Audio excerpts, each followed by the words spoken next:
Take your seats, we'll make a start. The last few people at the back getting teas and coffees, if you'd like to sit down. Thank you.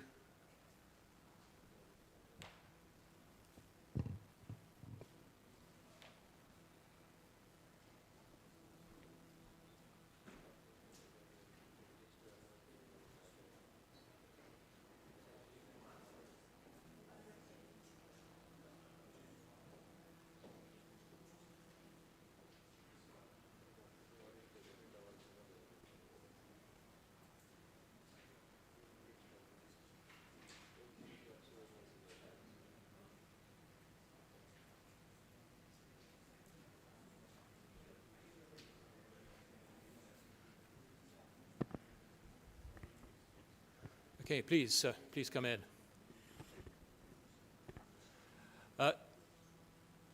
Ladies and gentlemen, welcome. Sabalai Swagata. Welcome to this event. Very good to see you all, and thank you for making the effort to come along. I think we'll have a few more people will be joining us shortly. But I would like to start off this presentation, first of all, by introducing myself. I think I've met most of you, but for those of you who don't know me, my name's Nick Hinton, and I'm the chairman of the Britain-Nepal Society. And we're helping to organize this event. But I would like particularly to say thank you to His Excellency the Chargé d'Affaires, Mr. Bipin Duwadi, and to his team for hosting us here, and also for the tremendous support that they've given us at this event, and I have to say many other events as well. So thank you very much indeed, really appreciate it. The aim today is to identify the challenges that Nepali students in this country have, and to try and identify solutions. And I'd put the emphasis on the solutions part. With that in mind, do please note that in the briefing pack of papers that was handed out when you arrived, there is a folio which has what I call the discussion framework, which has some suggested solutions that we might want to consider. These aren't mandatory, they're not prescriptive, we don't have to adopt them, but they're intended to be suggestions that you might like to consider during the day, so that at the end of the day, if you like, we have some coat hooks on which we can hang our ideas. So please, during the day, do have a look at that and consider what's in there. The second thing I'd like to say is that this conference is not an end in itself. We won't finish the day and end everything and all go home and forget about it. The whole point of this is that it's a kickoff.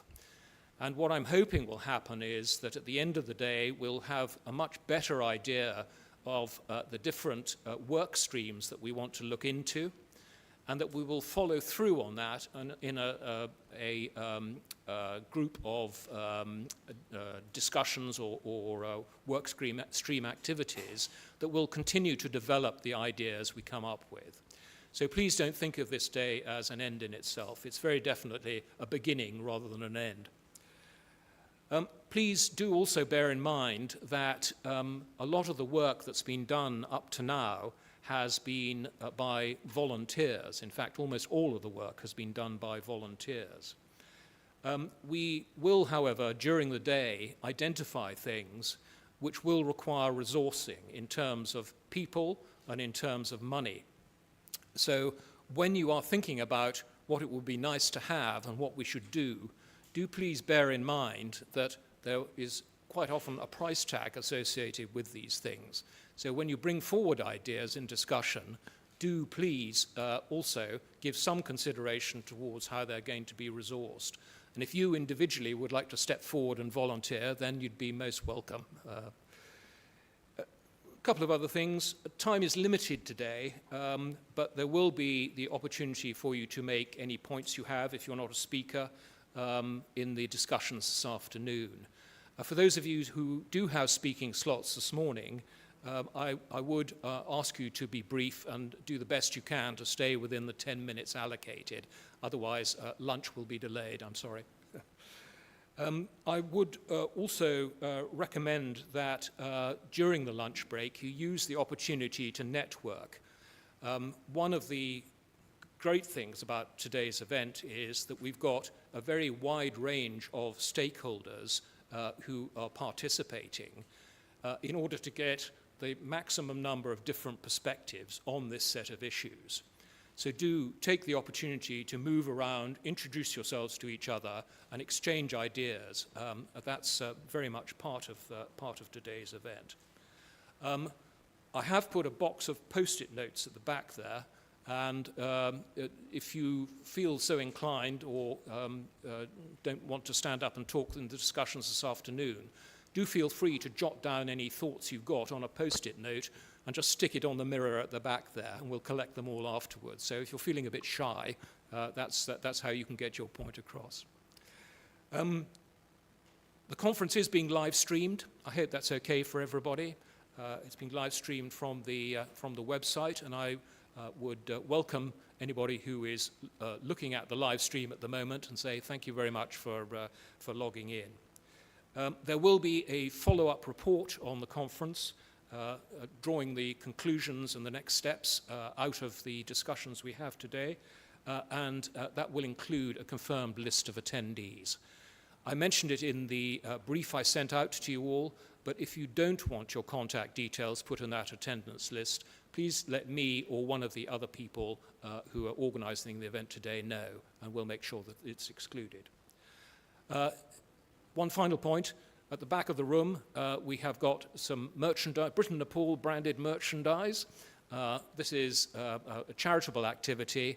I am also the chairman of the Britain Nepal Charitable Trust, and one of our fundraising activities is to produce and sell Britain Nepal branded merchandise. All the profits go to good causes. All the profits go to NGOs, British NGOs that work in Nepal. So if you feel like buying a beanie hat or a hoodie or a cap or a t-shirt or a polo shirt, please talk to the two ladies at the back, Rachel and Meda, and I'm sure they'll be very happy to sell you whatever you would like to buy.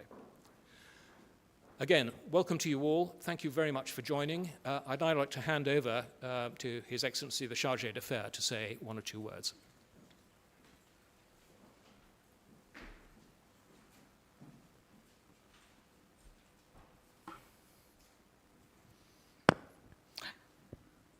Thank you. Dhanyabad. So, good morning and namaste, everyone. Chairman of Britain Nepal Society, Mr. Nick Hinton, Joint Secretary and spokesperson from Ministry of Education, Science and Technology, Mr. Sivakumar Sapkota is remotely joining with us. Mr. Diego Moroso, Director from the British Embassy in Kathmandu, Mr. Rustam Modi, Director from the British Council, Nepal. Both of them are connected to us remotely. President of NRNA UK, Mr. Rajendra Pradaseni, Professor Sarah Parker from Britain Nepal Academic Council, CEO of Britain Nepal Chamber of Commerce, Mr. Save, representatives of Nepali community, media persons, colleagues from Ministry of Education and Ministry of Foreign Affairs in Kathmandu.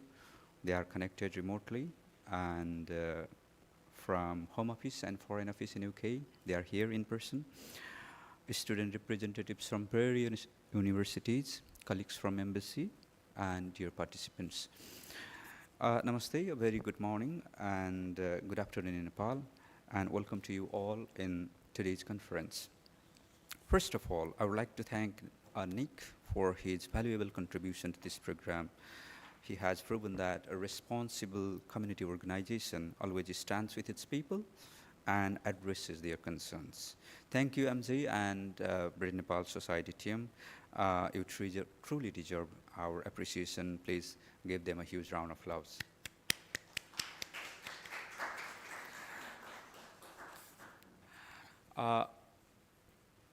Distinguished participants, today we are here to discuss the concerns of Nepali students in the UK. We are aware that in recent years, thousands of Nepali students have come to the UK to pursue their higher education.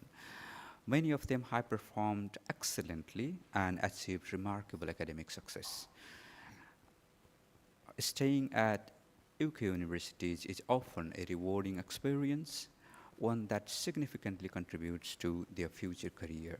However, alongside these successes, we have also witnessed the struggles faced by many of our students. As international students, they often find it challenging to acclimatize to a new environment. Their difficulties range from homesickness to managing living costs, paying tuition fees on time, finding part-time jobs to support themselves financially, and meeting deadlines for assignments and term papers, among many other challenges. Due to these pressures, some students find it extremely difficult to cope, especially since many have never faced such situations while living with their parents back home. In some unfortunate cases, students have reached to a position to return Nepal, or we have had to facilitate visa processes for their parents to visit the UK to provide emotional and mental support. Many times, with the help of Nepali community, we have rescued them from different public places and sent them back to Nepal. We have also observed that some universities lack a human touch when dealing with international students. In many cases, there are insufficient support mechanisms in the universities, including the lack of grievance handling and guidance services. We are currently assessing such universities or colleges that have failed to address the genuine concern of Nepali students, and the government will take necessary steps at an appropriate time.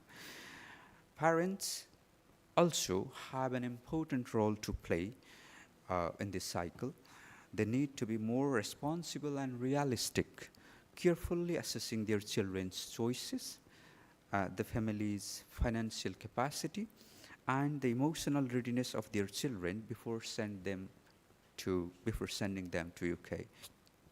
Emotional support, guidance, and counseling are just as important as financial preparation. Education consultancies may also act more responsibly. Instead of presenting only an idealized picture of life in the UK, they should provide honest and practical counseling about real life challenges the students may face after their arrival in the UK. Moreover, they should play an active role in assisting students when issues arise at their universities. Students themselves must be well informed about UK immigration policies, rules, and regulations. This brings us to an important question: where should students seek help when they face problems? Depending on the nature of the issue, students can reach out to the Metropolitan Police, Students' Union, student unions in their universities, the Office for Students, the Office of the Independent Adjudicator for Higher Education, Citizens' Advice, solicitors, or the educational consultancies that refer them to their universities. In addition, a joint initiative by NEPSUC, BNS, and several academicians from Nepal has established a helpline via email and telephone. Students are encouraged to reach out for guidance. The embassy is always there to assist you as and when needed. You may also seek support from NRNA and other Nepali diaspora community representatives, leaders. They may assist you, as per the problem you face. So before I conclude, I would like to thank you all for attending this important event. It is already late afternoon in Nepal. I truly appreciate your patience and attentiveness to join with us remotely. We will also hear further from our speakers and panelists later today. So I look forward for your constructive participation. And thank you once again for coming here and paying your interest to our people, our students. Thank you.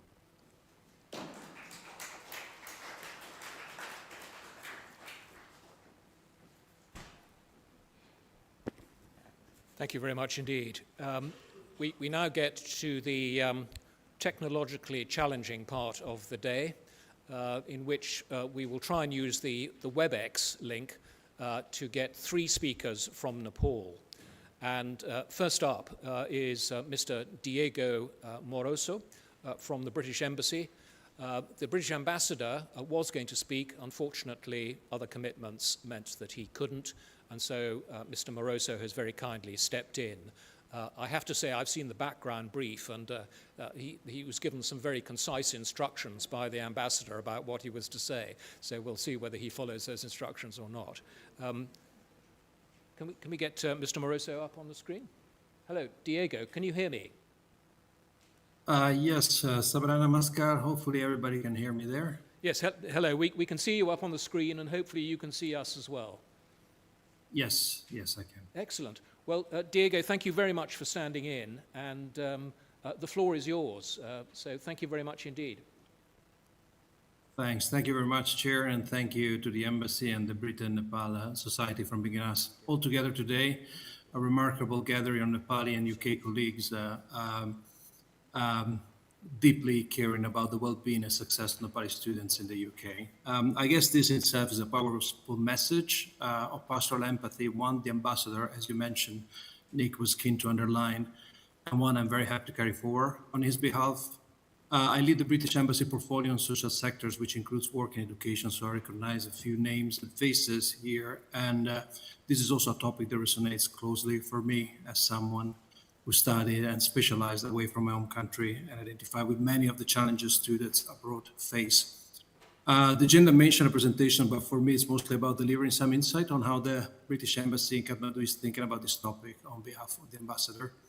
And as many here know, the number of young Nepalis opting to study overseas has grown quickly, and Nepal is now among the leading sources of students adding to the UK each year. 17,000 visas, I understand, issued in the first 9 months last year alone.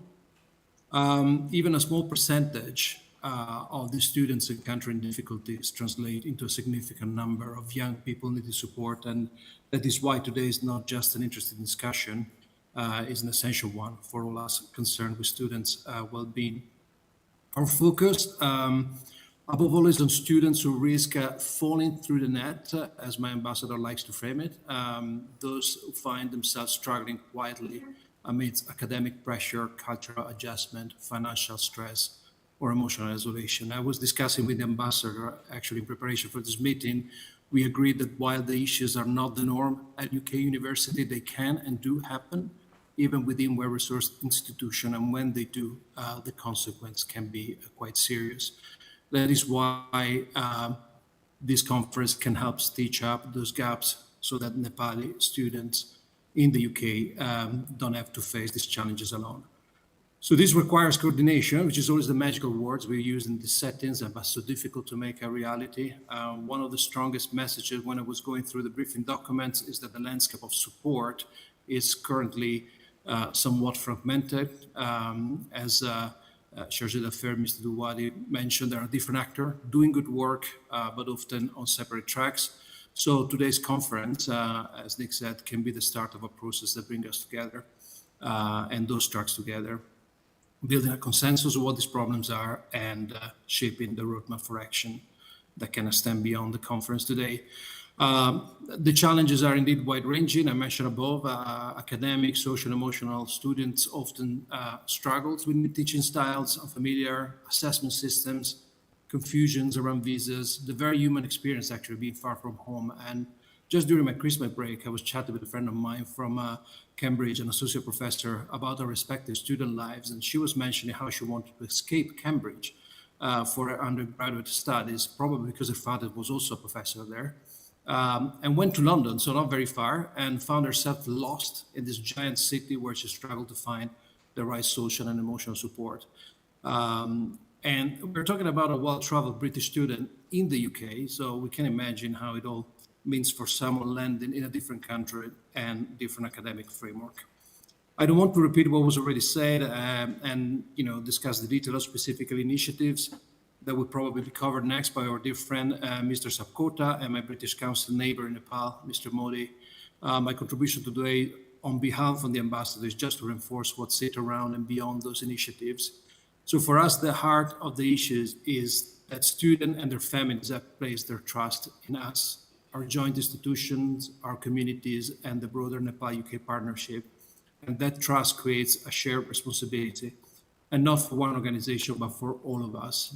As we mentioned, community groups, student associations, alumni network, and the Nepali diaspora.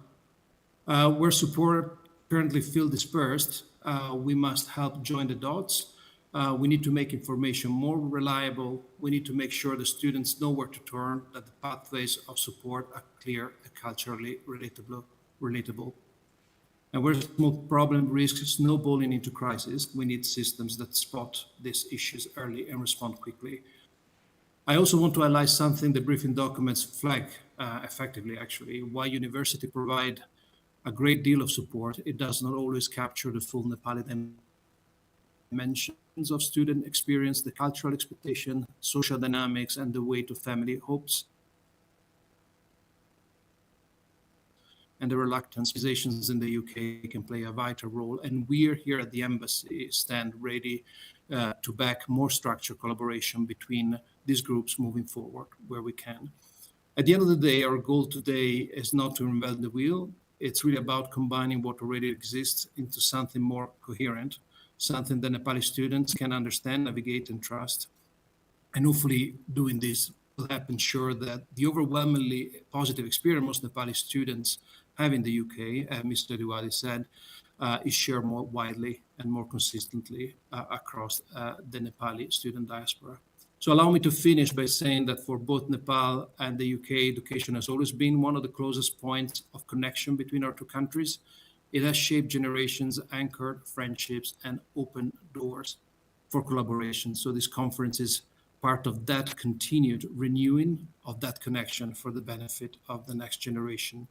Ensuring that it's not just academically strong, but humanly strong is critical. So if it helps today us build momentum, expand collaboration, make Nepali students feel more supported at every step of the academic journey, and eventually their productive adulthood, then we will have honored the trust placed in us and taken meaningful steps towards ensuring that the student feels alone. Well, thank you very much.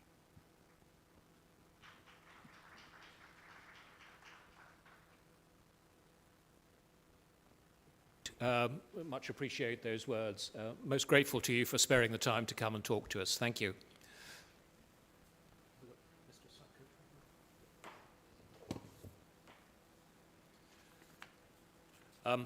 We now have a representative of the Nepalese Ministry of Education, Mr. Shiva Kumar Sapkota, who is the Joint Secretary and spokesperson of Nepal's Ministry of Education, Science and Technology. So, Mr. Sapkota, can you hear me? Sure, I can hear you, but I'm afraid whether you can see me. Okay. Well, we're just sorting Am that. am I visible to you? Is my camera on now? हामी तपाईलाई सुन्नु सक्छ तर हेर्नु सक्दैन त एकैछिन यहाँ आउँदैछ एकछिन फर्किनुहोस् न Okay, so I'm just waiting that is to be on. Okay. Hello.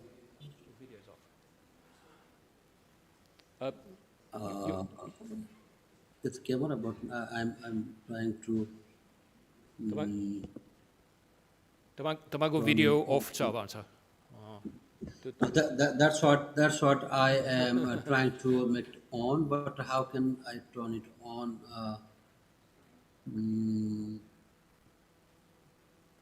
Okay. Okay, it is still not really. I mean,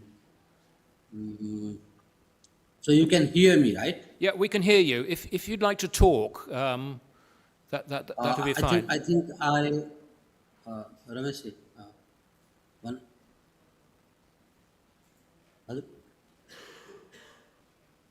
And start video button.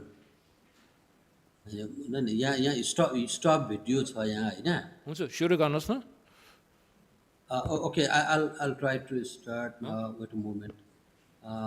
So camera must be on. The screen camera. So if I'm hot, then I think I can start. I'm speaking now. Yes, please start. Yeah. Is it okay? Yeah, yeah, that's okay. Thank you. Okay. Okay. I think there is some problem with my camera menu. So Okay. probably yeah, S- I can start. Samasia China. Fikar China. Oh yeah. Thank you very much. Thank you very Okay, much, sir. please just talk. We can Uh, hear what you're saying. okay. Okay. That's good. So thank you very much, sir. Respected chair of this conference, His Excellency Ambassador of Nepal, Nepali Ambassador to Nepal, UK, and the Director of British Embassy in Nepal, and Professor colleagues representing different universities and colleges in the UK, Nepali students studying in UK and different universities and colleges, distinguished participants, my colleagues from the Ministry of Education Nepal, ladies and gentlemen. Greetings from Nepal. A very, very good morning and namaste to all.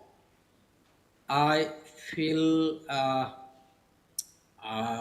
pleased to be part of this event today. At the same time, I have also the sense of serious responsibility to participate in this conference on behalf of the Government of Nepal, Ministry of Education. Uh, because of technical problem, I really missed quite a few remarks from the colleagues. However, I try to, have some ideas from the previous speaker about, the basic challenges and the problems facing Nepali students studying in different universities and colleges in the UK. Uh, and we, in fact, the government of Nepal, uh, we would like to share one very important information, that is the United Kingdom has remained one of the most attractive destinations for Nepali students seeking high quality higher education and international exposure. Over the past 5 years period of time, I would like to share with you a data which tell us like some 66,000 students have been granted NOC for the overseas studies in the UK. Annually, more than 20,000 students are having, admission in different colleges and universities in the UK, according to the database that we have at the moment. However, the Nepali student, as we are informed and as we have the access to the database, face significant financial regulatory significant problems with regard to financial problems, regulatory problems, academic problems, well-being, and different sort of challenges and issues that they are in a position to encounter in the due course of their entire student life cycle, that starts from application and visa processing to study, employment, and also post-study transition. At the same time, we have also been informed about critical, the problems that our Nepali students are facing at the moment in the course of study in UK. Right? So that can also, as is highlighted by the previous speaker, I would also like to recall like the uh, certain issues and problems that they are facing, like financial pressure and also the cost of living in UK. They are having hard time to earn and get money for the cost of living, which is basically the financial pressure that our students, Nepali students, uh, are facing, and at the moment, at the same time, that has definitely not a good impact on an implication on their stay in UK. That definitely leads to financial strain, increase dropout risk, mental stress, and also reliance on family debt or informal loans in Nepal. And at the same time, they are also, as we are informed, facing a kind of problem in visa, immigration, and post-study concerns, right? And I think the students are pretty, aware of this kind of, issues. Many of the students, and at the same time, they have also the problem in different matters related to academic transition and cultural adjustment. And at the same time, they are also, as we know, having problem with mental health and problem of well-being and also social integration in UK community and society, and also they are having problem of recruitment, information, and agent practices, right? And the scholarship and positive existing mechanism also are, something that is not in place in support of the students. So those are basically the problems that I recalled at this stage, and I'm sure as we are given the information about the participation in this conference, there are quite a few, Nepali students attending this conference, and they will also definitely get the opportunity to share their real problems and challenges that they are facing at the moment with us in a later part of the conference today. So based on the information about those problems of Nepali students in UK, so government of Nepal, uh, Minister of Education has been very serious to observe those issues and challenges facing the Nepali students in different, international colleges and universities. But now we are talking about UK, so we can confine to the UK concern and UK issues alone. So basically, in response to those situation coming up, though the trends of um, uh, going to overseas for higher studies in the case of Nepal is not has not a long history. We have started this kind of, we have observed this kind of trend over the past couple of few years only. 5 years basically is has been a little bit major and serious in terms of the turnover of students and the trends of our students for opting international universities and colleges for higher education, right? Based on this experience, government of Nepal, Minister of Education has also started to think about a little bit long-term sort of response system, and as well as the ministry also has been thinking about introducing a kind of strong mechanism so that we can respond to, or we can reach out to the students, and we'll listen to the students problem and issues. We'll observe on the ground the situation of the students that they are facing, and at the same time will also the government also will make a very strong presence in those places like UK, the case of UK that we are talking about, right? So those kind of thinking is coming up, and at the same time, we have also engaged in creating and establishing a kind of systematic educational diplomacy mechanism, education diplomacy mechanism in Nepal that will definitely, as we think, allow us to show a strong presence of the government in those countries like in UK, as I said, right? And we'll also at the same time be able to understand the students problem and assist the students in difficulties, right? So that mechanism will also include a kind of formal linkage,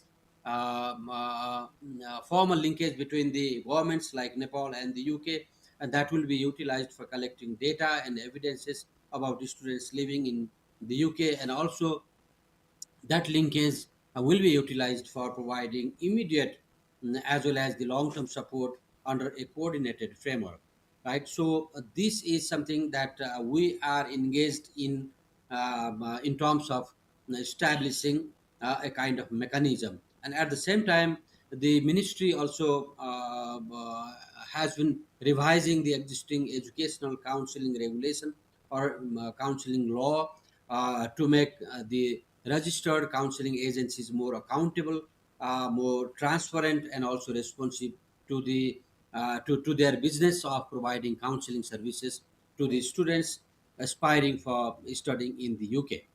At the same time, the ministry also uh, has been at the stage of thinking of creating a help desk as an unit of the ministry, which will serve as a data hub that will receive concerns and complaints of the students during the whole cycle of, the whole student cycle, like that starts from producing NOC document in Nepal, and also that will end up with the post study opportunities. So those mechanism and those sort of new interventions are to be made in place, and the government of Nepal, the Minister of Education, has been seriously engaged in coming up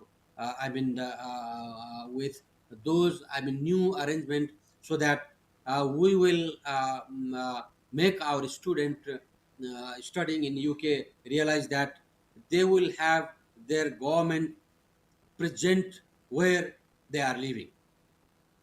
So this is something that the government is very serious about, the government of Nepal, and uh, at the same time, the government of Nepal has a very formal and serious request to the UK government that uh, uh, we would like to request the government of UK to issue a kind of special charter for special care to the foreign students like Nepali students with regard to different matters like visa process, chevening scholarship, part-time work permit, employment priority, basic wages, and also post-study opportunity and exposure. So those are kind of very fundamental and crucial areas where the we would like to draw the attention of UK government, because it is basically, as we understand, the domain of UK government. So I think the government on that part should have a kind of proactive initiation and proactive response to those issues related to the study of Nepali student in different universities and colleges in UK. And uh, and we would also, to conclude the whole discussion and the observation of the government of Nepal, Ministry of Education, both the governments have to realize the fact that many universities and colleges in the UK have remained to be the best choice and destination of Nepali students for higher education, which is understood. And at the same time, they have also spent, the parents and the students have spent huge amount of money in the study that accounts even more than their potential investment in the local university and colleges. This trend has also impacted on limiting economic activities and annual revenue generation system in Nepal. On the other hand, this trend has added substantial opportunities to the UK in making business, in running educational institutions, and in supplementing to the labor requirement as well. So, with this consideration, the UK government and the government of Nepal, we both have to have a kind of common and coordinated sort of mechanism to address those concerns, issues, and challenges being faced by Nepali students. In that context, we would like to request government of UK to be more proactive and generous to those students who see their prosperous future in the UK. So this part of story is not only concerned with the UK government alone. If we check the data of Nepali students going abroad for higher education, there are more than 71 countries are hosting Nepali students for higher education. Number can be different, so high number of Nepali students studying in different universities can include quite a few countries like UK, Japan, US, Australia, right? So we are now heading to create or to establish kind of new, sort of diplomatic mechanism with those government to make the whole course of student facilities and student support system be more responsive, more convenient, and more student friendly, so that we will have, the very consolidated and strengthened bilateral relationship for future, and at the same time our students will become the ambassador to the system that we provide to them, where they will grow and they will study and they will get high level of qualification, and at the end of the day they will become, the human capital, useful for the entire globe. It is not only the human capital being developed for Nepal alone, but they will become the human capital for entire globe, and that can be UK or that can be Nepal or any countries, right? So in this case, I think we both the governments will have to have very very sort of having open mind and very innovative sort of having thinking in terms of creating kind of new student friendly, student loving, student caring, support system, so that we can, make those students happy, and also the entire education system in the university and colleges will become more effective and customized to the need of Nepali students, right? So this is what we see and we realize at this stage, and towards the later part of the discussion today, we'll definitely continue to be part of this program, and we'll listen to the students' observations and concerns. We'll also be able to get more knowledge about their, entire impression about how the whole things are going, right? And at the same time, there are also, I have seen in the schedule that the quite a few university professors are also, providing remarks in this conference. So we'll definitely, listen to those remarks and lecture, and also the conversation. So based on that, if there are any specific concerns during the whole course of today's event, will definitely appear again. There are also, ministry colleagues attending this conference, and they will also provide you, the rest of the responses, and the further highlight and basically the position of the government of Nepal, Minister of Education later on. So with this, I would like to stop right here. Thank you very much for this opportunity again. I will be part of the whole conference today, and I will see you around. And if need be, I'll again, come back to you with, the the additional and more, sort of response and remarks. Thank you very much. Thank you very much, sir. We much appreciated what you said to us. I think many of the things you said are themes and topics which we will pick up on and discuss in more detail later today. So thank you very much for sparing the time to talk to us and for giving us your comments and insights. Very dhanyavad. Thank you. Thank you. Thank you. Thank you, sir. Thanks. Very dhanyavad. Thank you. Thanks. We're now going to switch back to the British Embassy to Mr. Rustam Modi, who is the director of the British Council in Nepal. And I can see that he's online. Rustam, can you hear us okay?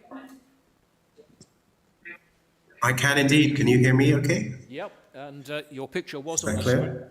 screen. Your picture was on the screen, but it's just disappeared. Hang on a second. Yep, How's that? you're a little bit fuzzy, but we can make you out. Yeah, the picture's up and running. So, Rustam, thank you very much for sparing the time to come and talk to us. And the floor is yours. Thank you very much. Thank you very much. So I'm Rustam Modi. I'm Director of British Council Nepal. I think I've probably met quite a few of you from Britain, Nepal. The Vipin we met last year. And also I know our colleagues from the Ministry of Education, Science and Technology quite well. So I'd just like to thank you all, first of all, for taking this initiative. It's a really important initiative, and I think it's all of our hearts. This is in all of our hearts, and we can all approach this from different angles as a result of this conference. So this is wonderful. Our take on it is that while for many young Nepalis, their time studying in the UK is often some of the best years of their life, we also know, sadly, in certain cases, things don't go so well for a wide range of reasons. And I think I would agree with the factors that Nick shared in the appendix of the notes, if you've seen that, generated by ChatGPT, but it was very, very relevant, I feel. In particular, I think the sheer weight of expectations is often too much, particularly if you're a sort of 18, 19, 20-year-old young person who's never left maybe even their family home, let alone their country, and is suddenly alone in a foreign country. So, I remember my first time at university, even though it was still in the UK, it was quite daunting initially. And I found out, I checked the statistics, about 19% of young Nepalis currently study abroad, which is one of the highest rates in the world in terms of percentages. That's not only to the UK, that's also to India, to Australia, to USA, to Japan, etc. But Nepal is now the 5th largest sender of students to the UK. So when you consider the largest countries are China, India, Nigeria, and Pakistan, countries with vast populations, we can understand the extent to which Nepal is now very present. So far, I think in the first 9 months of 2025, so January to September, there were 17,000 new student visas issued in the UK to Nepalis, and that's in addition to people who were already there on 2, 3, 4-year courses. So I think, given those numbers, there is a danger that even if a very small number of students have bad experiences, a small percentage, of students, that small percentage out of tens of thousands of people still represents quite a significant number. So it's really, really important to do everything we can. In terms of what British Council Nepal is doing, I don't know if you've already spoken about this aspect, but the way student studying abroad in Nepal and in many countries, but not in all countries, works is through agents or counselors, consultants, as they call themselves, education agents. These agents are a sort of one-stop shop. You go to the agent, they guide you through the whole process. They recommend or guide you towards certain courses, certain universities. They will then organize the English proficiency exam, which is often required. They will guide the students through the visa application, and they will even sell them the flight tickets and connect them to people. So they take a lot of the pain out of the application, but there's also potentially a conflict of interest. It's an unregulated sector, and the agent's priority is, of course, to get business, to get commissions, perhaps from the airline or from the university, etc. Even from the English exam, they will get commissions. So there's not always a close alignment between what's in the best interest of the students and what's in the best interests of the agent. So what we're doing is we have something called an agent quality framework. This is used across the world, and it's also connected in some way, I'm not exactly sure of the details, to the UKVI, so the UK visa. If you want to sponsor somebody, you have to sign up to this agent quality framework. Perhaps the person from the Home Office could explain more about that. I'm not so familiar. But what this agent quality framework does, it focuses on a wide range of how to recommend the student the right things, and it also includes focus on welfare, student welfare, and in particular helping guide the student, in theory, towards the welfare side, making sure the agent talks about that and the challenges. As far as I know, all UK universities offer some welfare assistance, pastoral care, but I'm pretty sure that not all students are aware of this, or even if they are aware of it, taking the first step is sometimes you might hesitate to reach out for help. So I think what we will be doing next week is we're holding two large events on the 9th of February, so the week after, and on the 11th of February, one in Pokhara and one in Kathmandu, for agents. And in that, those events, both the ambassador, the British ambassador, His Excellency Rob Fenn, and myself, we will be again reminding agents of the importance of student welfare, what they can do, how they can talk about this to the students who go through them. So that's straight away something we can do, and that we will report back, I think, to the Britain-Nepal Society and to the embassy on that, how that goes, these two briefings. But also we conduct pre-departure webinars for these thousands of students, and many of them tune in. These are currently done across South Asia, and what I would like to do is to have this purely in Nepal so that we can use Nepali language, perhaps bring some former students like you have done in the program to talk about their experience and give advice. I think that would be a lot more easy for the students to associate themselves with and to undertake away. And we can also mention initiatives in those webinars that you are discussing. I'm aware of the helpline, and I discussed with the previous Nepali ambassador, Chandra Gimiri, about videoing him, showing maybe a 2-minute video of him talking about how the embassy in the Nepali embassy in the UK can support as well. So I think that would be really welcome. So we will explore that more. And just finally, I remember Nick mentioned that encouraged people to reach out to Nepali students in your areas, to welcome them, to greet them. I think that would be a wonderful experience, a two-way experience for them, to make sure that their time in the UK is one of the highlights of their lives. So I think that's about it in terms of what the British Council is doing and is looking to do, but we're very interested in understanding more about this theme, how we can explore other things. Another touch point, one touch point is the agent. A second touch point, as Shivaji mentioned earlier, I don't know if he's still on the call, is the non-objection certificate, the NOC, where again, there's a possibility of connecting with people in Nepal before they go to the UK, setting up regular get-togethers once they're there, and perhaps using social media a little bit more to raise awareness around this. So that's what I'd like to suggest. I don't know if there's any questions or any comments or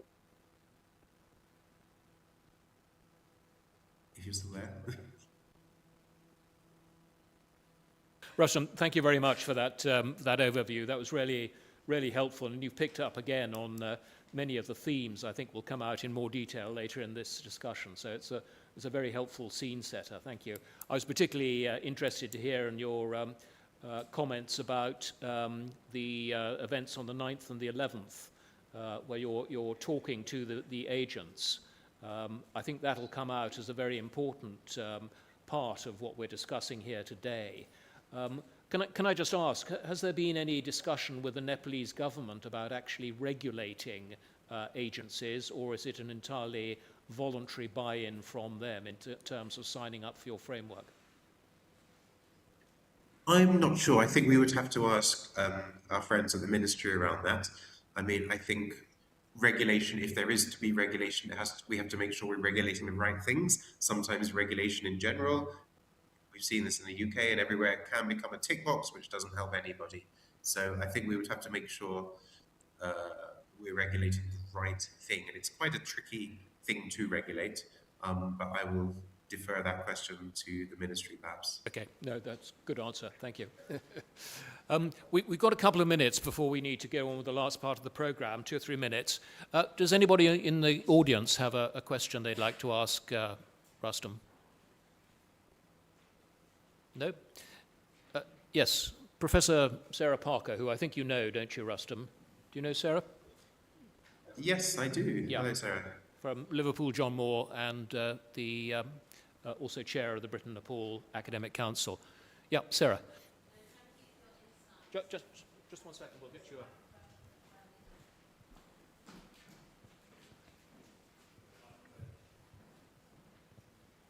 Thank you for your insights. And as we all know, the British Council plays a really vital role in advising students and applicants and advertising and promoting education in the UK. With the agents, I feel that, and it's not just the agents, I think we need to call out and have maybe a traffic light system, because people in this room and people who are listening will all have experiences. So if there could be some kind of, not necessarily just social media, but somewhere where you can look and check so that you can try and identify those which are more ethical. So I'm not sure how this progresses, but it's something I feel that the British Council could play a key role in. So there's like when people call out for help and share their problems and have issues either with agents or other support systems, that there's a way of sharing this. Thanks. So hopefully that's something that you could consider and talk to the agents about their role in supporting each other. Yeah. Thank you. Rustam, did you hear that question okay? Yes, thank you. Thank you. It's a good point, and we can certainly explore that and bear that in mind. I think ultimately it's in the best interests of the agents that their students are happy and that former students go away and talk about that agent and about the services and consultancy. So I think that's perhaps an angle. It's in their best interests, ultimately. Great, thank you very much. Any other comments or questions? Yes, Steve Buckley down here in the front.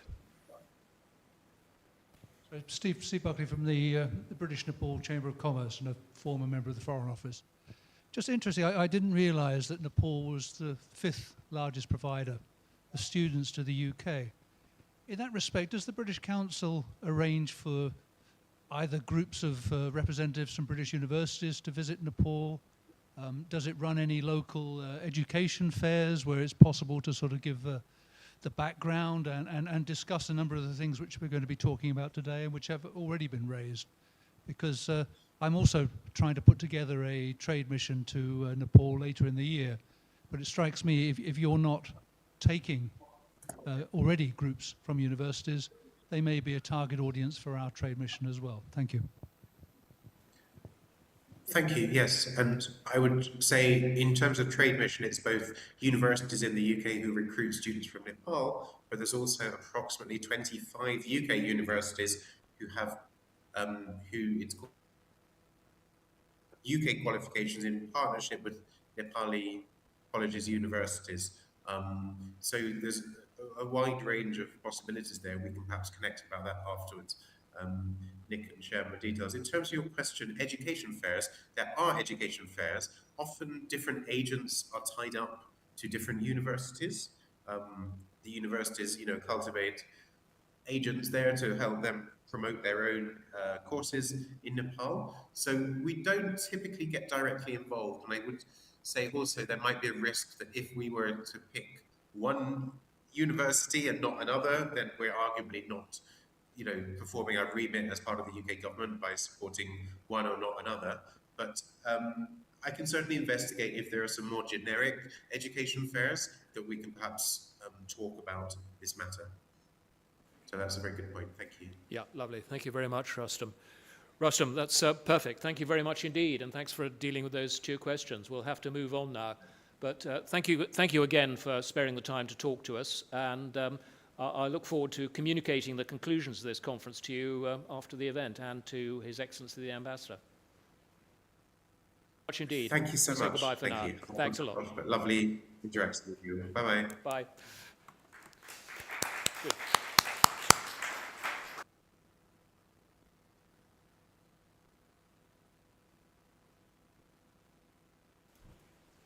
So we've now heard from sort of the government level of a few government views on all of this. We can now get down into some of the more serious detail of the issues and potential solutions. And I'd like to invite up to the stage Dr.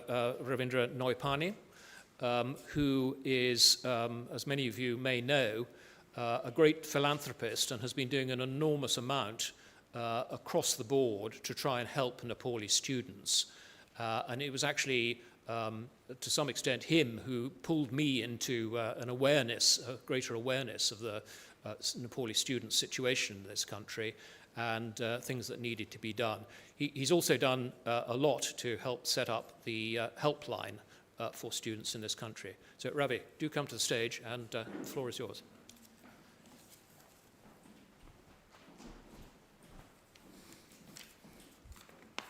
Thank you, Nick, for organizing this conference and for your team. Your Excellency, Mr. Diwadi, and dignitaries and fellow citizens, I'm really privileged to be here in this conference to find solutions for Nepalese students for different hardship and crises that they face. My name is Ravindra Noipani Gautam, very long. For the British style, you can say Ravi. And I represent UNECAP, UK Nepal Higher Education Alliance, since 2013. And also, other hat is I'm a lecturer in the University of Roehampton here in London. And I grew up in the Western Hills of Nepal, and I did my senior high school in India, and I was in the hostel. And I remember the hostel chief or the warden saying that the parents slept together and left us the mess. And I'm one of them. We'll come back to this. And in the UK here, we have some serious problem. My niece here in London, so she was talking about a few students who work with her. As she said, well, they're happy about work and with the income, but never talk about their education. And I can say from my experience as a lecturer, I only am supervising dissertation students, that some students are intentional about not doing education in the UK. And similarly, and this is the hard thing for the lecturer and the wise senior colleague of mine, I was banging my head in my early career as a teacher, and he said, well, you can take the horse to the water, but you can't feed them. And about a year ago in Mars, I spoke to His Excellency Mr. Gimere, talking about precisely that how the students who will not be doing well are likely to waste 10 years trying to do study or pretending to do study. That's down to 3 to 4 years of education, post-study, having a family within a compromised situation, and also the life thereafter. Multiply that by tens of thousands of students that we just heard earlier. At the same time, you see very bright young people here, students. So I'm very proud of some of the students who have done exceptionally well, and the quality of education in the UK as world-class. So I very much am optimistic on that as well. Recently, I experimented myself. There was such opportunity.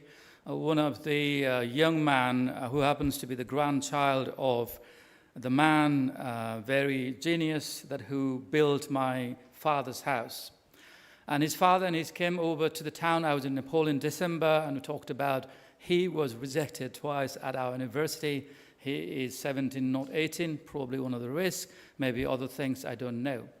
But I did say to him comprehensively, if you're coming to the UK, this is what it is, and it happens that my cousin was there, so we did brief him enough. He is coming to the UK, I came to know today. And similarly, some years ago, I did counsel another student, and he did stay in Nepal. So in 3 or 4 years' time, we will know who does well. And here at the university, in 2009 and 10, I and my sister, my immediate sister, came over to the UK for education. And thankfully, somehow, from biology to business management, I seem to have passed and moved on around academic areas, and my sister didn't.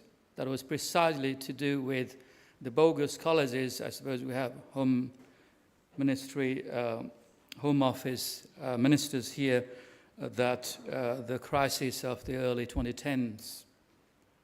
And sadly now, after 16 years, my sister is rezoning her undergraduates. Not a good outcome, and that's down to the universities and the regulations in the UK. The UK universities are selling education, but there are a lot of responsibilities from, as Mr. Modi was talking about, welfare to extensive support. And in Roehampton, we even have additionally a Nepal Forum centered around supporting students apart from universities' efforts. And in 2025 alone, about 5 to 6 students died in the UK and Ireland.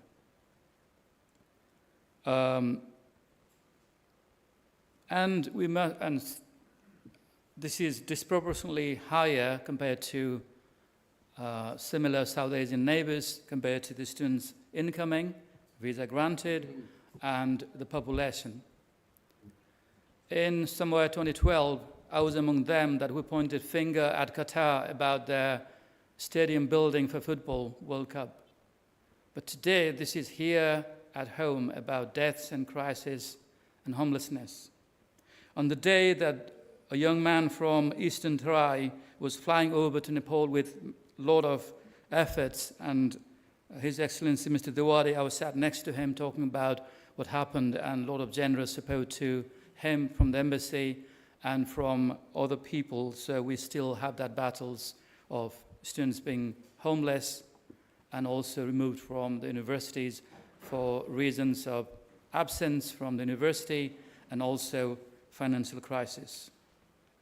Now let us return to the warm plains of Punjab and what my Sardar said, Sardar Warden said. He was a tough man, and now it's probably pleasant that he did discipline us, probably not pleasant at that time. And probably we have this tough task here, not probably pleasant for us to make a pause and make a stop to what's happening. And we should return to the decency of human compassion, love, and courage to work on this serious thing. Only in November, I attended the memorial service of a young student of our university who died after the car hit him, a 20 years young man, and many of us cried. And this is serious. That's all his life left. And also the decency of democracy, rule of law, that we do our bits while also taking care of others as we would have them do to us. Thank you very much indeed.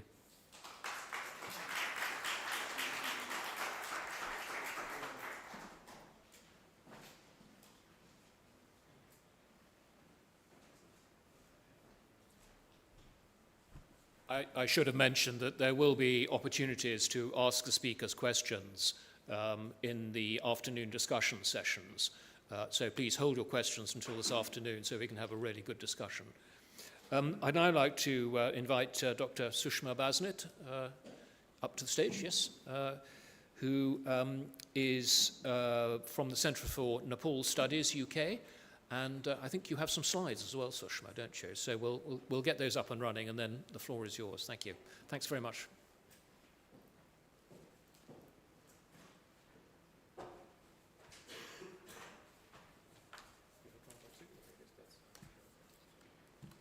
A little clicker for the slides.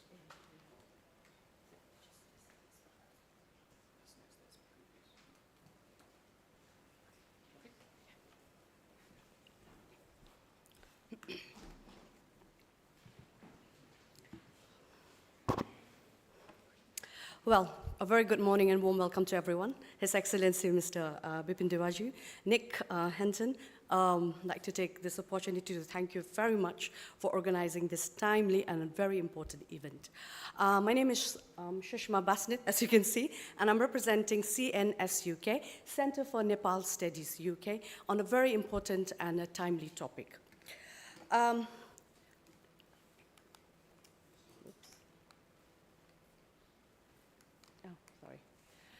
Just to give a brief introduction, or just to give you a sense of what Center for Nepal Studies UK is. Center for Nepal Studies UK was founded in 2006 by Nepalese graduates in the UK. We primarily focus in sharing knowledge about Nepali culture, Nepal, and also Nepali diaspora, especially in the United Kingdom. Our work includes events, seminars, surveys, publications, and the most important bit that we have been doing recently is academic collaborations through internship and fellowships, and one of it is Motiri Lal Singh's master's dissertation scholarship in collaboration with Social Science Paha.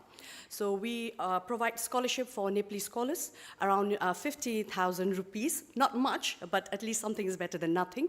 So we give around 50,000 for field work or any kind of other support that they do, so we help them in this collaborative project. Besides research, publications, we also organize events and dialogues. And one popular event that we have been proudly doing for the past 1 year is we have been organizing a monthly Nepali Dialogue UK webinar series, which runs every first Saturday of the month. And for the purpose of this presentation, this talk today, I'm going to focus on one of the 6th episode that we had conducted in June 2025, the topic being From Aspiration to Anxiety, Are Nepali Students Abroad in Crisis? For the purpose of this talk, as I said, I'm just going to give you a brief insight of what we discussed in that seminar, because keeping in mind the time frame that we have, I will not be able to go into detail, but I'd just like to give you a glimpse and insights of what we had discussed. It was a very timely and important event. We had panelists from diplomacy, academia, student advocacy, and also education consultant sector. And I'm happy to see that I can see a few of the panelists here as well. One of them was our Excellency, Mr. Bipin Dewaju as well.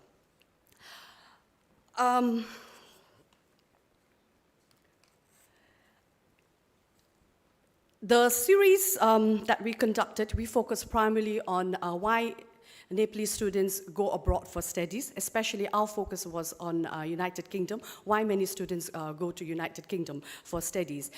As we all know, demand for higher education is booming around the world, and Britain is no exception to this.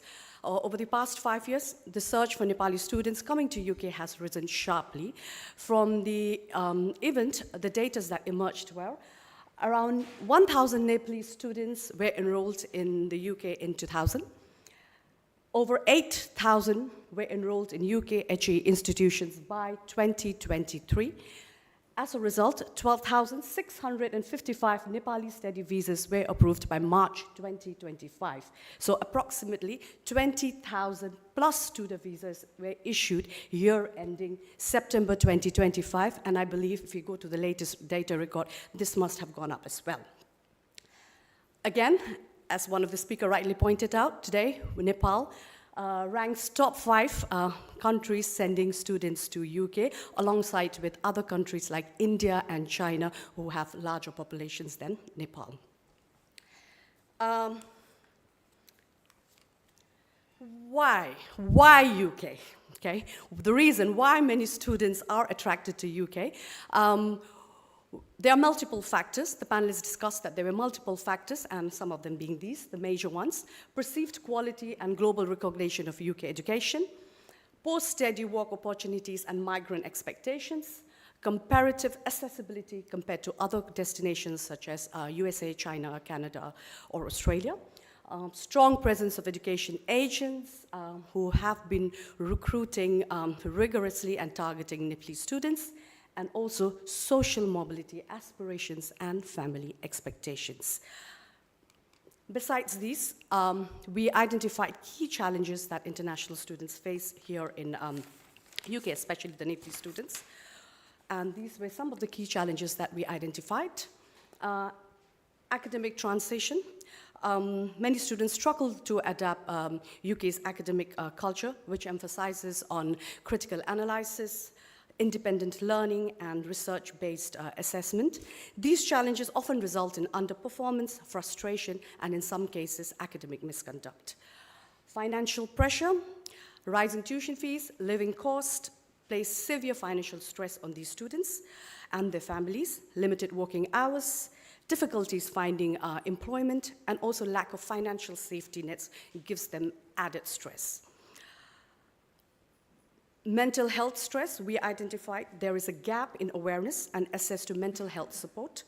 Cultural stigma, cultural shock, systematic barriers means that many students experience anxiety, depression, and loneliness. As such, they do not receive adequate help.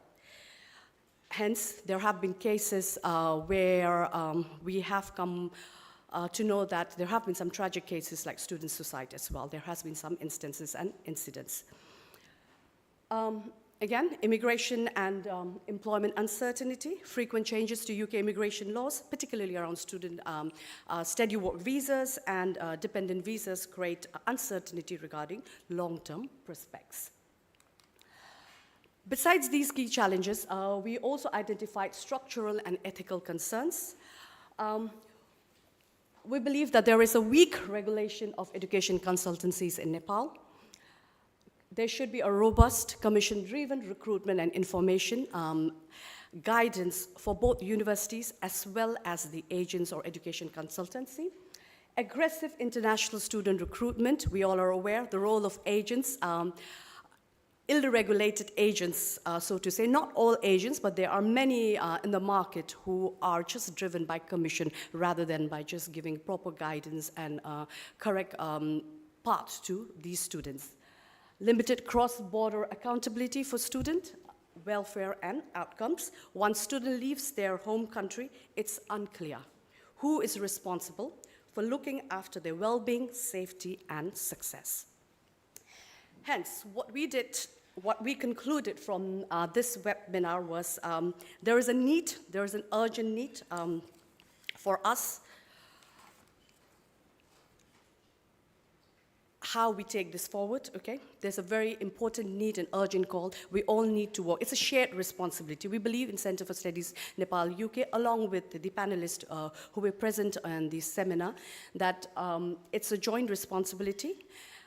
And we need to make sure that there is a regulatory oversight and code of conduct for consultancies, as well as ethical recruitment responsibilities for universities. There should be a strong collaboration and ethical governance between the universities, Nepal government, and the education consultancies. Mandatory pre-departure programs for students who are coming to UK and give them ideas and information about academic, maybe academic guidance, financial budgeting, legal rights, and student well-being. Stronger coordination between embassy, universities, and regulators, as I mentioned earlier. And then there's also a need for longitudinal research on student outcomes and well-being.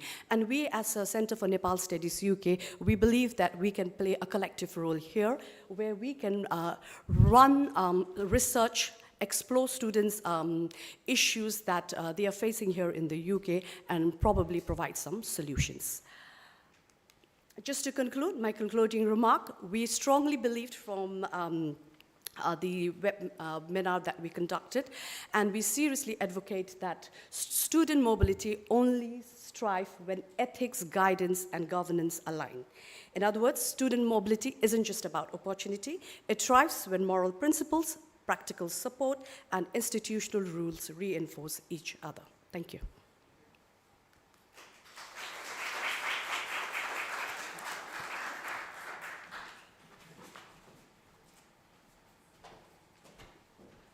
Sushma, thank you very much indeed. That's a very useful scene setter.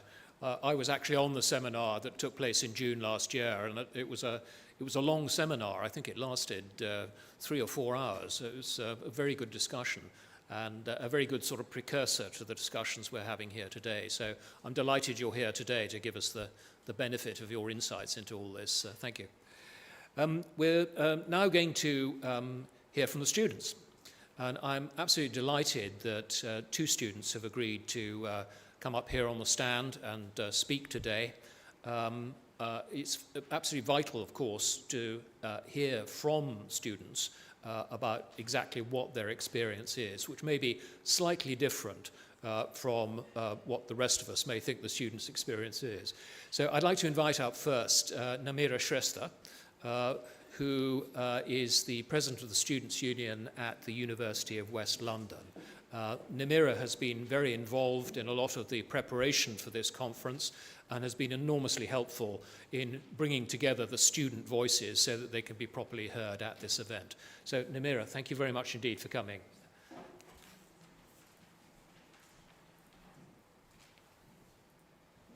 So, slides should be up there.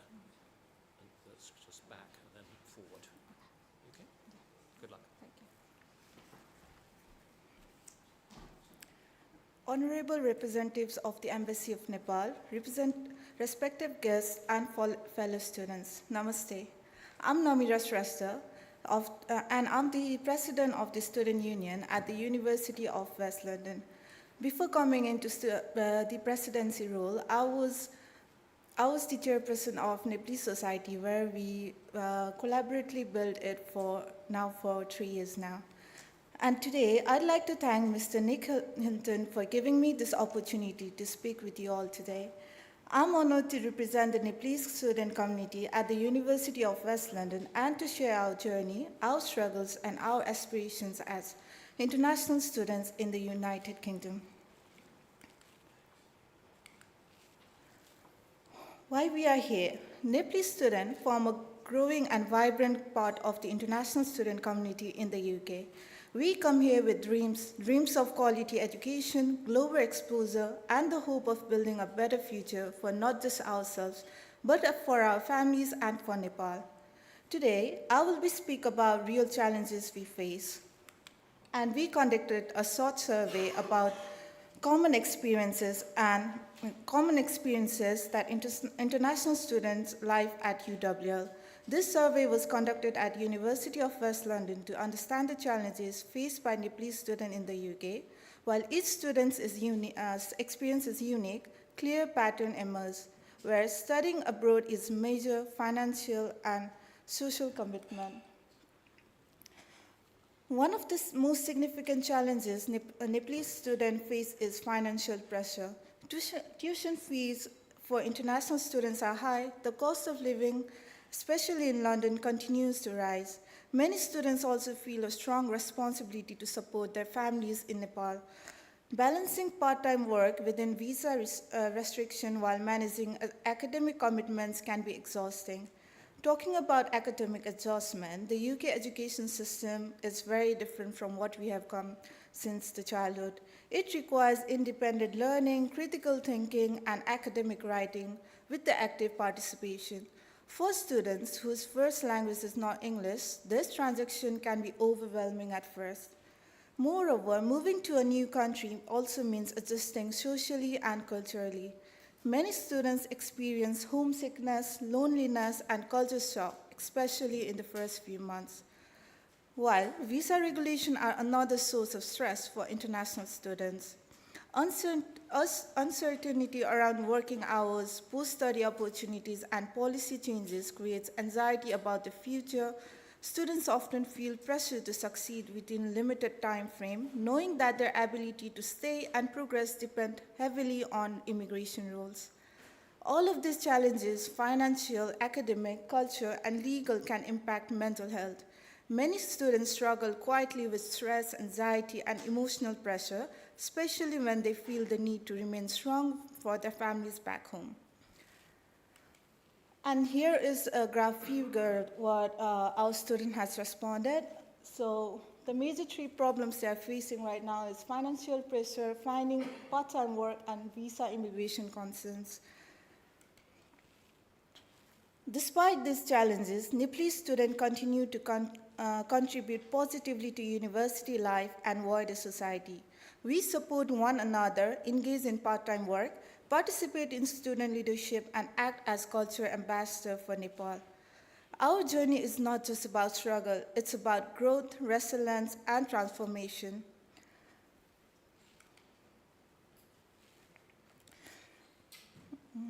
Yes, and we believe that collaboration between university, the Nepal embassy, and student communities can make a real difference. Support through guidance sessions, student engagement, and pre-departure awareness can help future students prepare for better life in abroad. Nepalese students in the UK are more than just international learners. We are dreamers, workers, and future leaders who carry the values of Nepal wherever we go. On behalf of the Nepalese students at the University of West London and basically all over the UK, I would like to sincerely thank the Embassy of Nepal for its continuation of support and recognition. Thank you for listening to me. Dhanyavad.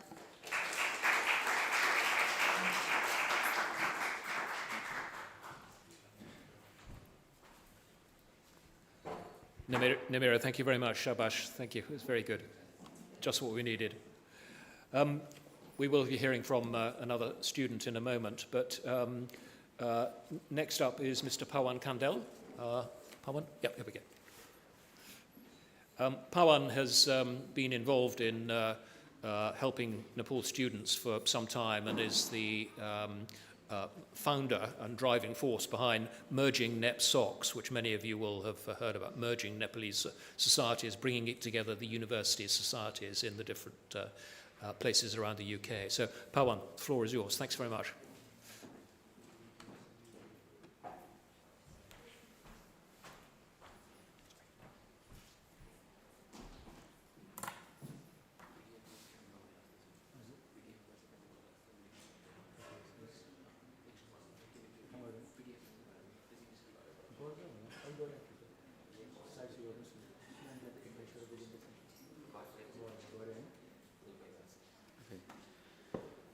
Thanks, Nick. Thanks to Britain Nepal Society. Thanks to Embassy of Nepal. Thanks to Mr. Bipin Duwadi. Thanks to everyone for your time and attendance. I have full intention of taking you through 21 slides in 10 minutes. So I would like to thank you for your patience in advance. Luckily, most of the things have been already covered, so I'll try to skip those. I will precisely do two things today in 10 minutes. First 4 minutes, I'll walk you through data and insights. And then, because that will set the context for the rest of the day. The next 6 minutes, I'll talk about 4 specific nuanced issues and practical solutions for that. What I will not do today is talk about global inequalities, political and economical situations in Nepal. It falls outside the scope of today's conversation, but they are important and driving factors as well. So what we can see here is, since 2020, obviously the number of international students in the UK has increased. The top one is the global total, and then the bottom green line is the Asian total. In line with this theme, number of Nepalese international students in the UK has increased by 10-fold in the last 4 years. The data stops in 2024. This is the data provided by Higher Education Statistics Agency, HESA. So this is the highest quality of data we have available in this context. That 13,000 number, that does not include the number of dependents. It does not include the number of PSW students. That's why it is quite lower. One important observation to be made, Bangladesh has 6 times more population than Nepal, but they are sending equal number of Nepali students, equal number of students. The number of Bangladeshi students enrolled in 2024 was roughly 12,000, and Nepali students were 13,000. So that's another important observation to be made. If you look at the population mix of those 13,000 students, we can see that these 13,000 students are concentrated within 25 universities. More interestingly, University College Birmingham, York St. John University, the University of Sunderland, and the University of Wolverhampton. These universities have higher number of Nepali international students than Indian students. In fact, in University College Birmingham, out of the total international intake in 2024, 43% of the students were Nepalese. It kind of shows how consultancy, how education agents work, and how they're concentrated in specific universities. Most of the problems are faced by undergraduate students, and if you look at the mix, 57% of the Nepali students are actually undergraduates. If you look at the location mix, out of these 13,000, 1 in 3 students are based in London, 1 in 5 students are based in Birmingham and Wolverhampton, collectively in West Midlands, and rest of the students are spread across the country. This is the data from Merging NEPSOC, sample of 500 international students. 47% people roughly study business and management. 20% of the students study IT and computing, and rest is spread across various different subjects. I'll skip these common issues, complicated issues, challenges. These have already been previously covered. Today I want to focus on 4 specific issues. The first one, the root of the problem is misinformation. University uses educational agents. Collectively, they have a marketing tone. The way they market these things, obviously international recruitment is very critical revenue-wise, is that to a student, when they market it, you meet the entry requirements, the support system is available, and you will integrate quickly. That's the message. But once students come here to the UK and they're enrolled, the reality, the expectation is that we expect you to have high academic autonomy. We expect that you have a full understanding of visa compliance and its requirements. We believe that you have sufficient cultural and emotional resilience and confidence. So the point I'm trying to make is that meeting entry requirements is not same as meeting the readiness to adapt into a new system. To solve this problem, the solution I suggest is not generic awareness programs, not generic orientation program, but the orientation program that is linked to NOC. So every time Nepalese government issues no objection certificate, why not make it a condition that they must go through an orientation program where we do a case study, like we go through a specific case study as to what is non-engagement, what is academic misconduct, what are tenancy rights. All those kind of things can be discussed in orientation program, and I believe that should be a compulsory exercise done by government before they issue NOC, so that there is no cultural shock when they come to the UK. The second matter I want to discuss is withheld information. University students pay thousands of pounds to come to the UK. They should have full information before they choose the right university. The quality of education is not just the quality of the course content, but it is also the quality of ecosystem of transition. So different universities behave differently. Some are very compliance driven, some are very welfare driven. What is the indicator? How do we differentiate between those universities? So what I would like to think about is maybe HESA, maybe Home Office, maybe university can provide a published data on sponsor behavior indicator.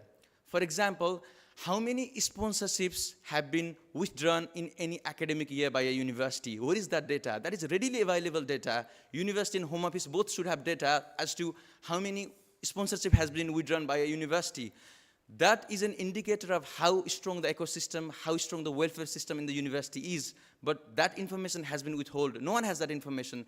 That has not been made public. Because for identical behavior, there can be unequal outcomes.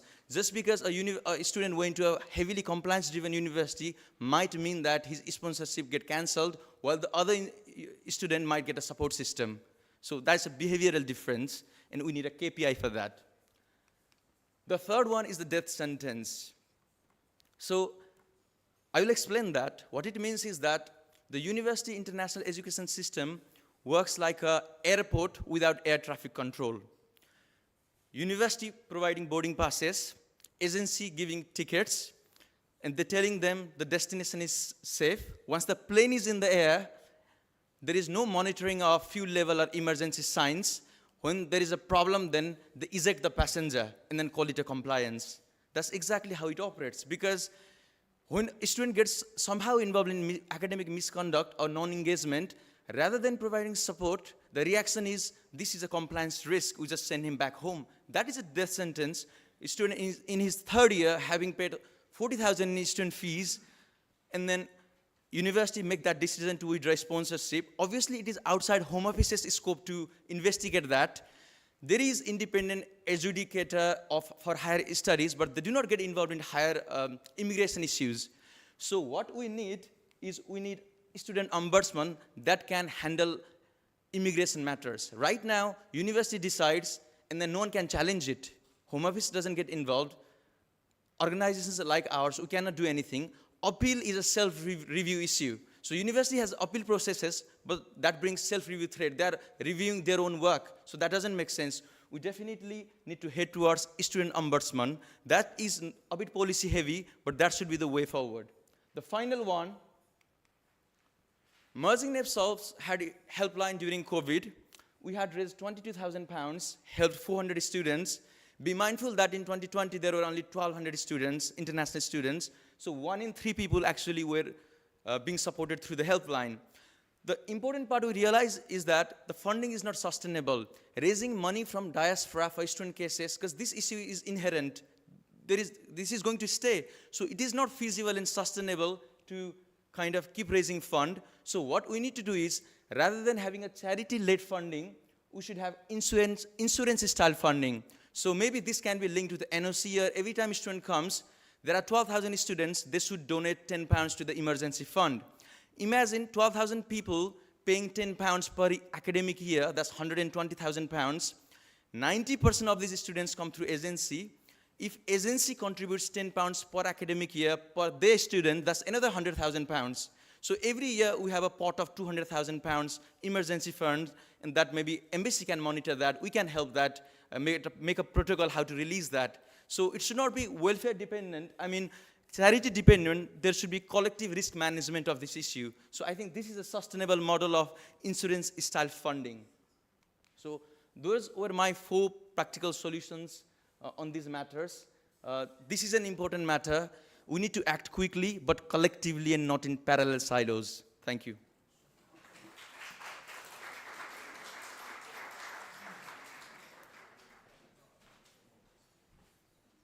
Pawan, thank you very much. That's some excellent proposed solutions there, which I'm sure we'll pick up in discussion. Excellent. Thank you very much. Thanks. We're now going to hear from Mr. Ramesh Belbasi, who is here. Come up to the stage, Ramesh. And Ramesh is like Pawan and Ravi, is another person who's been very closely involved in helping with student welfare. He works for the Overseas Nepalese Liaison Department, ONLD, and I'm sure he'll probably say 1 or 2 things about what ONLD does. So, Ramesh, over to you. Thank you. What a lovely afternoon to start with. Thank you, Nick. Your Excellencies, distinguished representative from embassies and the Home Office, representation from Education of Ministry, colleagues from universities, colleges, and community organizations, dear students, friends, and guests, good morning, and thank you for giving me the opportunity to speak today. I'm speaking on behalf of Overseas Nepalese Liaison Department here in UK, that is a wing of RSP Nepal. More personally, I'm speaking as someone who has spent years listening to Nepali students, not in conference halls, but in phone calls late at night, worried messages, and quiet conversations where students are unsure who they can trust. This issue is not abstract, it is deeply human. For many Nepalese families, sending a child to the United Kingdom is the biggest decision of their lifetime. Parents sell land, mortgage homes, and take loans with high interest. They tell their children, this sacrifice is for your future. Students arrive carrying not only suitcase, but debt, expectation, and fear of failure. Within weeks of arrival, financial pressure becomes real. Tuition fees often range from 12 to 15,000 pounds per year. Rent in cities like London can consume more than half a student monthly budget. Students contacting us saying, my rent has increased suddenly. The landlord wants cash only. 10 people are sharing one house. If I complain, I'll be asked to leave. Many do not understand UK tenancy law, and many are afraid to seek help because they worry it could affect their visa. To survive financially, students look for part-time work. We hear from students who are underpaid or not paid at all and asked to work beyond legal hours or threatened with job loss if they speak up. One student told us, if I don't work extra hours, I can't pay rent. If I work extra hours, I risk my visa. That is not a choice, that is a trap. At the same time, academic pressure does not stop. Assignments are due, deadlines are fixed. Attendance requirements are strict. Students work night shifts, travel long distances, return exhausted, and try to write essays at 3 in the morning. Under this pressure, deadlines are missed and panic sets up. One of the most serious problems we see is fear. Students ask, if I talk to my university, will this affect my visa? If I ask for an extension, will it be reported? This fear leads to silence. Silence leads to isolations, and isolation leads to crisis. Late at night, students call us saying, I can't sleep. I feel like I'm drowning. Please don't tell my parents. Mental health stigma remains strong in our community, and by the time our students seek help, they are already in deep distress. Sadly, we all know that some Nepali students have lost their lives in the UK. In those moments, community organizations support families with authorities, universities, and repatriation. Every tragedy focuses us to whether intervention could have happened earlier or on time. No single institution failed these students, but no single institution can support them alone. Shared responsibility matters. Embassies, universities, governments, community organizations, and students all have to play a vital role. If information replaces illusion, if compassion replaces fear, and if responsibility is genuinely shared, then studying in the UK can be what it was meant to be, an opportunity, not a risk. When a Nepali student dies abroad, it is not only a personal tragedy, it is a collective failure. But when students survive and succeed because support came in time, that is a collective success. Students are watching, families in Nepal are trusting us. We cannot afford them to fail. Thank you so much.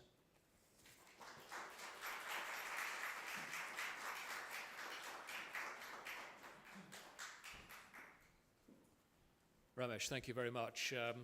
I think given the connection that you've got with the Rastriya Swantara Party, if they do get elected in the March elections, I very much hope that you become part of the Ministry of Education, and we can ask for your help to put all these things right. So thank you very much indeed. We're now going to hear from Mr. Rajendra Pudasaini, who we're very grateful to you for coming here today. I know you're a very busy man. He is the president of the Non-Residential Nepali Association in the UK, and I'm particularly pleased that you're here because I think that the support of the Nepali community in this country is going to be a very important part of the solutions which we'll be looking at later on today. So thank you very much indeed.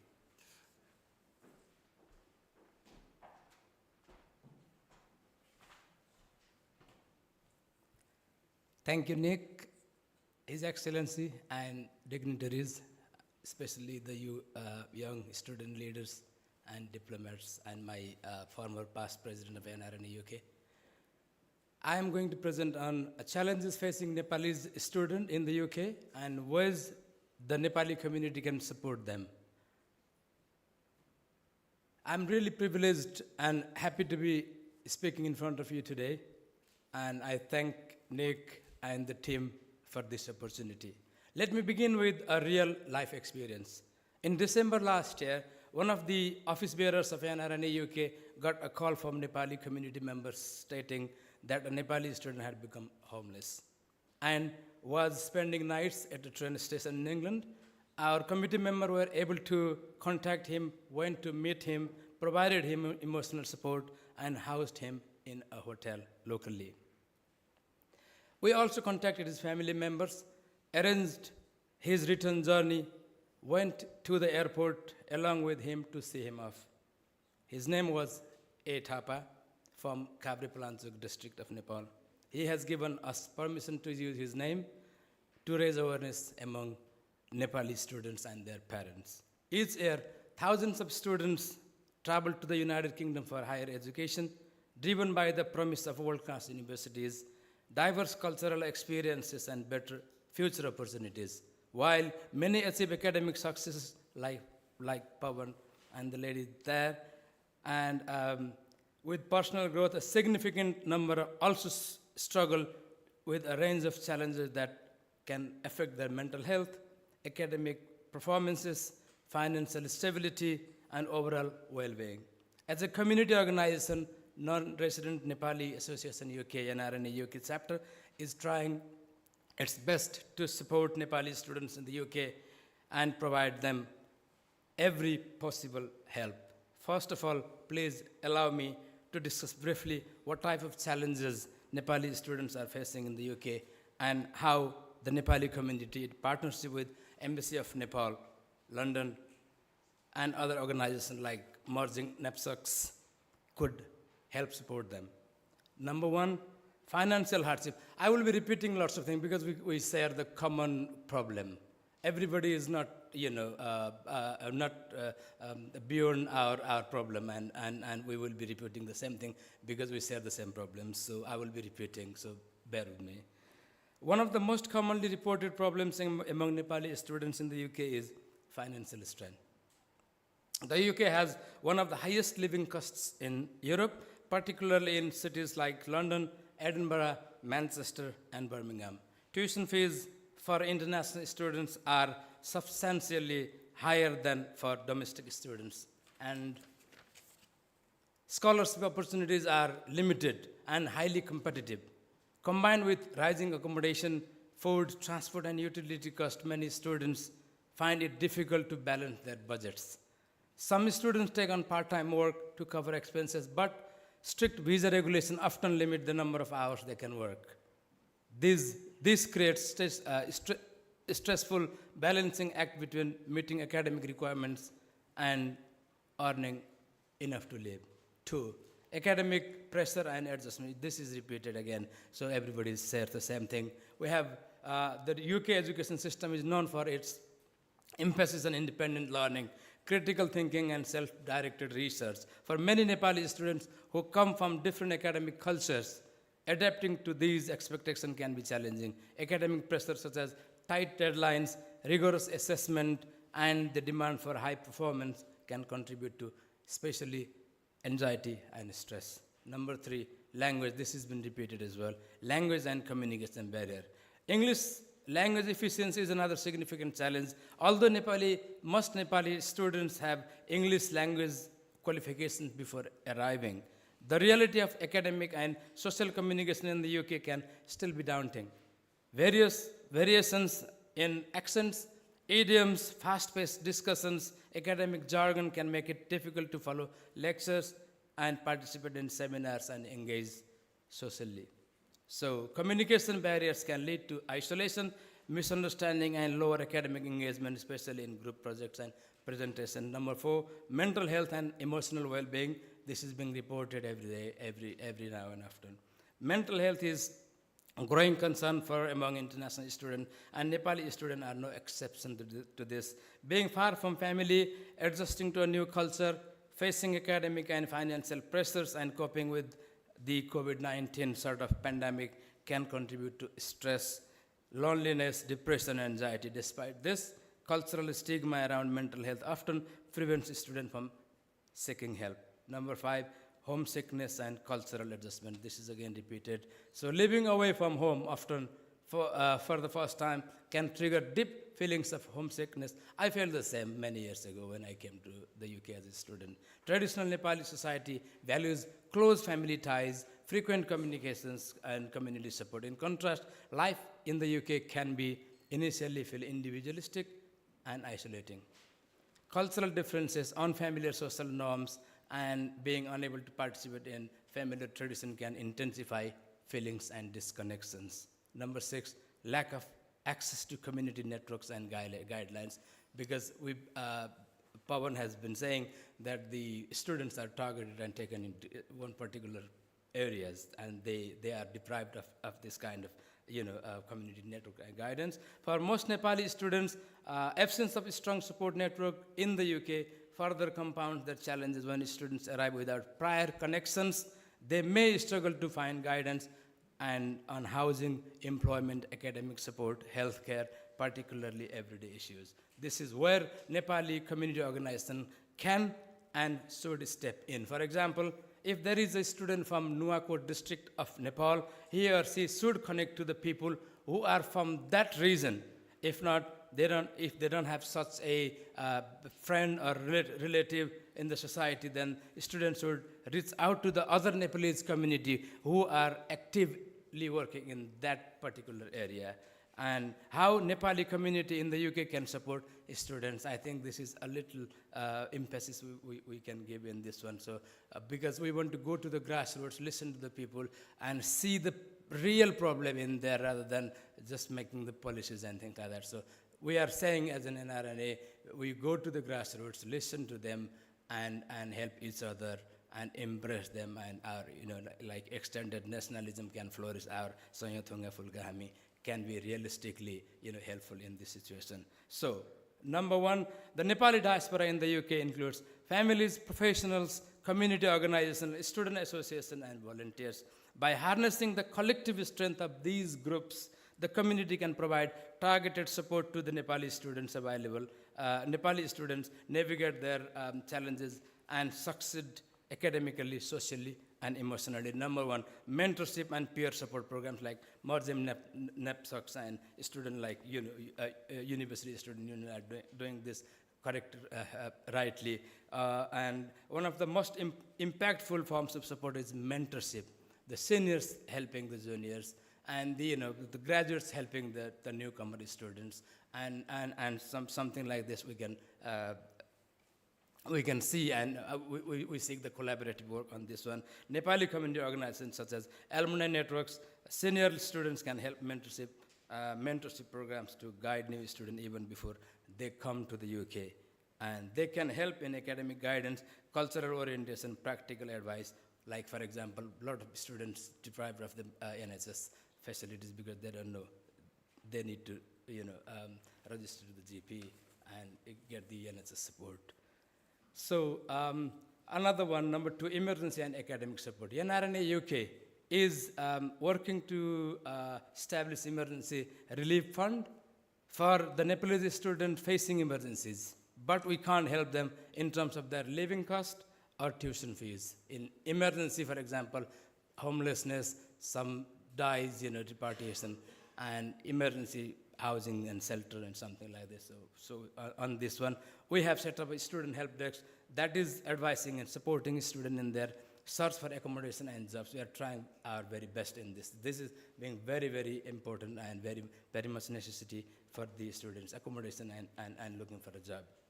On behalf of NRNA UK, I would like to thank Nepali businesses and philanthropists in the UK who have been supporting Nepali students in vulnerable situations. Student associations, like I've been saying, Pawan's name many occasions, merging knapsacks, are advising and supporting Nepali students in various universities. We really commend their initiatives and are willing to work closely with them. I would like to mention here that international students can apply for financial support from British government or local councils while applying for visa. They show their bank statement saying that they have enough funds to support their studies. Unfortunately, this is what is happening here. But in reality, majority of the students don't have enough money even to meet their expenses for first 6 months. It's getting difficult for international students in London and other parts of the UK to get part-time jobs. They want to work, but there is no job. It's really, really challenging, and the consultancies are advising, look, you get £12 something per hour, 20 hours guaranteed.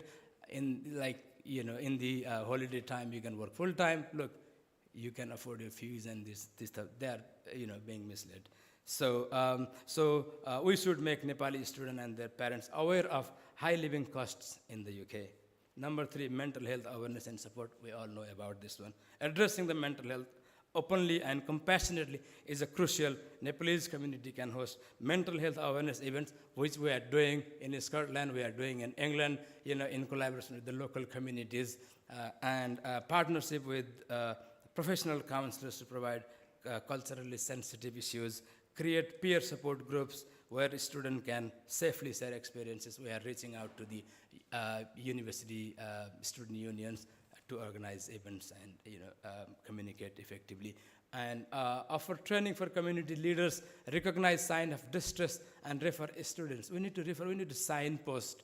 At least if we can't do anything, we can show them the way, the direction, so that they know where to go when they need any assistance or help. Connecting students with both community support and NHS mental health services can significantly improve well-being. As a professional working in NHS, I am a nurse, so I am passionate to advise and support Nepali students deal with their mental health challenges, and we have been doing this as well. Number 4, social events and cultural activities. Again, regular social events can help students. We are doing this. Nepalese people like fests and festivals and gatherings, and more. We are very much active like young generations of people. So we've been doing this to build friendship, feel connected, and celebrate our culture away from home.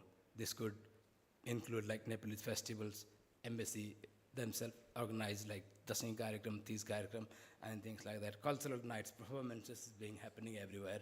Lots of big bands coming and gathering 2,000, 3,000, 4,000 people to cheer up our Nepali community here. Such activities foster a sense of belongings and remind students that they're part of the supportive Nepali community in the UK.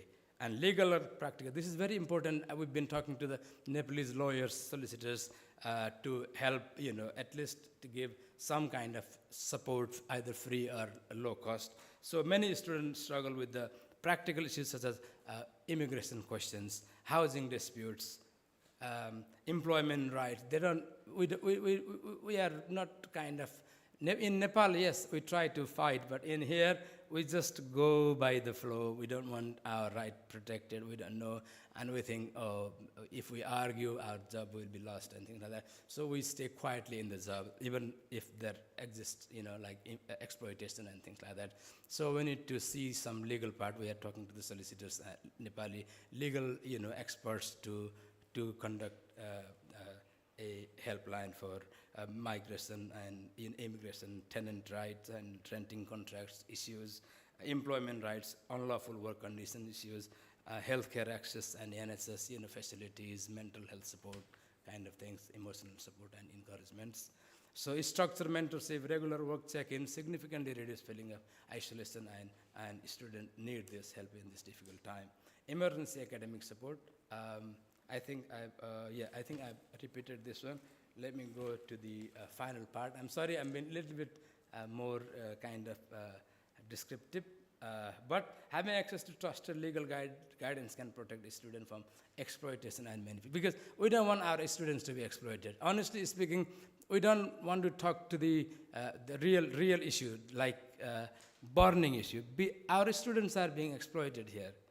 May, in the name of like rent, deposit, or finding rooms, or finding transportations and picking them from the airport, and even they are started to charge money to find the part-time job. This is wrong.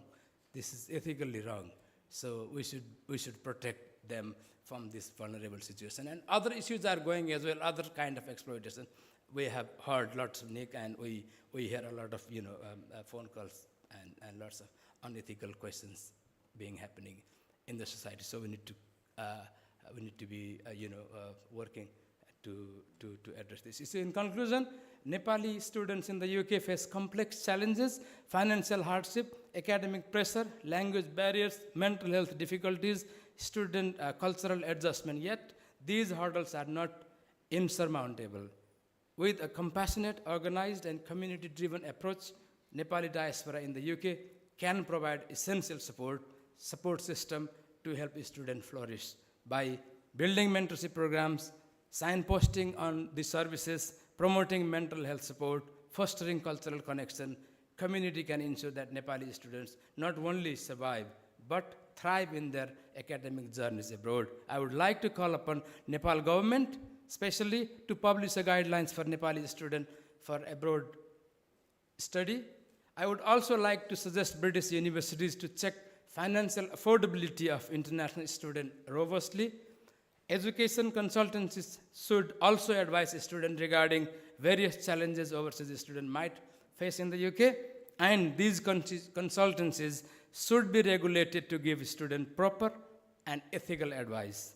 Together, Nepali community in the UK can transform the overseas study experience into one of confidence, resilience, growth, and success. NRNA UK stands ready to collaborate with Embassy of Nepal, London, and like-minded organizations in the UK to help and support Nepali students. Thank you for listening. Thank you.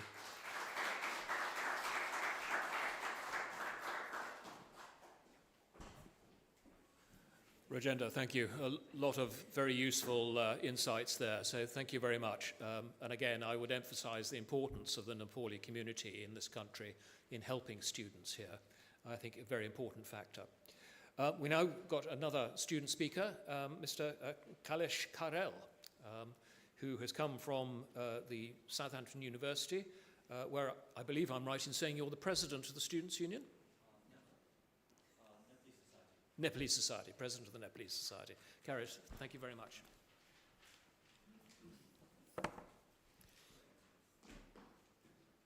I'd like to thank the British Nepal Society and the Nepalese Embassy for bringing voices from Nepal and the UK and allowing for students like me to contribute to a discussion that will shape the experience of many others.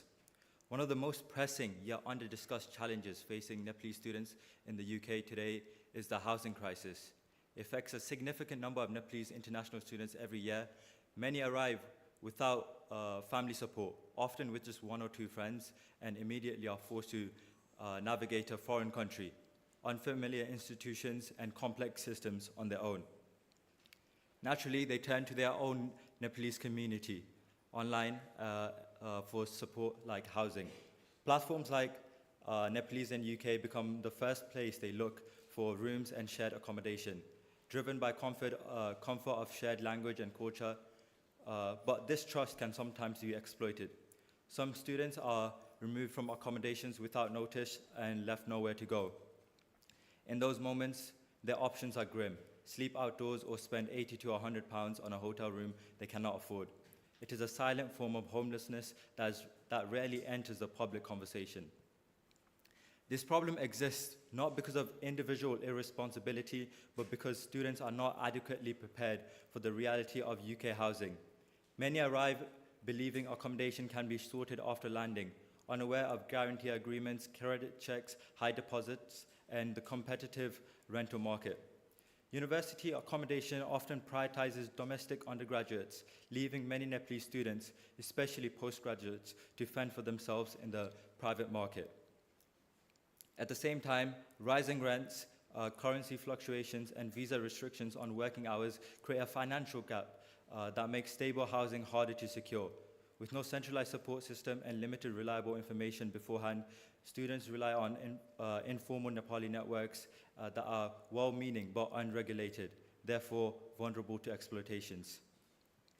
The consequences of housing insecurity extends beyond the logistics. Not knowing where you will sleep affects dignity, mental health, and emotional stability. It is difficult to focus on coursework, attend lectures, or perform academically when basic needs like safety and shelter are uncertain. For some, survival takes priority over education, the very reason they came to the UK. Housing insecurity also exposes students to unsafe or overcrowded living arrangements, illegal sublets, and exploitative landlords. Because many students fear jeopardizing their visa status or feel ashamed to ask for help, these experiences remain hidden, leading to silent suffering rather than support. Housing may seem like a basic logistical issue, but for Nepali students in the UK, it can determine whether their experience is one of growth and opportunity or of stress and instability. If we can address this housing insecurity, we not only improve their academic outcomes, we will protect the mental health, dignity, and the long-term success of Nepalese students who represent Nepal abroad. Thank you.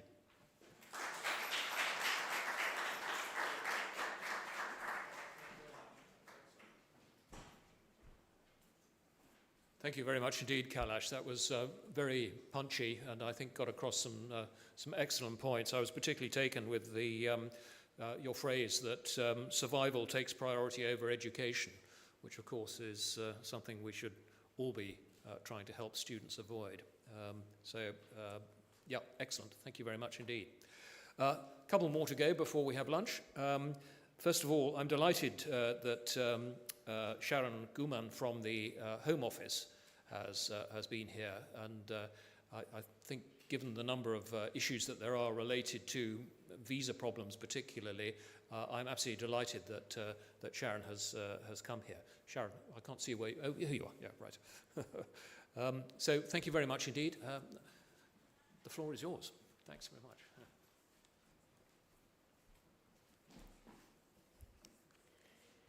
Good afternoon, everyone, and namaste. First of all, thank you very much to the Nepalese Society and Nick especially for inviting the Home Office. You don't normally see us, of course, I'm sure you all know, you hardly ever get to see the Home Office, but you're seeing them today.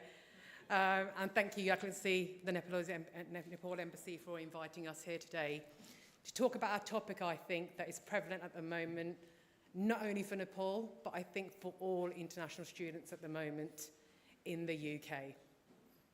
This is quite exciting for me, so I'll explain to you a bit about the role I do in the Home Office.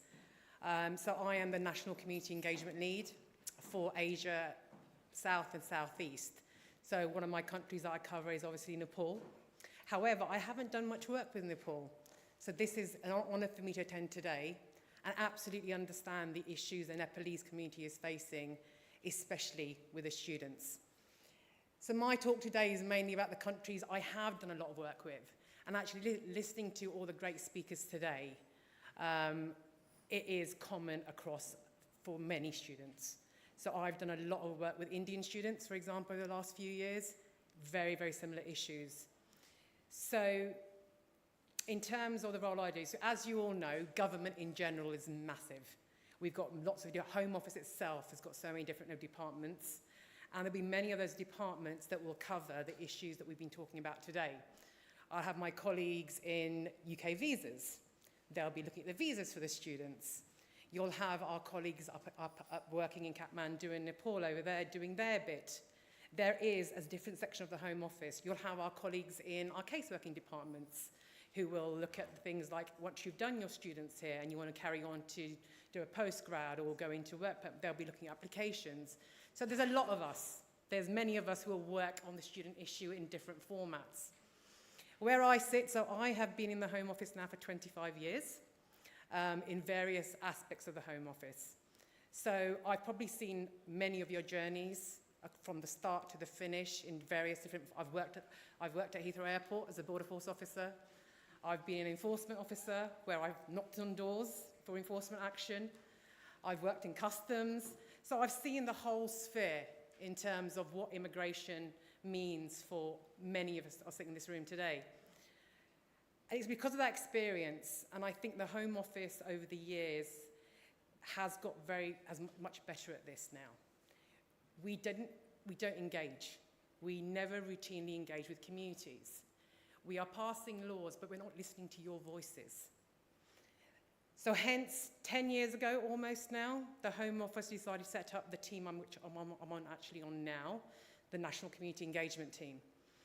The purpose of our team is to come out to you guys and listen to your views as we are today here. What are the issues from when people are going to apply for their visas and then coming here to the UK and the problems being encountered here? Of course, the Home Office, as every other country, we have immigration laws, as every country does. Job for immigration enforcement is obviously to make sure people comply with those laws. It's not always that simple. We know this. The stories we're hearing today, we know it's not always that simple. So how do we bridge that gap between our foreign community coming here to work, to study, and ensuring that compliance is there, but also understanding the impact of those actions on all of you. So obviously we've talked about a lot today, and I can totally relate to all of the instances that are affecting students here in the UK. So I will focus just on the immigration angle, because that has come up quite a few times now. So for me, I just want to map the student journey. So we've talked about this. We know that UK remains a top destination for many international students to study, for all the reasons mentioned so far today. Applications, I mean, I was shocked to learn, to be fair, that Nepal is now 5th on the list, which is huge. So we can see there's a huge pull for that education establishment. Of course, the UK universities who are here today as well, we want our international students. It's great for the British economy, so it's a win-win for everybody. But somewhere, things are going wrong, and we've heard that today. So what is it we can do? I think someone mentioned earlier today, and I've always said this, silo working. This is not a problem just for the Home Office, it is for us all to come together. And this is why I think this conference is so important today. It is about all of us, from our community groups, from the Home Office, from the FCDO, from all the orgs out here today. It is about everybody working together. There's certain things I'd love to be able to say to you as a Home Office. I can promise you this today. I can't, which is why it is so important we collectively come together to discuss this. So we start from the student journey. We start from the beginning. You've made the decision to come to the UK. A few of the students here mentioned it.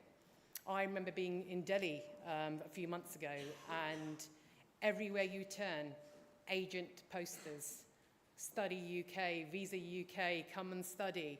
Absolutely. I mean, and that whole generation, you see all this. You want to go abroad, of course you do. We all, you want to go. Your friends have gone. You've known some of your relatives have gone. I want that journey.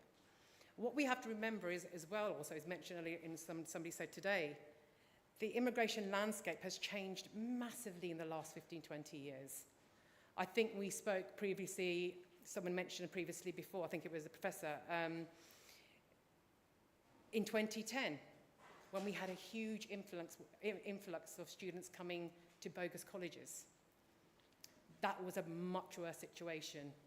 Now it is a little bit more regulated, where it's universities. Then there was colleges with English courses that didn't exist. And we had thousands of students who, I remember in 2010, they were all on the streets. They had no colleges to go to, colleges shut down. They had spent £20,000, £30,000 coming to the UK through agents.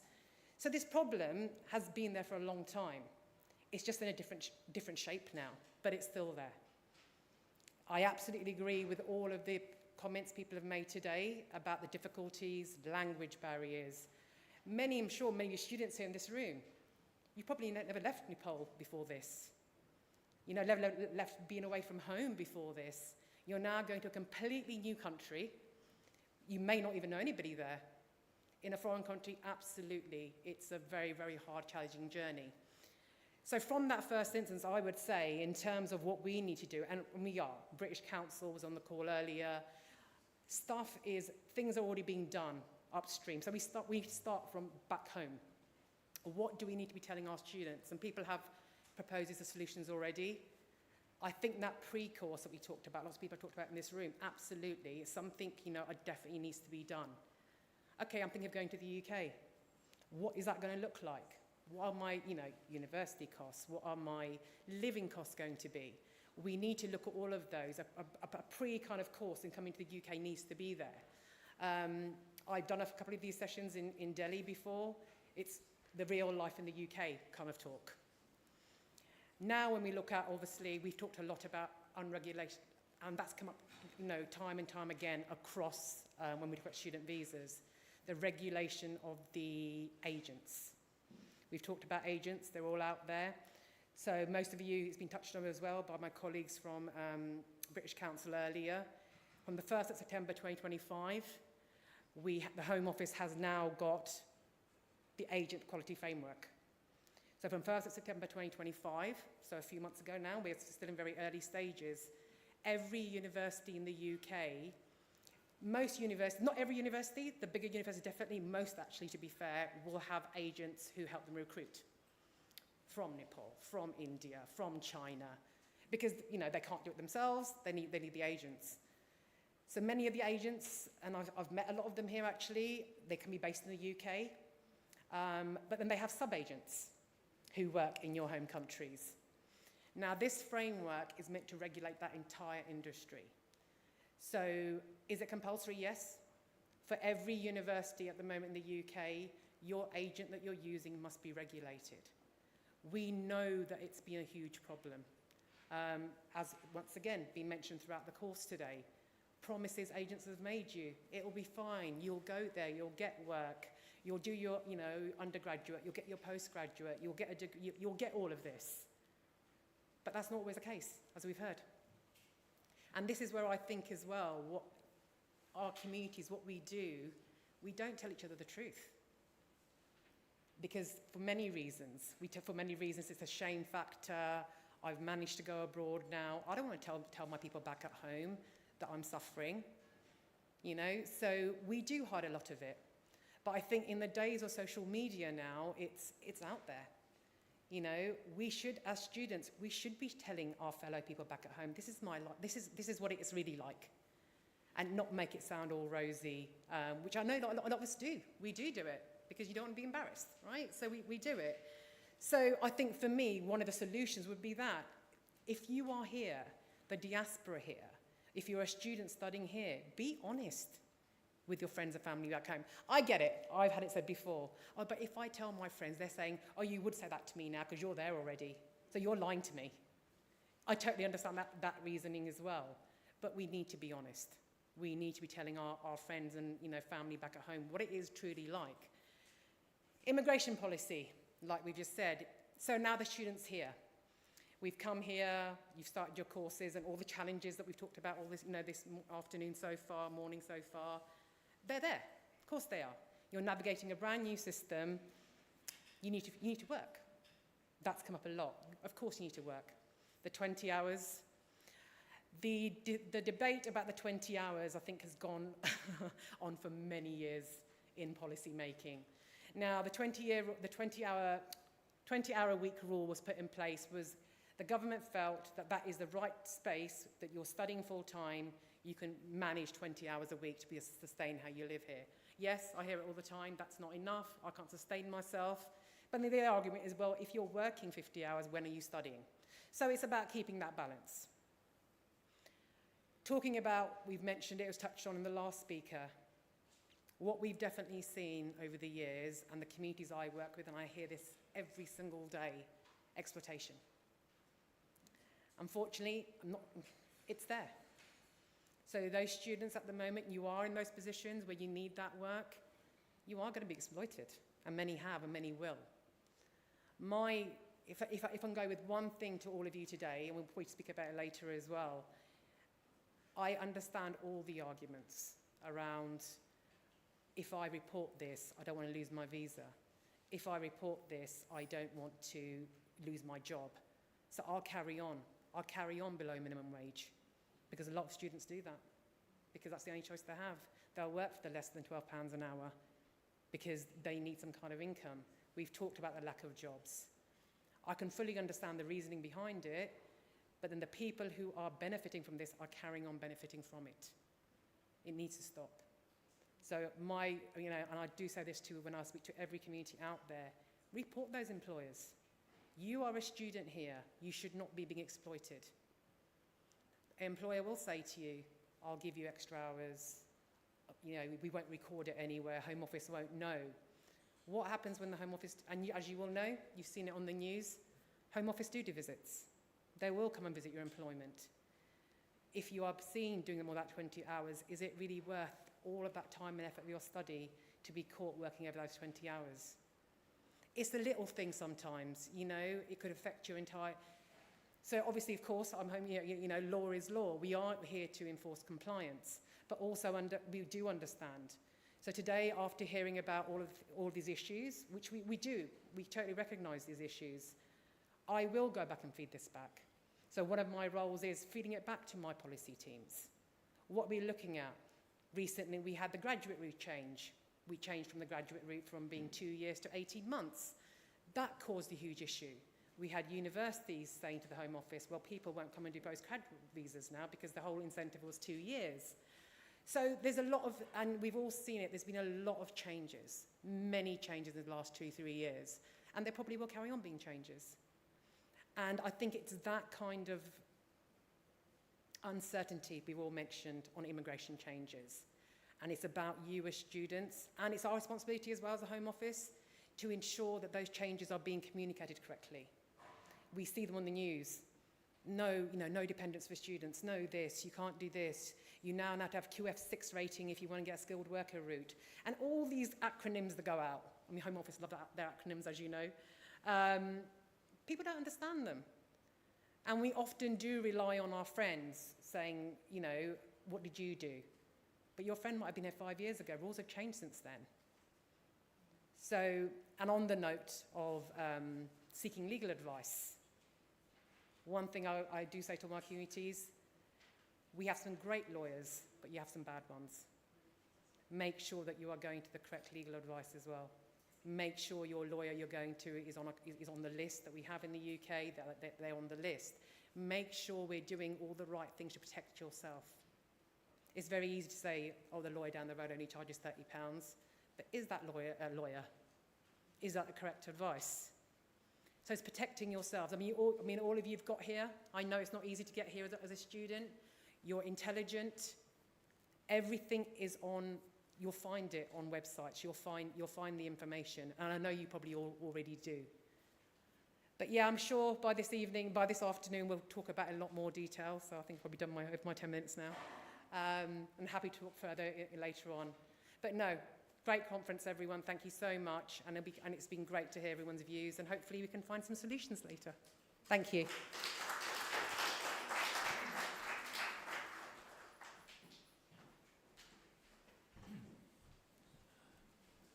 Sharon, thank you very much. Lots of good stuff there we can unpack in the discussions. Thank you very much. Excellent.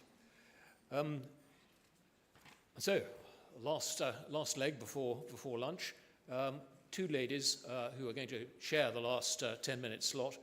Professor Sarah Parker from Liverpool John Moores University, who is also the chair of the Britain-Nepal Academic Council, and Purmila van Ommen, who is here representing the all-party parliamentary group on Nepal, who works with Alex Baker, MP, who is the chair of that group, who unfortunately can't be here today. So, ladies, the floor is yours.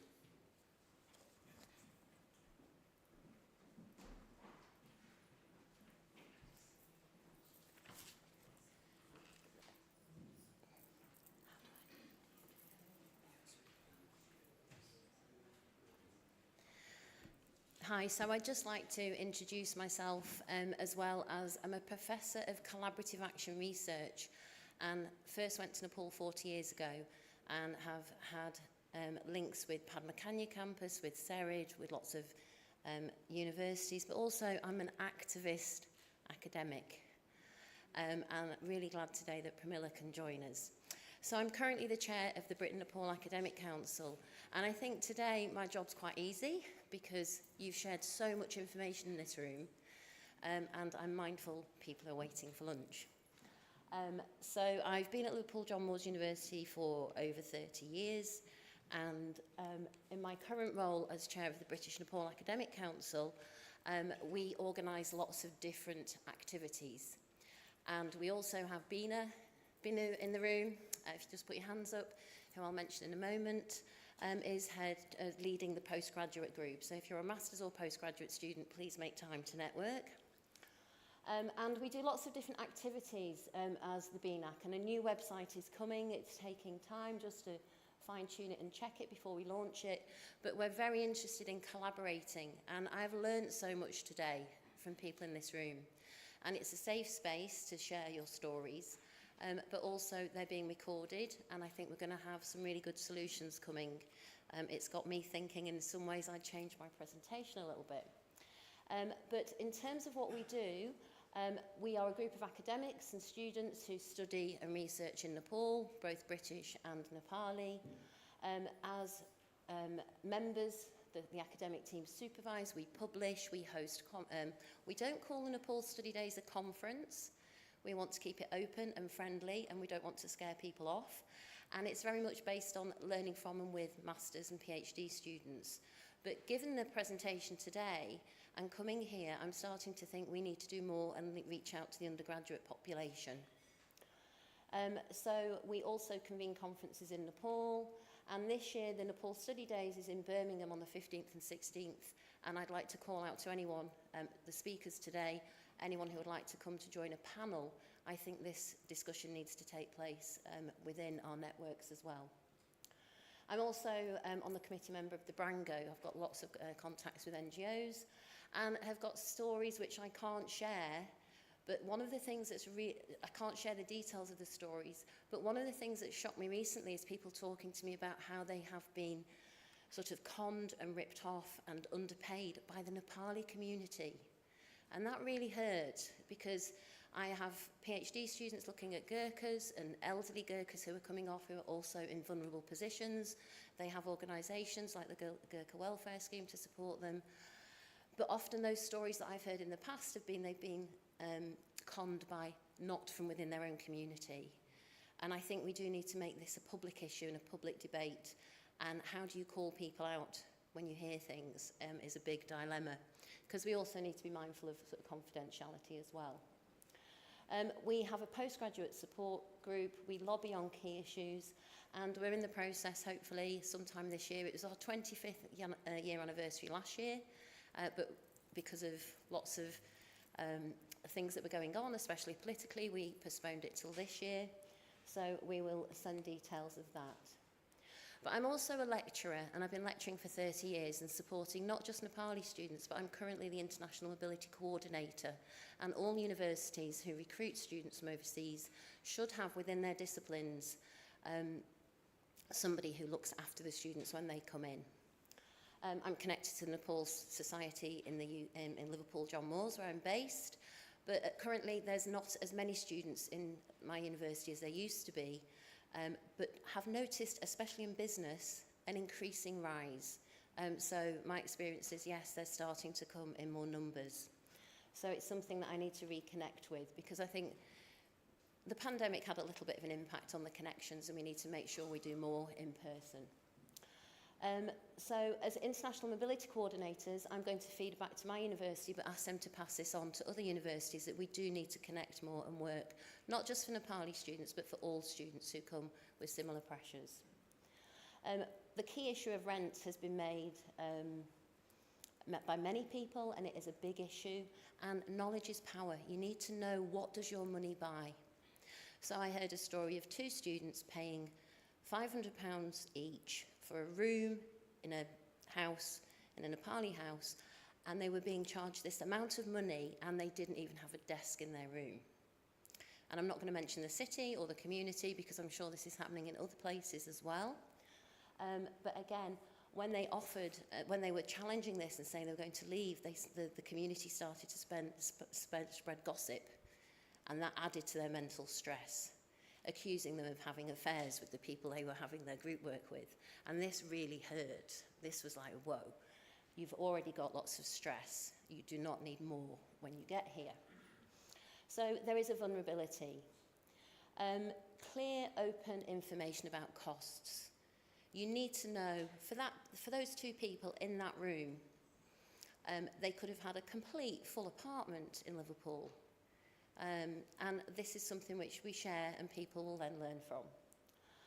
We also have, every university has excellent student support, but we have to break the shame and stigma and encourage people to reach out.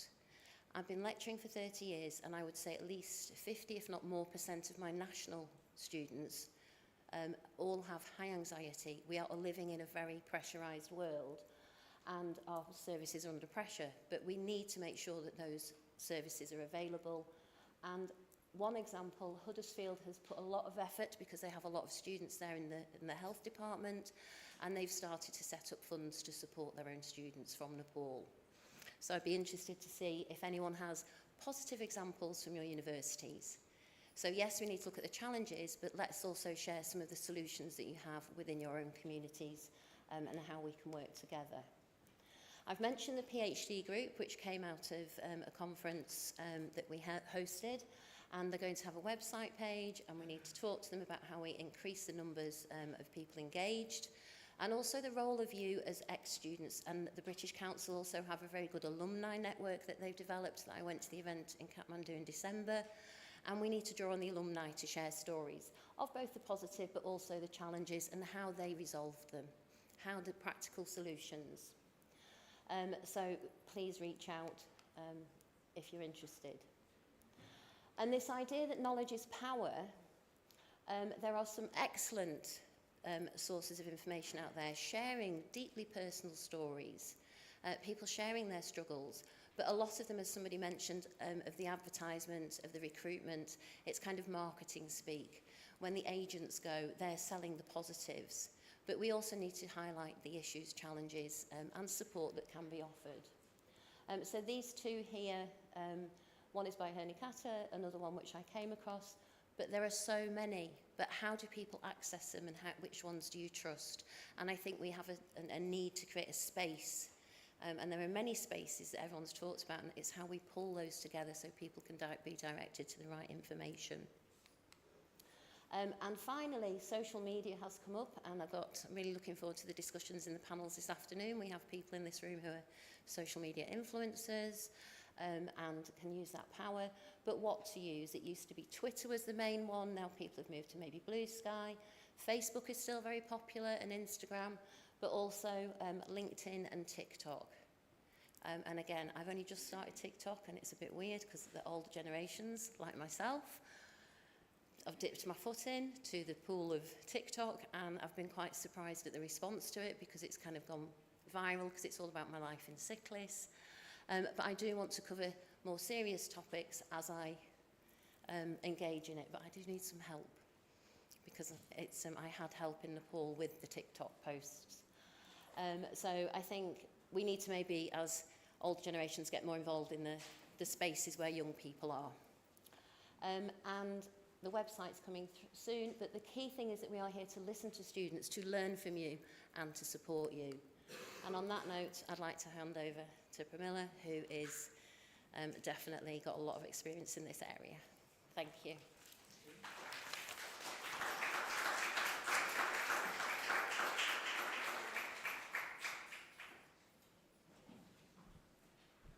Hi, I'm Pramila. So I came to the UK 27 years ago at the ripe old age of 19 to become a student, and I am still a student as well, not of life, but I am a PhD student.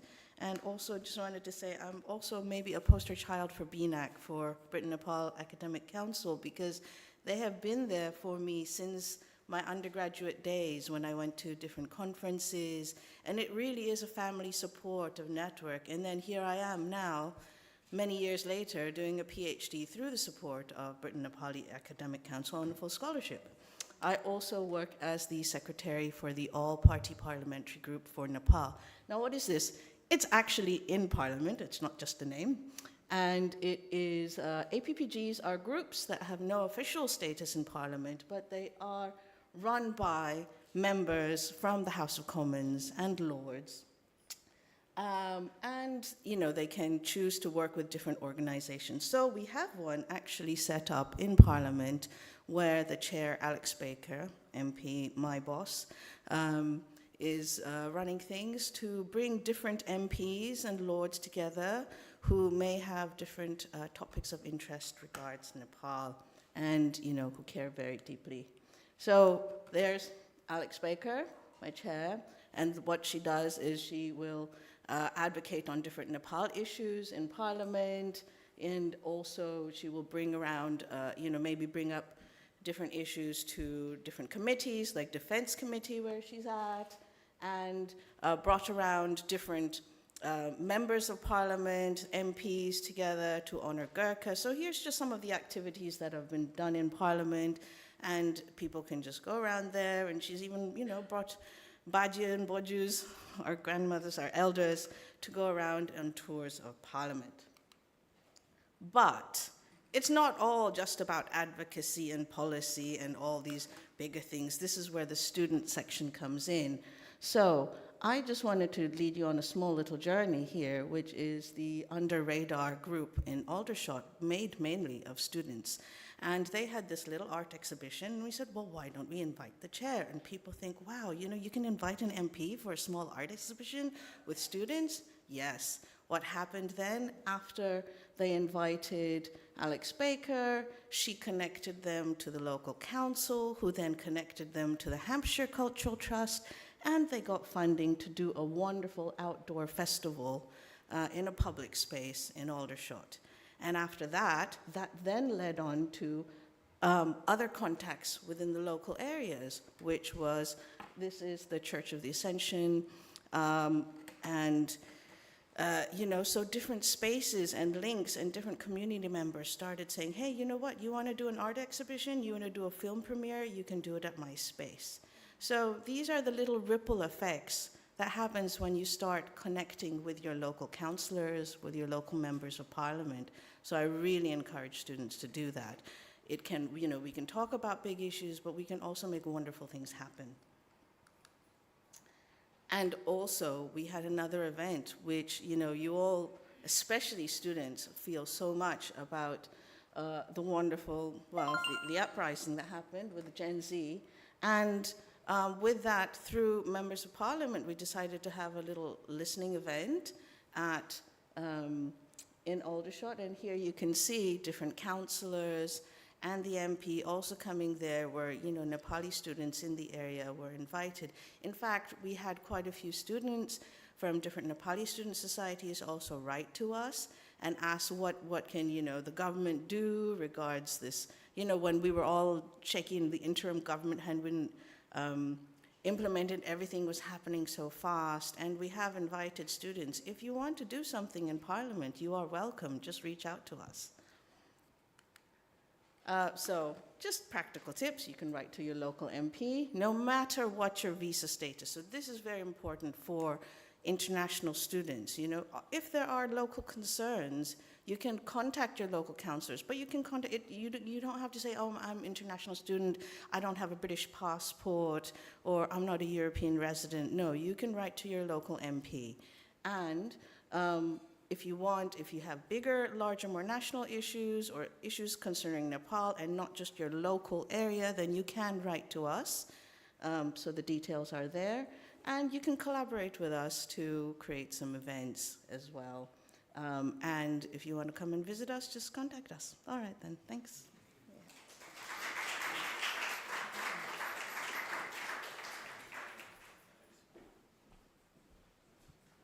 Well, there you are.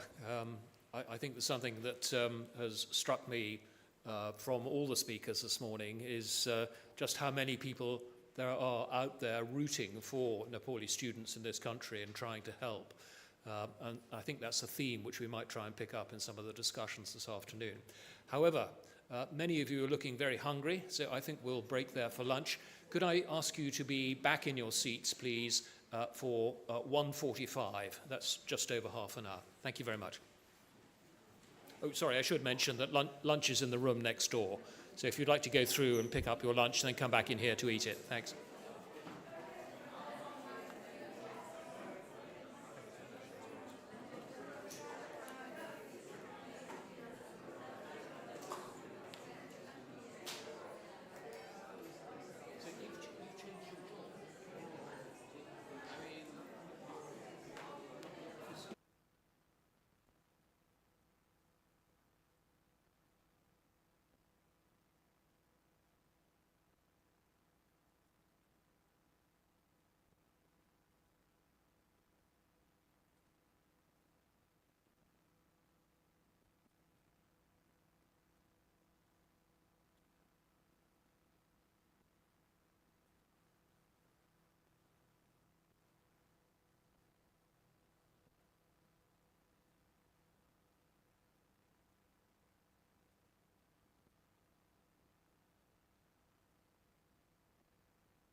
1, 2, 3. Yeah.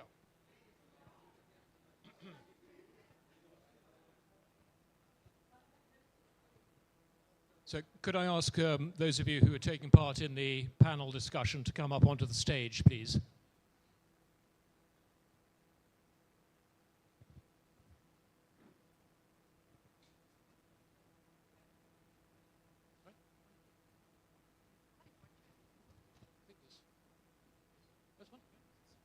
There you go.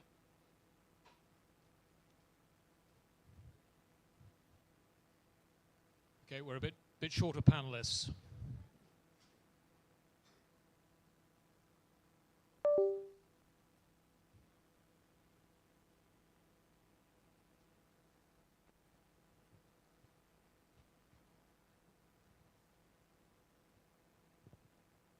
Okay, have we got, is Pawan Kandel here?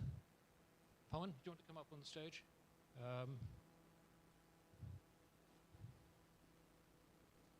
Dr. Ravi Noipane? Yep, great, good. Namira, honest. And Sushant.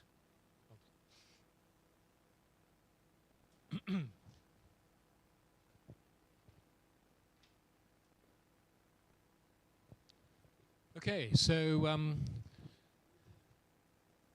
we're now going to start on the afternoon discussions. There are two panels, different groups of people on each. This first one I will be chairing, and it will have two parts.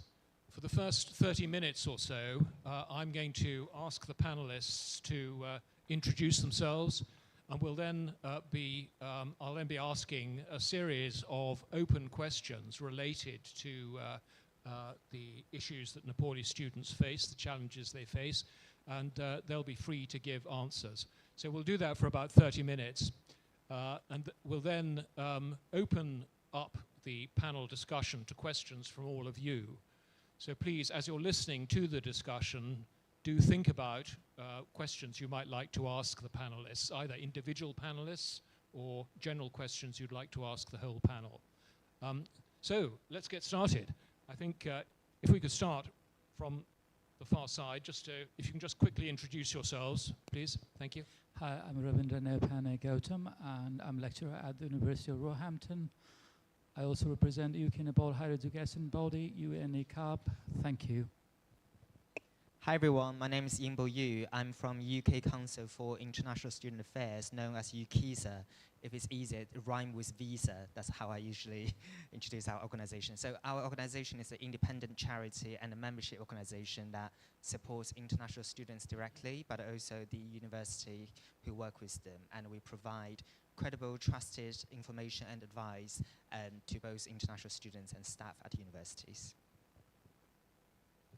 Afternoon, everyone. I'm Sharon Gimmin from the Home Office, and I'm the National Community Engagement Lead for Asia South and Southeast, which obviously includes Nepal. Hi everyone, I'm Naomi Restfester and I'm the president of University of West London, and I've been here since 4 years. So I've come here through as a student doing undergrad, and I'm still doing my postgrad right now, and that's about me. Thank you. Pawan Kandel, I'm the president of Merging NEPSOX. Merging NEPSOX operates as an umbrella organization of Nepali students and young professionals in the UK. Profession-wise, I work in finance. I'm a mergers and acquisitions advisor. Hello everyone, it's me, Sushant Yadav. I'm from University of West London. I'm the Nepali Society president. And it has been 3 years I'm in here UK studying undergraduate. Actually, I'm in the last semester. I'm soon will be graduating. It was such a nice journey to have a study in the UK with some ups and downs, and seeing all the problems of the students, which I feel and I go through it. But at the end, I solve my problems, and I'm here to deliver my problems and the challenges which students are feeling in my society, in my Nepalese community of UWL and other students. That's it. Great, thank you very much. Well, let's get started on the general questions, and I'm going to start with a question for Namira and Sushant, which is, what motivates Nepalese students to want to come to the UK and study? Why do you come here? Firstly, I think while we complete our +2 or 12 class, students wants to come to abroad because of us living in the abroad to see like the successful side of it. And the second thing is like the family pressure, because everybody is going to abroad and I think you should too. So that's like the reality of every household, I guess. And or maybe they would like to pursue their career in different cities or university like UK, top universities in the UK, because they want to gain more insights of it. And yeah, personally from my side, those are 3 topics.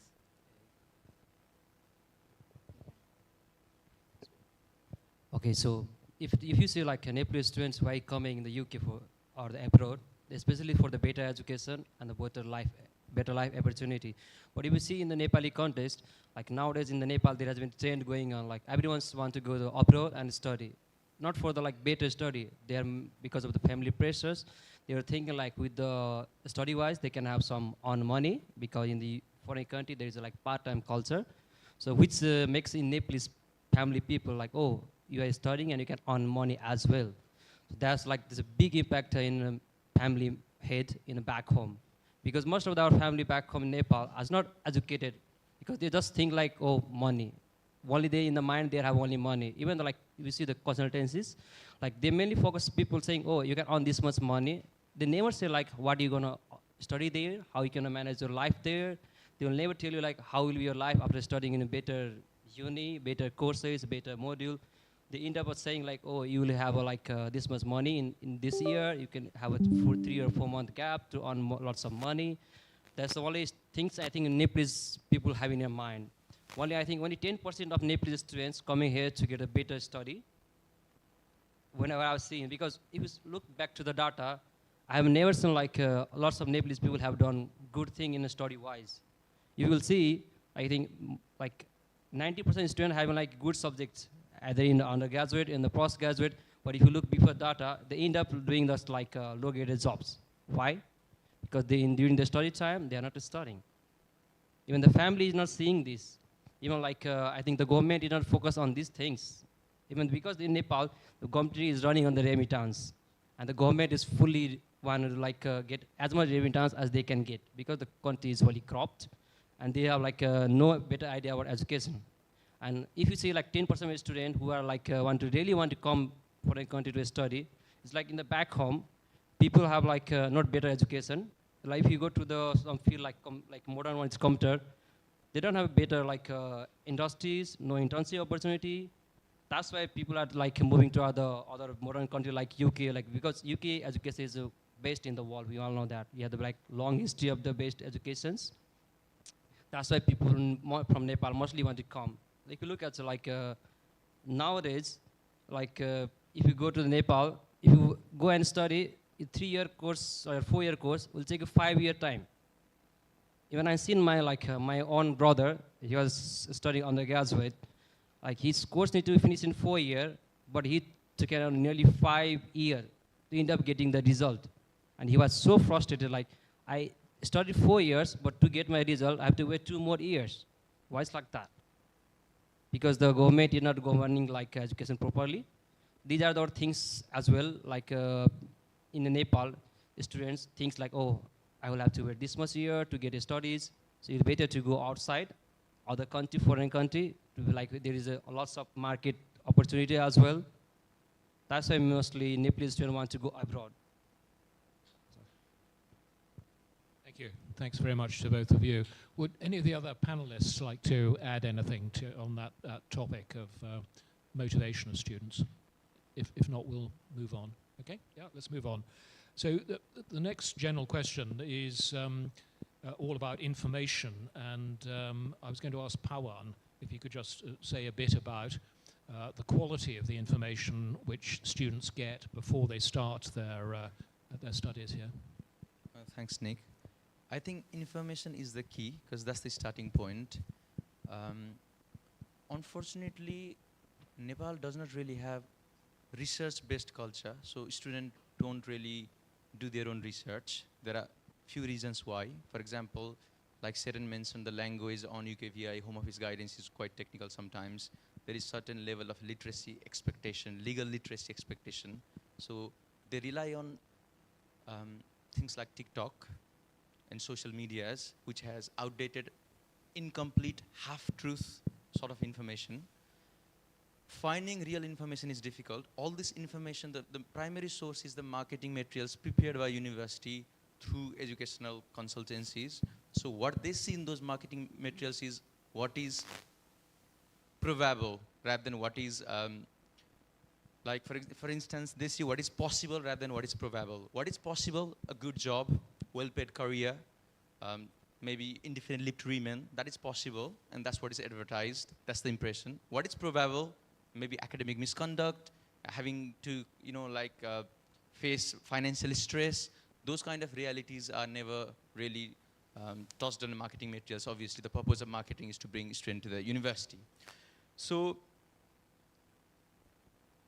the missing part is the eco-level system of ecosystems transparency. The realities, what leads to academic misconduct, what are the day-to-day realities of operating in educational system in the UK.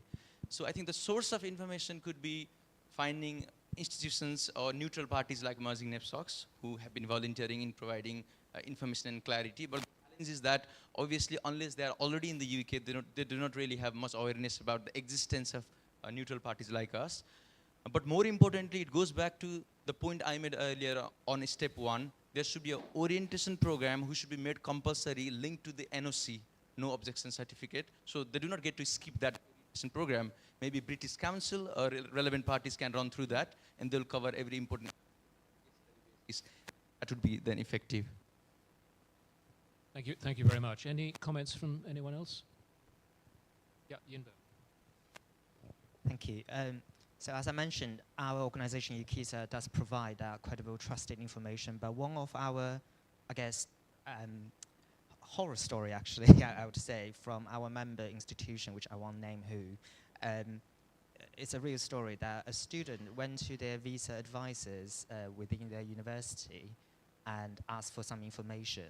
When the advisor gave the information to the students on the advice, the student turned on the phone, asked ChatGPT if that's the case, and then turned to the visa advisor and say, my ChatGPT just said what you gave me was wrong, and I trusted ChatGPT.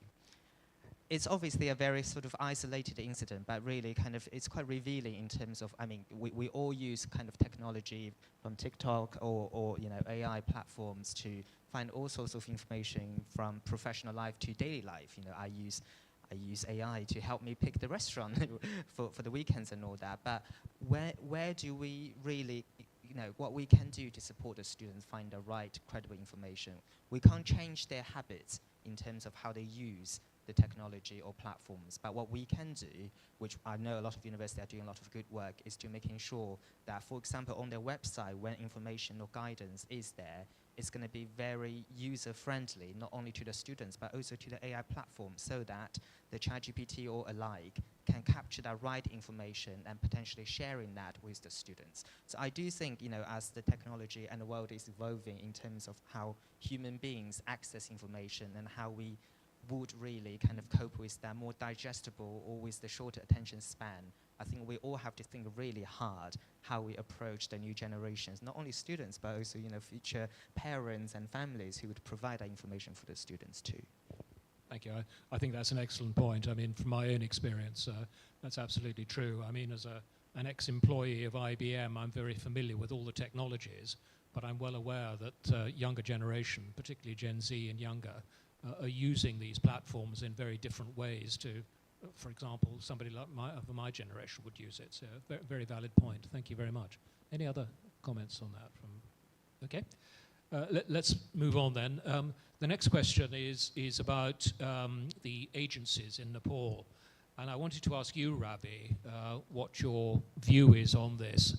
Are these agencies well enough supervised and controlled? I mean, we heard that from the British point of view, the agencies working with universities here are subject to legislation. How about the Nepal end? How's that? Yeah, this is something that I haven't had first-hand contact with those in Nepal, but I did battle with some other universities regarding some sort of the bad practices, like their passports were held by, apparently, allegedly, by the agency in Nepal until whatever payments they had to do, that they would give the passport in the airport. And then I did talk to the university's director of international students, so that took quite many months to work through, and without properly establishing whether the agents had malpractices. One of my distant sister did mention about one of the adverts about studying in the UK, as we heard earlier in New Delhi, similarly in the western small town about, and I saw that, and what a promising and attractive advert that was.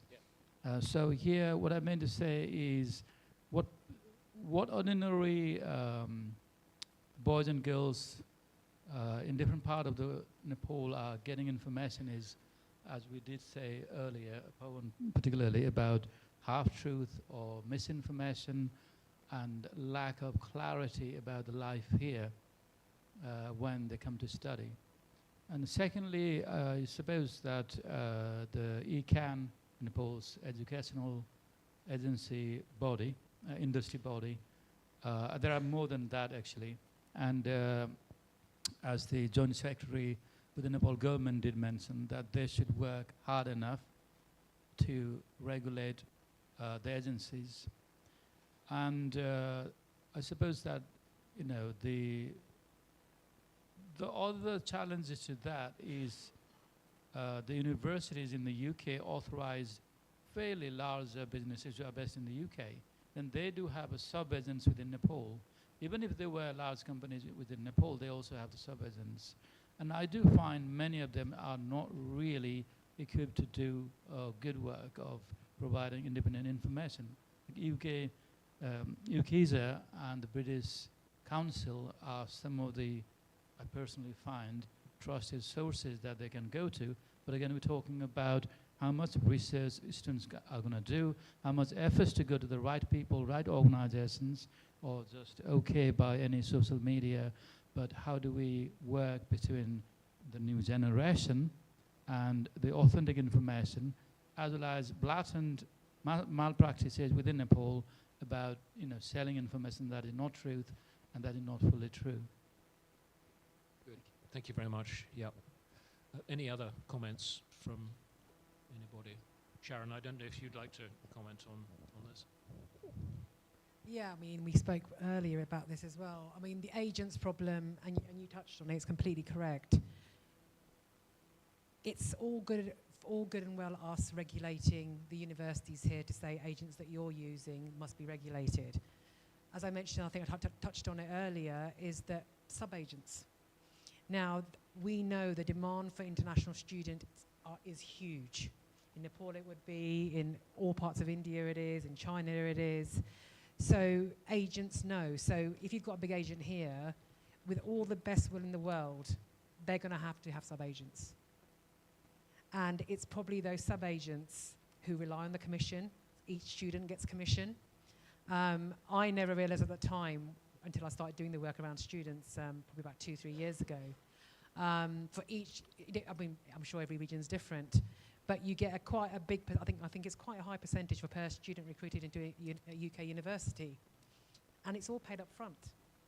So that student, for example, may not last the whole, if it's an undergraduate, whole 3 years. They might not even last 3 years, but the agent is getting that commission. So it's big money. Yes. It is big money. And I do agree with you. We do have to work with our host countries. We do have to work with the Nepal government to crack down this problem. The UK Home Office and our agencies up abroad won't be able to do this on their own. And I know a lot of work does get done in the talking with the, with those individual governments to help us crack down on the agents, because it's the same as any people smuggling. It's a massive industry at the moment. It's a lot of money. It is. So once again, come back to the same point. We need to work together on this. Universities, us, governments, students themselves, bodies. We all need to work together.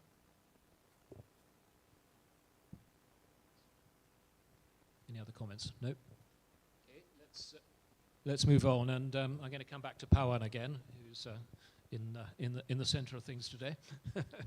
And I wanted to ask about Nepali alumni. We have some in the audience today, some I'm sure who are watching on the live stream link. It seems to me, and I think one or two speakers alluded to this, that previous alumni who've been to UK universities have an important part to play in helping new students when they come here. I wonder if you'd just like to comment on what your views are on that. I think the key role alumni can play is they can be early warning translators. The problem we are having is that when a student gets an email about fee warnings, fee deadlines, they don't take it seriously. They don't understand the context of that email. It's not any spam email. They're going to send the fee deadlines. A couple of weeks' time, they will probably it will get you into the process of withdrawing sponsorship and stuff like that. So that sort of seriousness they don't understand, and probably alumni can better explain the context. The second thing is the realities of the UK, working 20 hours a week, the minimum wages jobs they have to do, balancing emotions, sentiments, work life, those kind of things are never talked about. So I think they can share the first-hand experience as well. Even more important is choosing right university and courses.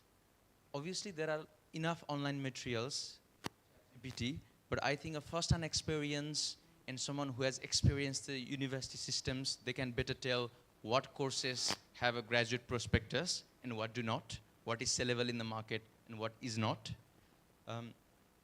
Yeah, rightly so, I think. But also, one last thing I want to make a comment on is that right now, it has been goodwill-based intervention from alumni, but what we need is more structured communication and mentorship programs, so that to mentee match with the current students and alumni continuously. That would be useful. Yeah.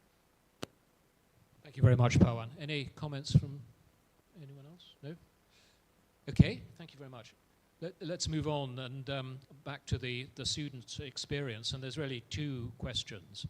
And I'd like to come back to Namira and Sushant to ask you two questions, if I may. First of all, from your own experience, what improvements should be made to pre-application advice and support that you got? And what improvements should be made to pre-embarkation briefing? In other words, once you've got a place and you know you're coming to the UK, what information do you need?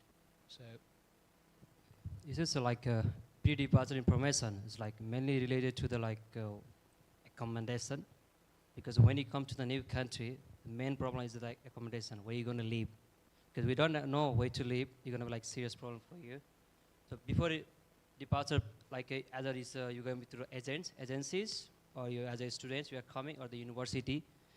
They need to provide detailed information about accommodation. Like university have a uni accommodation that can be short-term accommodation if you want to stay in a university.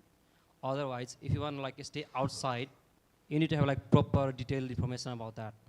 Because most of the students when they come, they don't have proper detail where they're going to stay.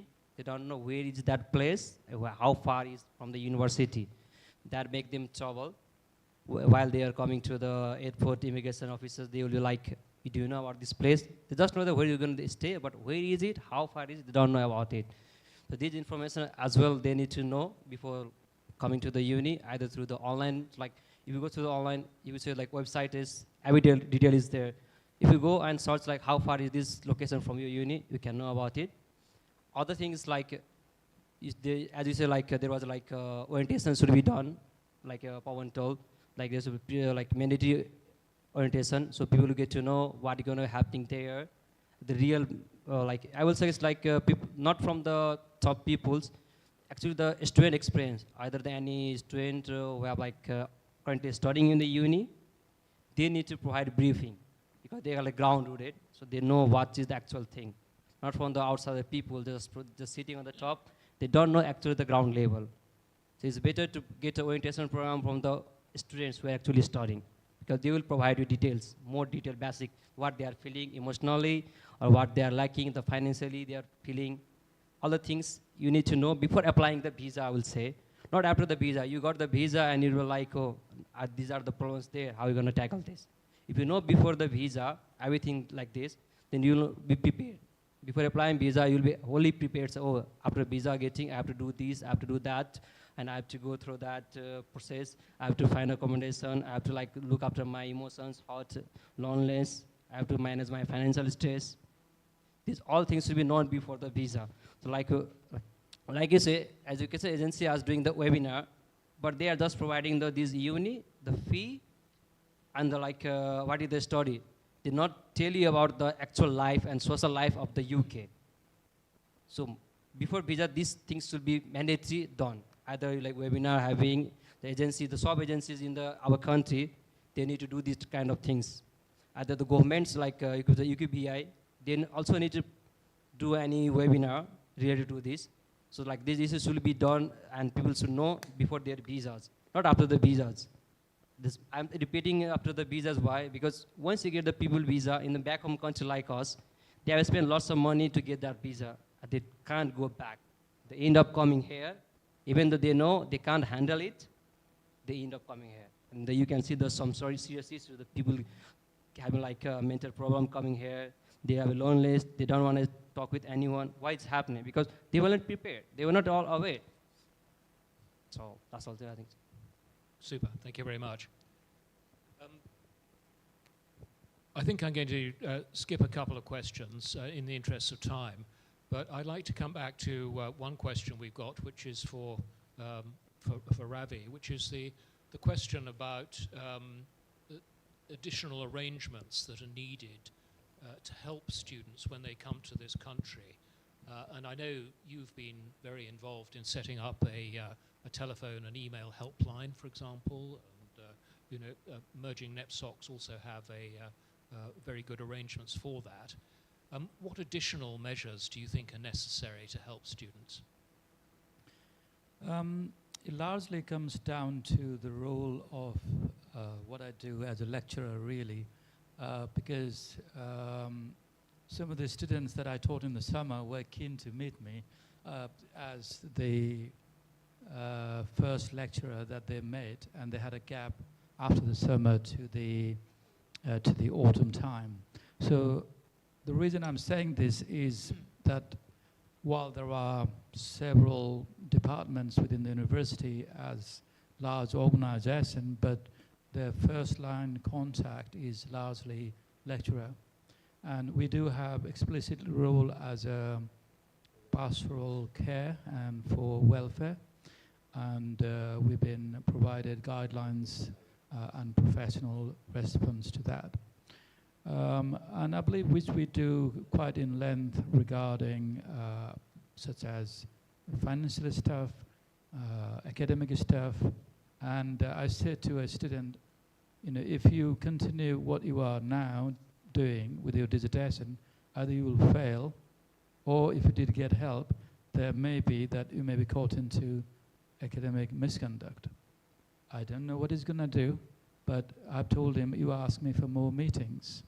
So these are mostly on the side of the lecturer's life, that how the students get information, help, signposting from the frontline staff that is largely lecturer.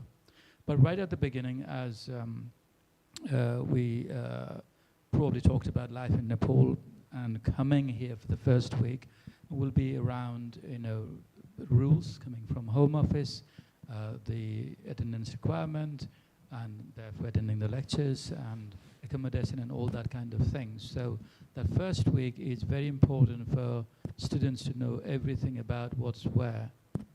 And talking about the lecturer, I wouldn't say poor lecturer. I think I get paid more than what I should deserve. But this is the challenge of time about how much we can support as academic staff versus many well-being units and so on. So this is also quite a challenge, and particularly that the Nepalese students who come here and vulnerable are 18, 19 years old, undergrad first year and so on. Um, and as I spoke this morning about, mostly the deaths are round about 19, 20 and that range. So that probably should alert us about who are the problematic, the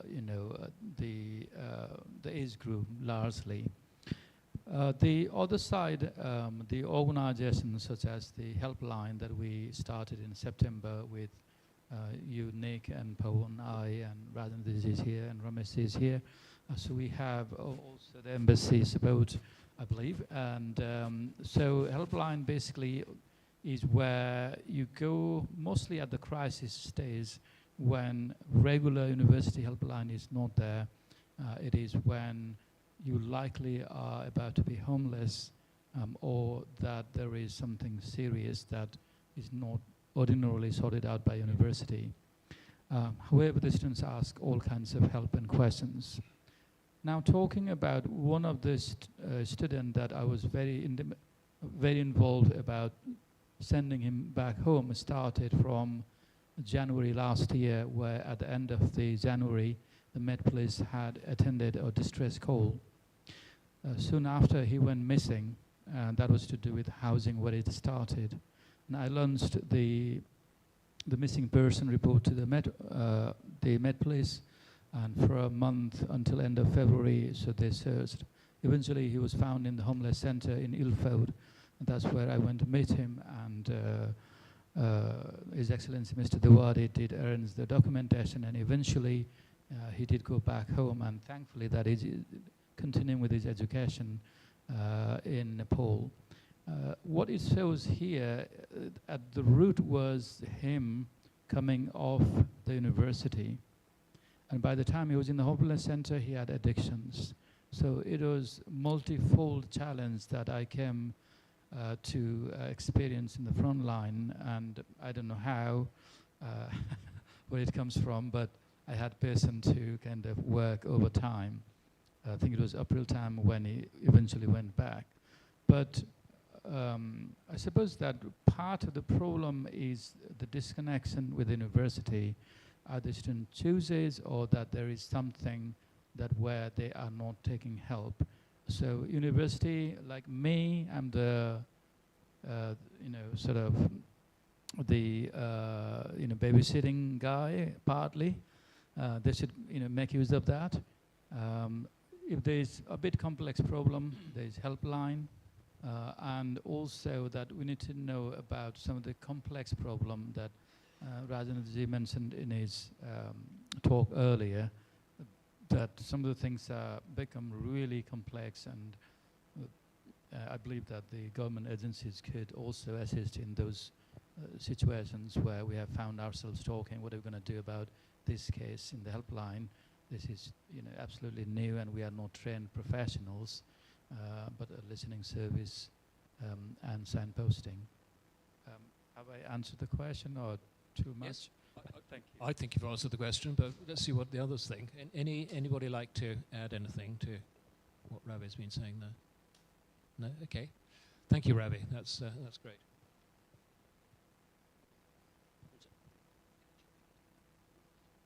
I understand that we've got a representative from the Ministry of Education in Nepal who is online and who is willing to take questions. So I think let's break with the formal questions there. Can we get him online up on the screen?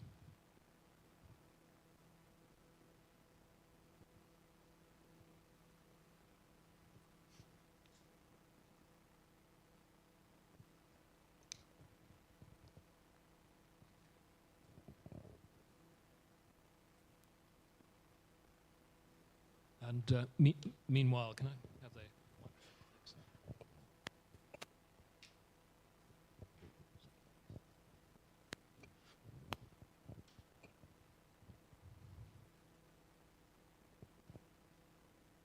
Here. Mr. Sanjog Rai.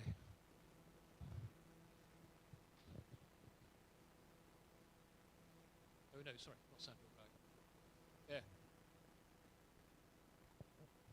Mr. Jivakumar Sabkota, we can see you on screen. I mean, तपाईँले हेर्न सक्छ अहिले राम्रो छ धेरै धन्यवाद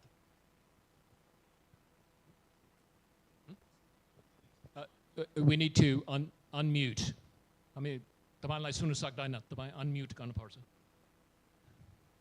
Yes, I am on mute now. ए हुन्छ राम्रो छ thank you very much Okay. thank you for joining us हामी यहाँ सल्लाह गर्दैछौँ we're having a discussion on many of the points related to students we've had a panel here on the stage who have been answering a few questions but we're just about to open it up to questions from the audience. So if you could stay online, please, and if anybody has any questions for you, we'll get them to ask them.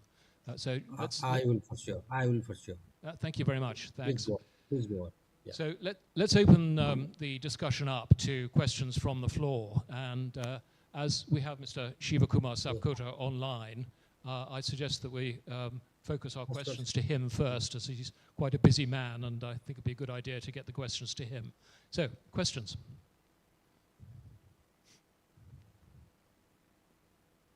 Yes. And could you just explain who you are before you ask your question? Just name and where you come from. Thanks. Kiran Rami from HRU's Harrow Richmond Uxbridge College Group.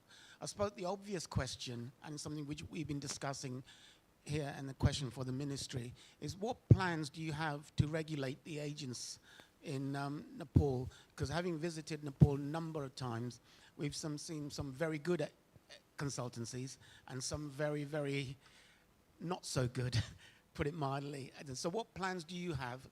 It's something we've been discussing here in this conference.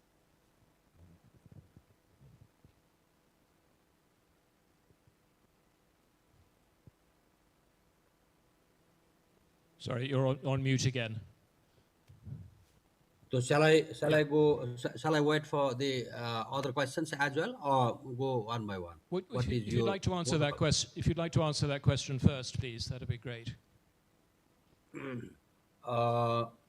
Okay, so straight away going to respond to the question raised by a colleague. This is a very important question for the government of Nepal, Ministry of Education, basically. Yes, having heard all the concerns and questions and also the reflections, observations made by colleagues, presenters, I mean the experts, and also the students from the conference today. I have really been impressed by the way you are putting the questions, concerns of the students, basically the core challenges and issues, and also the problems they are facing in UK. And some of them are, very serious, and the Minister of Education has to take very immediate action to respond to, and to give solution to those, situations, right? So, and now, specifically going to your, particular question, like the Ministry of Education, yes, of course, we do have, so many consultancy agencies working under different legal arrangement. They are, many of them are, doing well and doing good, and the students are very much, satisfied with the service they are provided. And some of them, as you said, are not, as you indicated, good, and they will definitely be corrected, and they will come under the the desirable framework of delivery of their services as well in future. So now, from the Minister of Education side, we are now engaged in, as I indicated earlier in my remarks, that we are revising the regulatory framework. Basically, customized to the consultancy agencies. So that framework will definitely make the consultancy agency more accountable, more responsive to the student services, and they will be made very much proactive. And the government of Nepal also will closely work with them and we will definitely create a kind of, platform, a kind of space where we will have a kind of reciprocal system of listening to the questions and concerns of the students, and also will be able to, provide adequate services that the students are, aspiring for at the moment. So we will definitely now onward, have a kind of strong collaboration with those consultancy agency, and come up with a kind of, strong and very doable and operable sort of, mechanism to be a little bit, more proactive and more responsive to the concerns of students, so that they will feel more comfortable, and they will get enough, counseling beforehand, and so that their, the support system, and also the entire, the study life will become better in future. Yeah. Thank you very much. Can I just ask a follow-on question about this? The legislation that you're looking at and investigating, is that looking at the agents and also the sub-agents who work with them, or is it only looking at the top level of agents? Because one of the issues that's come up today has been the fact that although the top level agents may be okay and may be working well, the sub-agents may be working badly and be less well regulated. Can I just confirm that the work you're doing is looking at all the agents, the sub-agents, not just the top tier? Surely. Thank you very much again for this follow-on question. In fact, yes, the agents and the agency, meaning the personnel, the entire, group of personnel who are employed for working with that particular agency or the consulting firm, will be, looked into, and they will definitely be monitored, well monitored, and their actions will definitely be well monitored. And if there are any kind of, misconduct, and any kind of, illegal, activities being, carried out by those agents or agencies, at the top level or at the, ground level, they will be, they will be put under the legal action. And government of Nepal, especially Minister of Education, is very much keen and serious about, monitoring those, activities of the agencies and the agents. So yes, of course, I would like to, request you to understand the position of the Minister of Education at the moment, that we are definitely looking forward to having a very strong and robust system, so that this, sort of, criticism, and the any kind of, illegal actions will be completely controlled in the days to come. Yeah. That's excellent. Thank you. And that's very good news. I'm delighted to hear that. Thank you very much indeed. Let's open it up to another question. Yes, Ramesh. If you can just introduce yourself.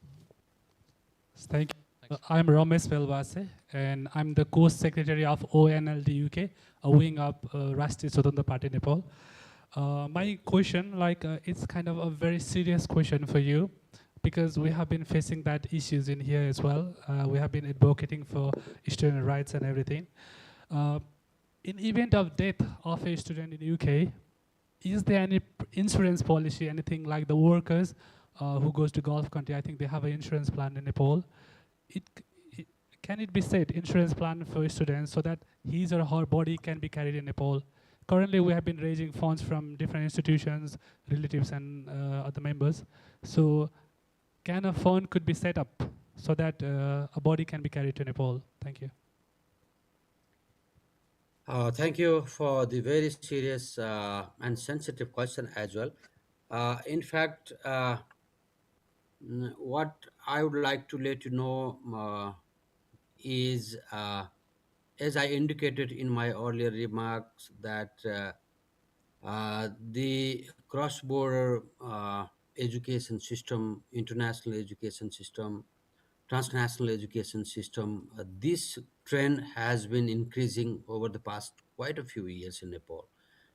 And along with basically the increasing trend of this kind of, movement of the student for overseas studies, study abroad, we have been, the government have been now seriously working on establishing a kind of system so that we will be able to reach out to the citizens who are living in any part of the globe. That includes, as you said, the student in UK and students in Gulf, student in any, parts of the world.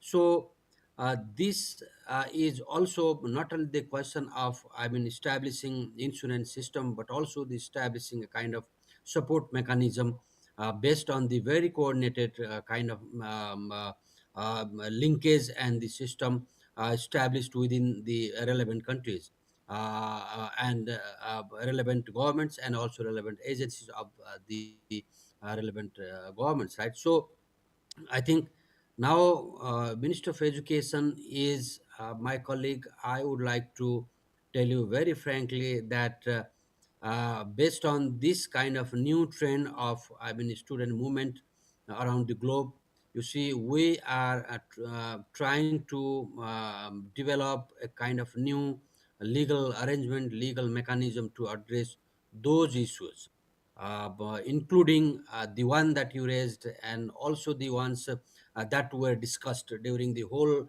day today in this conference, right?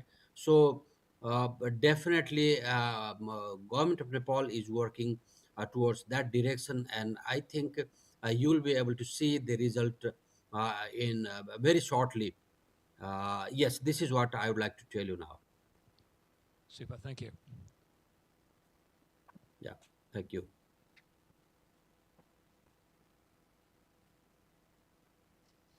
Thank you, sir. Thank you for connecting with us in the late hours. It's 8 p.m., late evening there in Kathmandu. But again, Oh I yeah. really appreciate your concern and then your availability. It's your family time, but it shows your responsiveness, especially how responsive the Ministry of Education is, the government is, that you're showing us.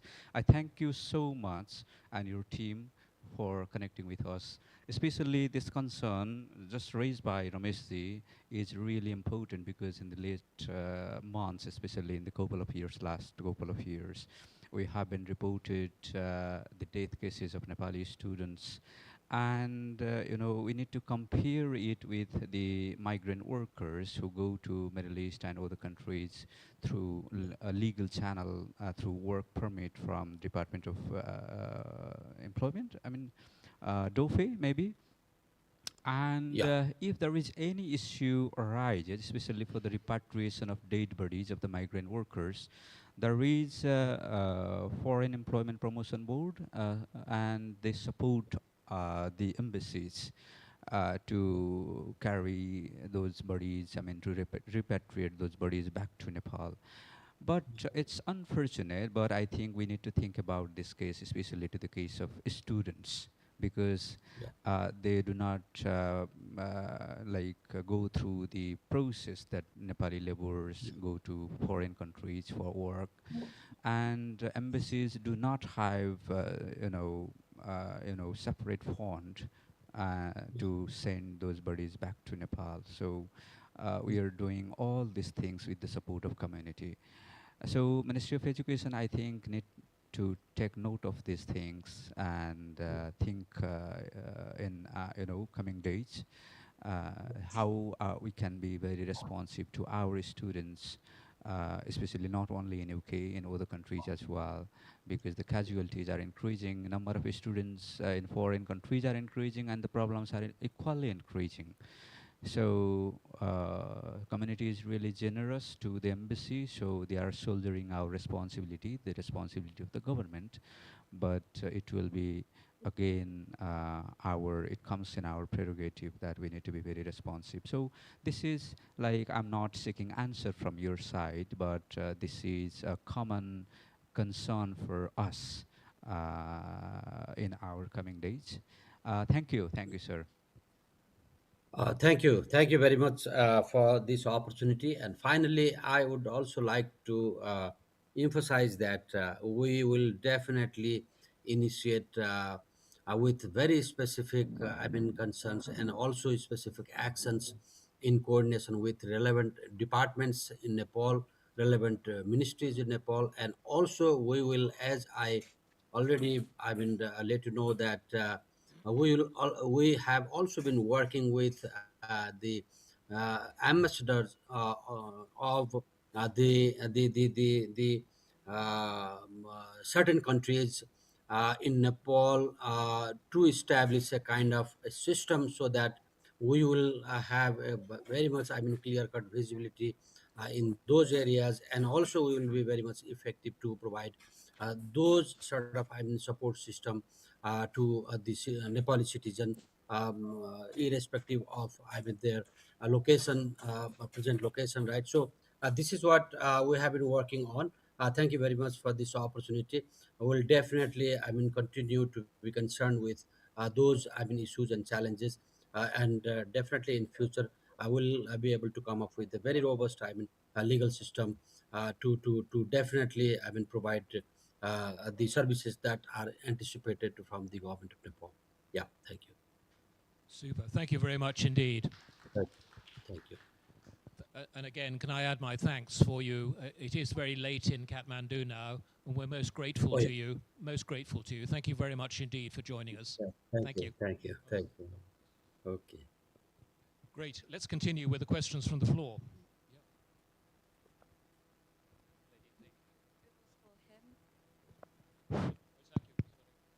He's gone? He's gone. Oh.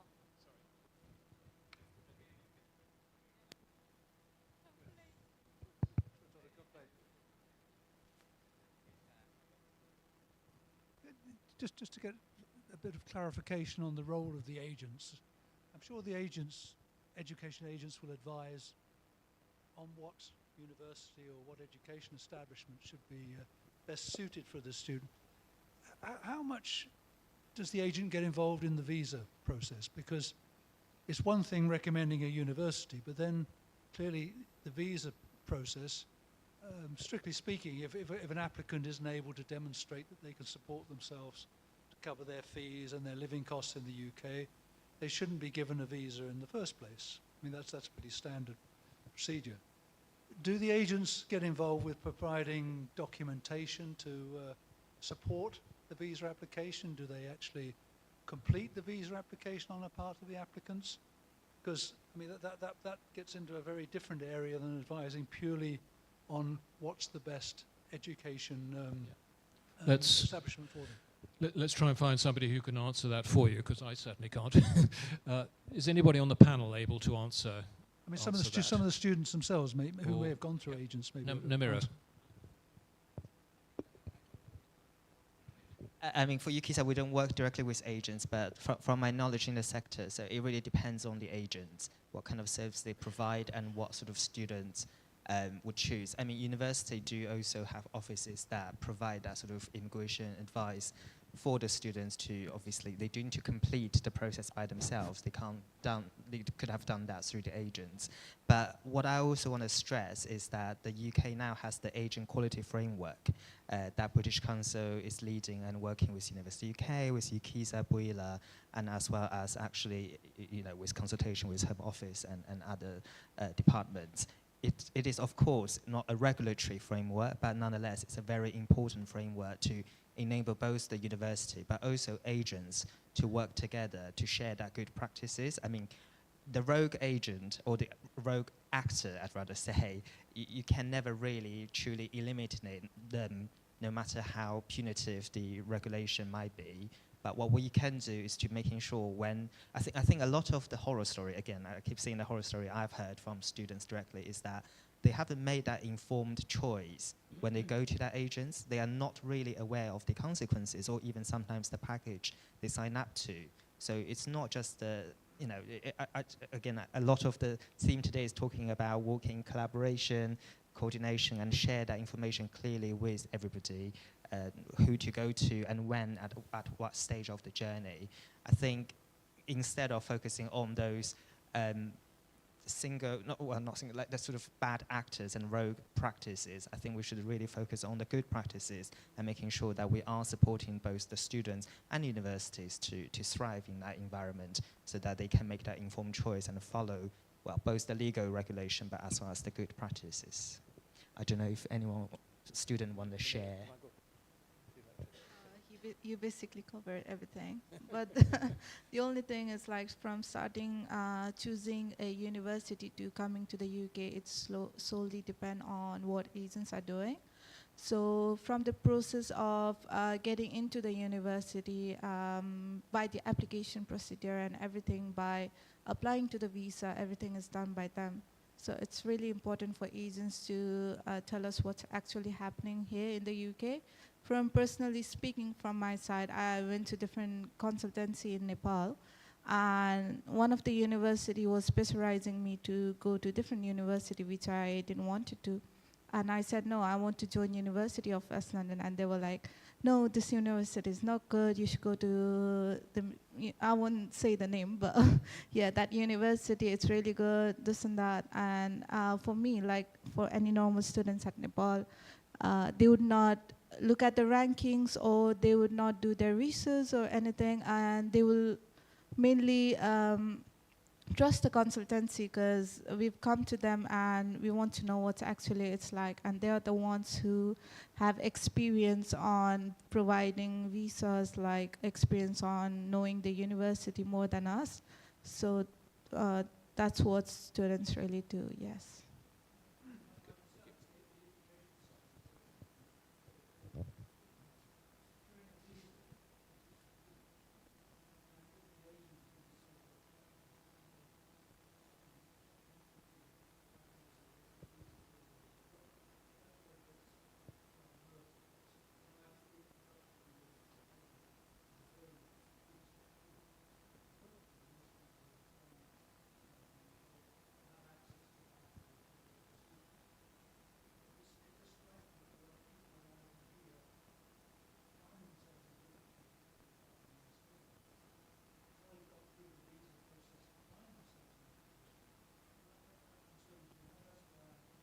Well, thank you for raising the point. I mean, I think it's a very important part of the pre-briefing process, isn't it? And I'm quite sure there are good agents out there who, with the best of intentions, are sorting out the visas as well. Some who are sorting out the visas with bad intentions. So it's a spectrum. Yes. Just a quick update on the recent conversation with our spokesperson from the Ministry of Education. I was also having a chat side by side while he was speaking with him. So maybe he will not forgive me. I'm giving a lot of pressure to our colleagues in the ministry. So there are two updates. One is like the ministry will propose propose a new budget for this repatriation and rescue related things from upcoming fiscal year. So he has committed me, he will work on it. So from the new fiscal year, there will be some funds from which we can support our students in crisis. This is one thing. And next thing, I have also requested him and the officials from the Ministry of Education in Kathmandu to have a survey visit in the universities in UK, so that they can have a direct interface with our students and academics, even the officials from the Department of Education, Home Office, Foreign Office maybe. So he's very positive on that ground as well. So if they come directly here and meet with our students, interact with them, so it's a first-hand experience for them.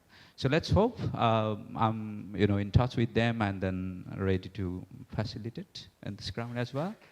Thank you. Thank you. Very good. Thank you very much. So that's very good news. Yes, Rajendra. Thank you for giving me opportunity to ask questions. Just my curiosity. I ask my students, like from my village or somebody who come contact with me, why do you come to the UK? Oh, Australia rejected. Why did you come to the UK? Uncle, America rejected. And why do you want to come to the UK? To earn money. Do you know how do you earn money? work hard and, in the black economy and NI. Uncle, can you find me a NI job, please? They don't know. It's very hard to get the NI job. I mean, they need to find the NI job first. If they want to work in the black community, black economy, probably we can talk to the restaurant entrepreneurs and these people for cash in hand job, and of friends and these things. My question here is a few, but I don't know. I don't want to be quite activist like Sarah Parker said. I'm an activist as well, so I like to raise questions. Is this because of we want to address the shortfall of UK universities that UK Home Office is granting visa for almost every rejectees? Australia rejection, Canada rejection, America rejection, UK granted. Why? Why UK is giving? My personal experience, I sponsor. It's just nothing personal. I invited a friend of mine who was a member of parliament, and I was kind of, UK. I'm a UK citizen, and I had enough fund to accommodate him, to sponsor his flights and everything. I clearly said, I went to the solicitor and notarized as well, said, I will bear all the expenses during his visit to the UK. And I requested a visa refused. Said, sitting parliamentarian said, on the balance of probabilities, whatever, we doubt his return to the, come on. A member of parliament will not come here and ask. I don't think Home Office has this record. And I invited my mother, she was like 75 that time, a couple of times rejected. And she came and went. My mother's father, these kind of people, they don't want to live in this country. But all the rejectees are granting visas in the UK. And my question is, why don't we make sure they have enough fund to come and study in the UK? At least expenses for 6 months. Affordability is very hard. You can imagine, it's just the quotation and narrations because we say, oh, fifth largest number of students come to the UK to study. Nepalese people, I don't think 1% of them can afford fees. I give you an example. One of my friends, luckily he's a very good entrepreneur. He's got loads of businesses in Nepal. Sent his son here to study one of the universities, did masters. He didn't even want to work as a PSW. He went back. I was trying to convince him to, let him stay and work here at least 2 years so that he can get UK experience, go back home, and then, share his experiences and do better businesses in Nepal. He didn't want to because, uncle, I don't like UK. No, I don't want to work like a donkey. I work in a Mediterranean restaurant, blah, blah, blah, blah. Boss says this and that. It's inhuman. I can't work like that situation. And he went back. And I have got like my second, third cousins, daughters and sons. Everybody is burdened to me, honestly. I try to help them, but uncle, I can't pay rent. And I get email from the NRNA emails. Dear sir, I'm from really a poor family. I can't afford fee. I am mentally disturbed. I am going to be homeless. Can you help me? I reply, where do you live? Can you send me your visa status, your address, and I will talk to the community of where you live, and then probably we can sort something out. But I can't promise legal help. I can't promise financial aid. We can signpost. We can talk to the lawyers, and we can talk to the community people. We can refer to food bank. I will bring you, foods and just give you. And if you are really, really homeless, yes, we try to rescue you. Some people don't, respond. But this is becoming long. The question I wanted to ask to my education ministry is some government official. They give the NOC letter, right? Why don't we check their financial affordability? They could go to the UK or anywhere else. We are just talking kind of little bit in a loose direction. We need to be robust. University need to see. If university give them the sponsor later, so what is called like a certificate of sponsorship, I think you need to take some, on what basis you issue the certificate of sponsorship. If you haven't checked thoroughly, why? This is unethical. Because you want to charge money the poor, one of the poorest countries of Nepal. Rajesh, I think we need to address this issue. sorry to interrupt you, but Yeah. I think first of all, we need to give people a chance to answer. Thank you. the Sorry. questions. This is sorry because I so wanted to bring the- everything together. Forgive me. No, I was long. That's I okay. know. But Just to add on that, thank you, Nick. So we have colleagues from Home Office and Department of Education as well. Universities are autonomous here, so they are free to decide what works for them and what doesn't work for them. But sometimes, as I said earlier, some of the universities do really lack human thoughts, especially in the case of international students. So when international students do not meet certain criteria, or they are not like able to deposit tuition fees or within the deadline, or even within the deadline but delayed due to some procedural or technical issues, they immediately write to UKVI for visa suspension or withdrawal. So is there any mechanism under the Department of Education or Home Office, under UKVI, to review these things? Because so every time all the decisions taken by the universities may not be that correct, especially in the case of international students. There should be some flexibility to be maintained or addressed in the case of international students if they are genuine. I'm not saying in every case you need to address the concerns of the students, but there should be something where the embassy can reach out or the students can reach out and the government authorities can review the decision of the university, whether that's really genuine or not, because they spend a couple of years here, they invest huge amount of money, and in between, in the last year or second last year, the university sends them back to Nepal. So the emotional cost, the financial cost, and the mental stress they carry out all these years. So it is irreversible. We cannot compensate this. This is where I'm to answer here, and I have no answer. So I do have a very responsible colleagues here to assist me answering this concern to my students.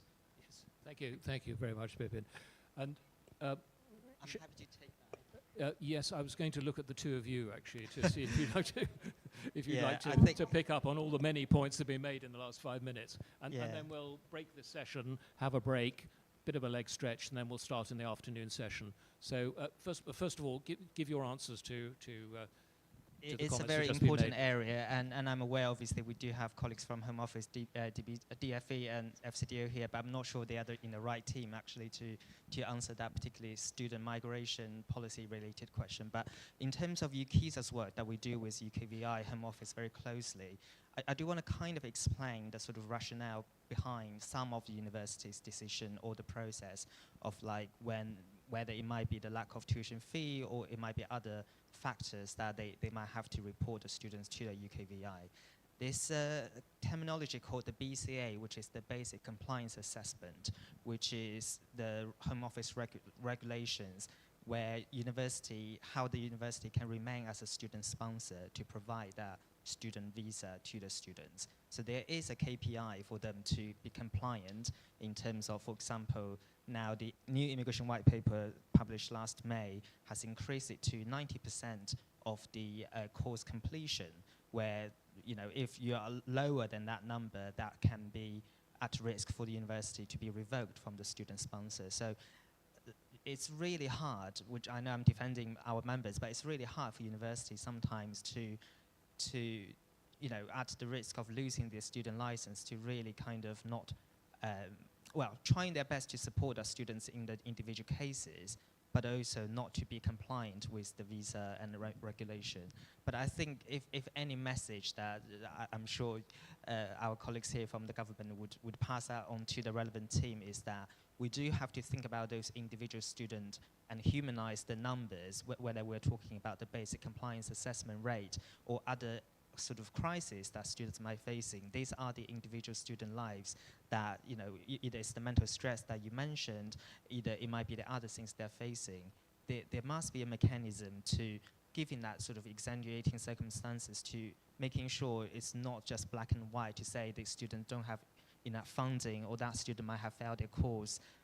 I do believe there should be more scope for the government to consider rather than just bluntly increase that compliance rate as we are seeing in the last immigration white paper published. But I'm going to pass on to the government colleague to. Now I'll take your expert advice on the university sector.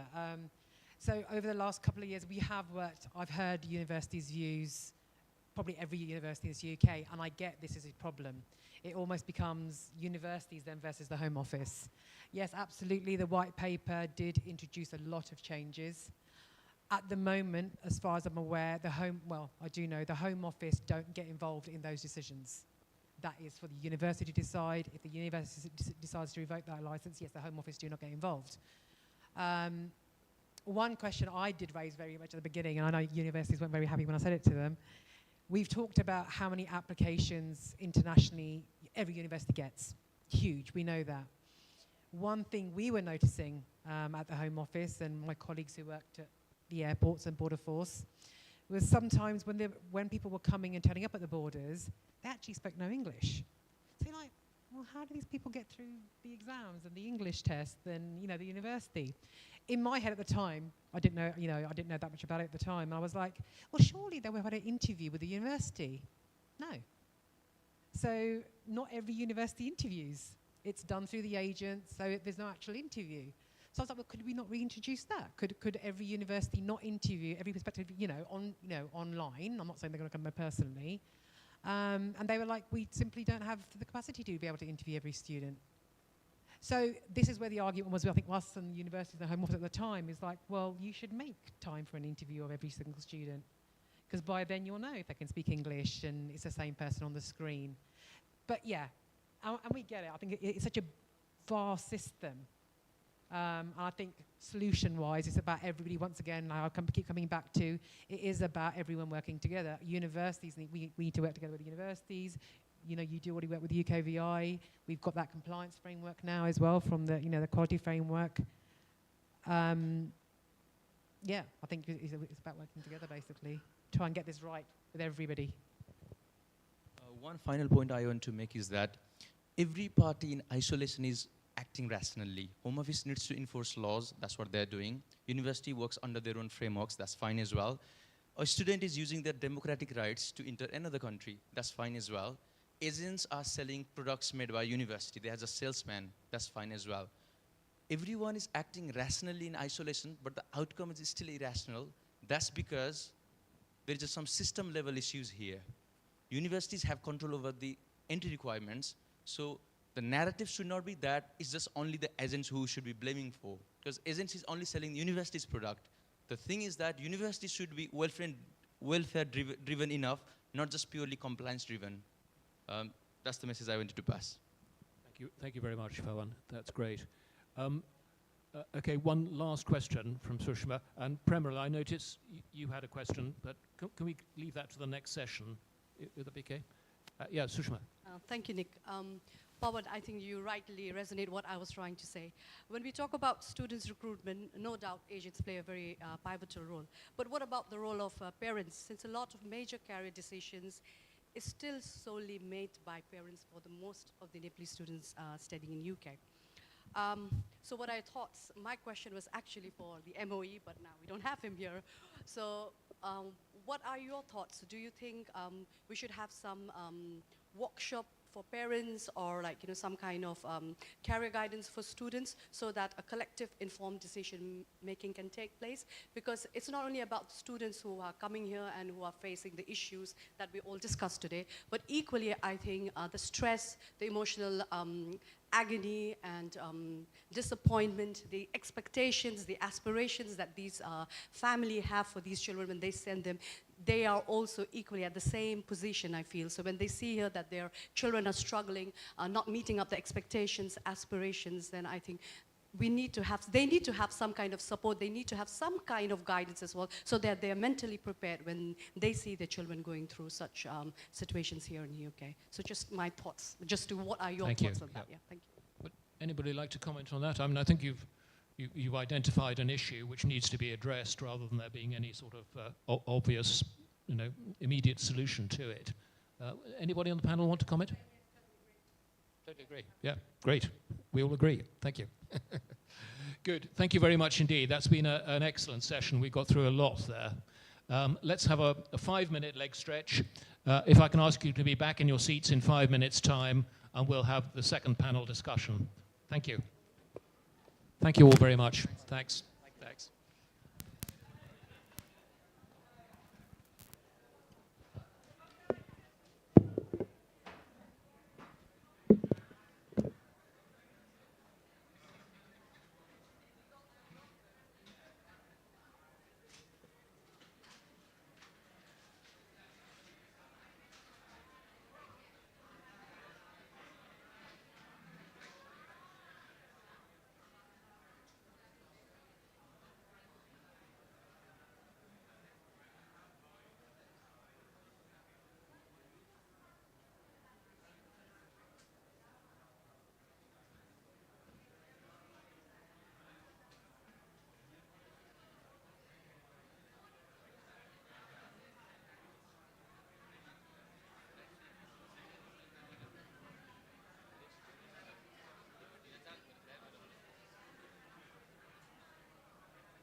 Ladies and gentlemen, could I ask the panelists for the next discussion to come up to the stage, please?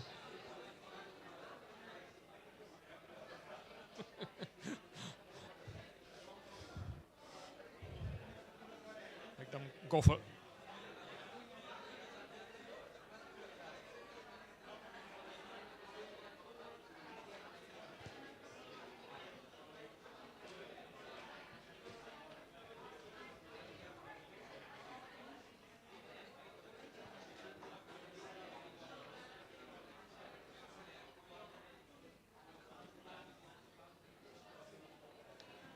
Okay, could I ask you to take your seats, please, and we'll get on with the next session. Please take your seats for the next session.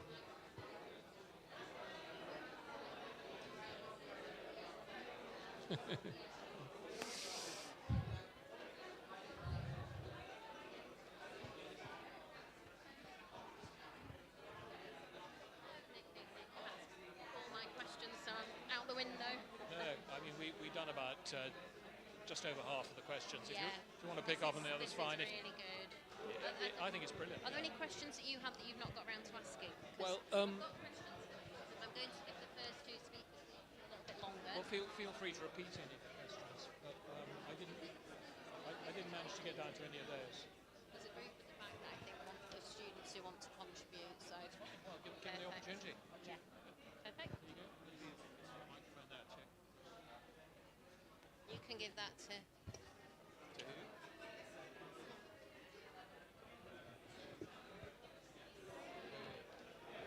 Sorry, who did I give this mic to? Did I give it to you?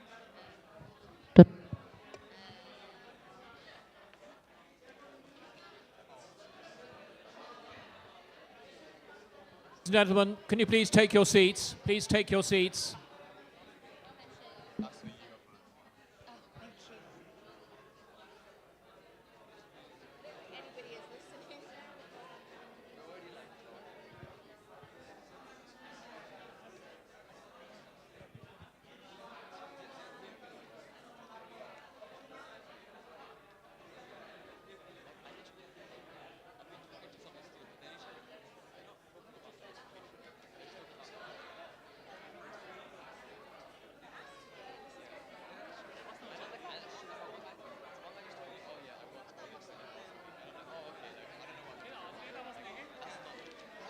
Oh, maybe Sarah also.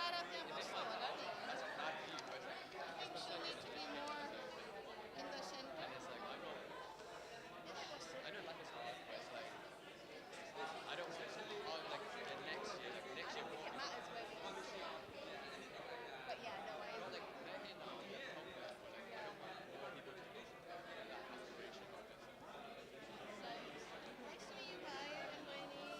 I'm a big fan. So the other thing I forgot to mention earlier is I'm also the director for People Rights. So it's really nice just to see like when you have talk about work issues and stuff. And if you want any input, like you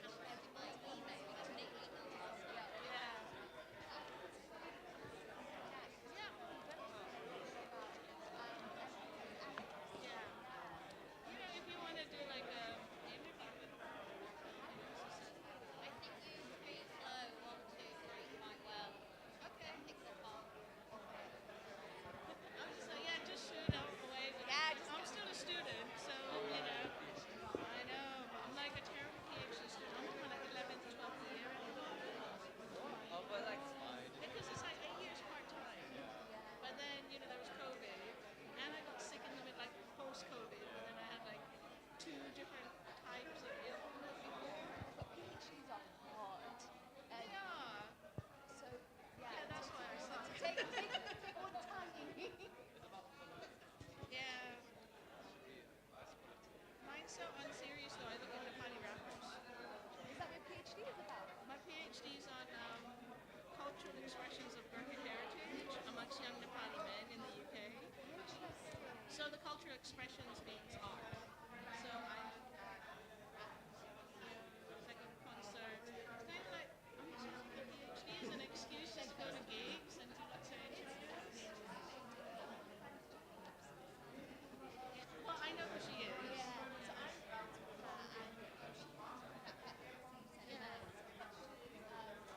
She's like the OG in the sense for a female here, so that's really sweet.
Okay, if everyone could take their seats.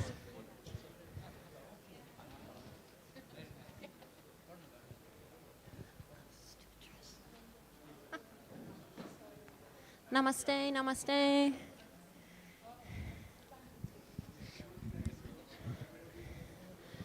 Oh, namaste. While we're just waiting for people to sit down, could you just tell the... Namaste?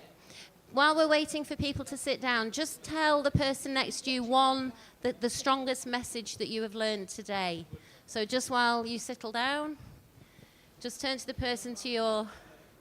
What's the biggest thing that you have learned today?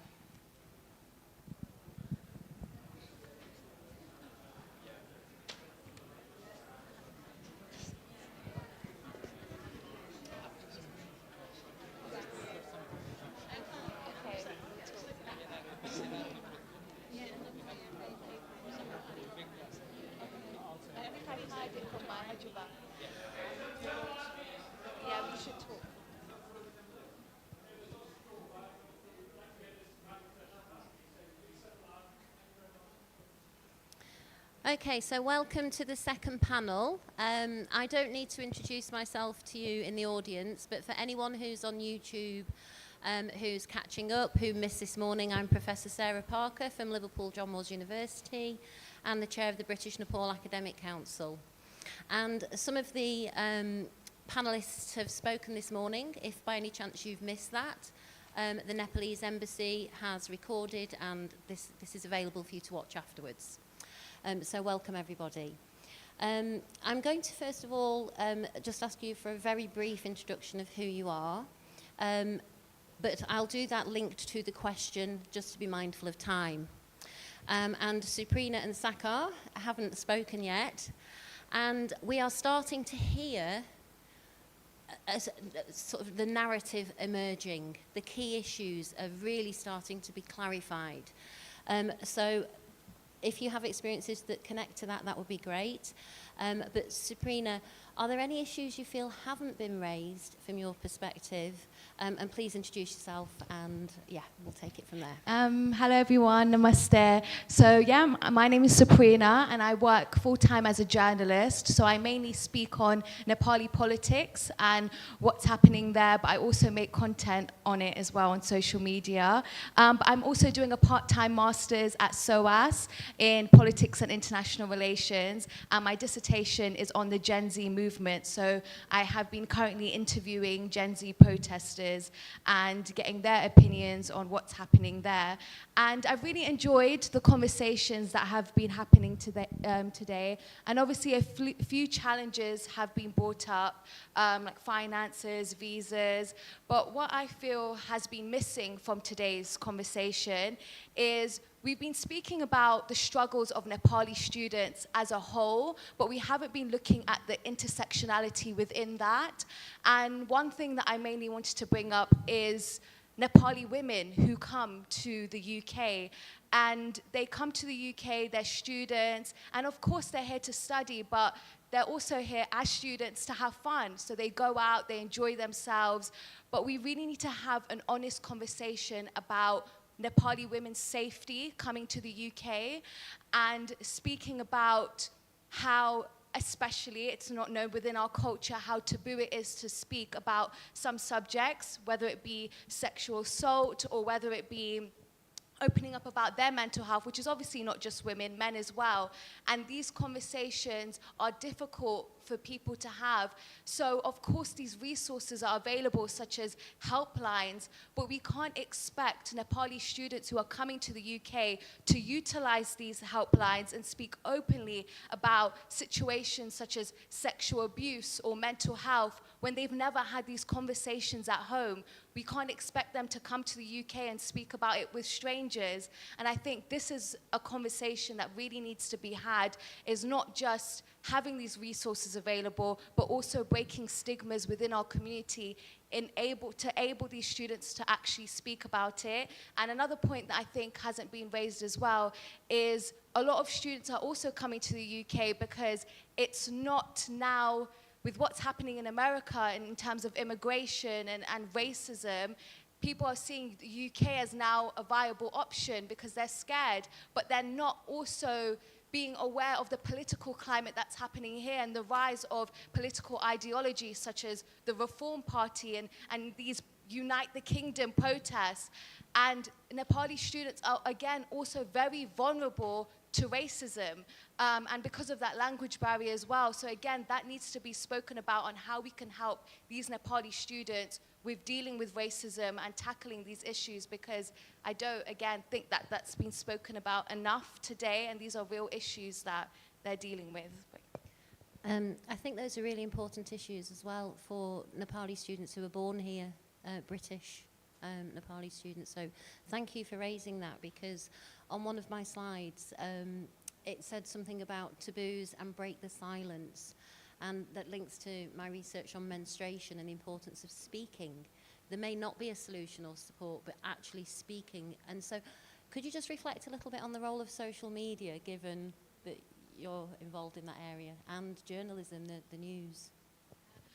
So in terms of social media, I think somebody mentioned it earlier, it's not hidden that there's so much misinformation online, and it's really hard to trust the sources that are out there. So my main role that I try to do within my videos is to inform people and to target credible sources that they can refer to, such as the helpline that they can go to. But again, social media is such a powerful tool, and especially people in Nepal are seeing that the recent Gen Z movement was created and mobilized through social media. So they know how to use social media. We all are on social media, but it's about, again, using that to share credible information and not spreading misinformation, I think.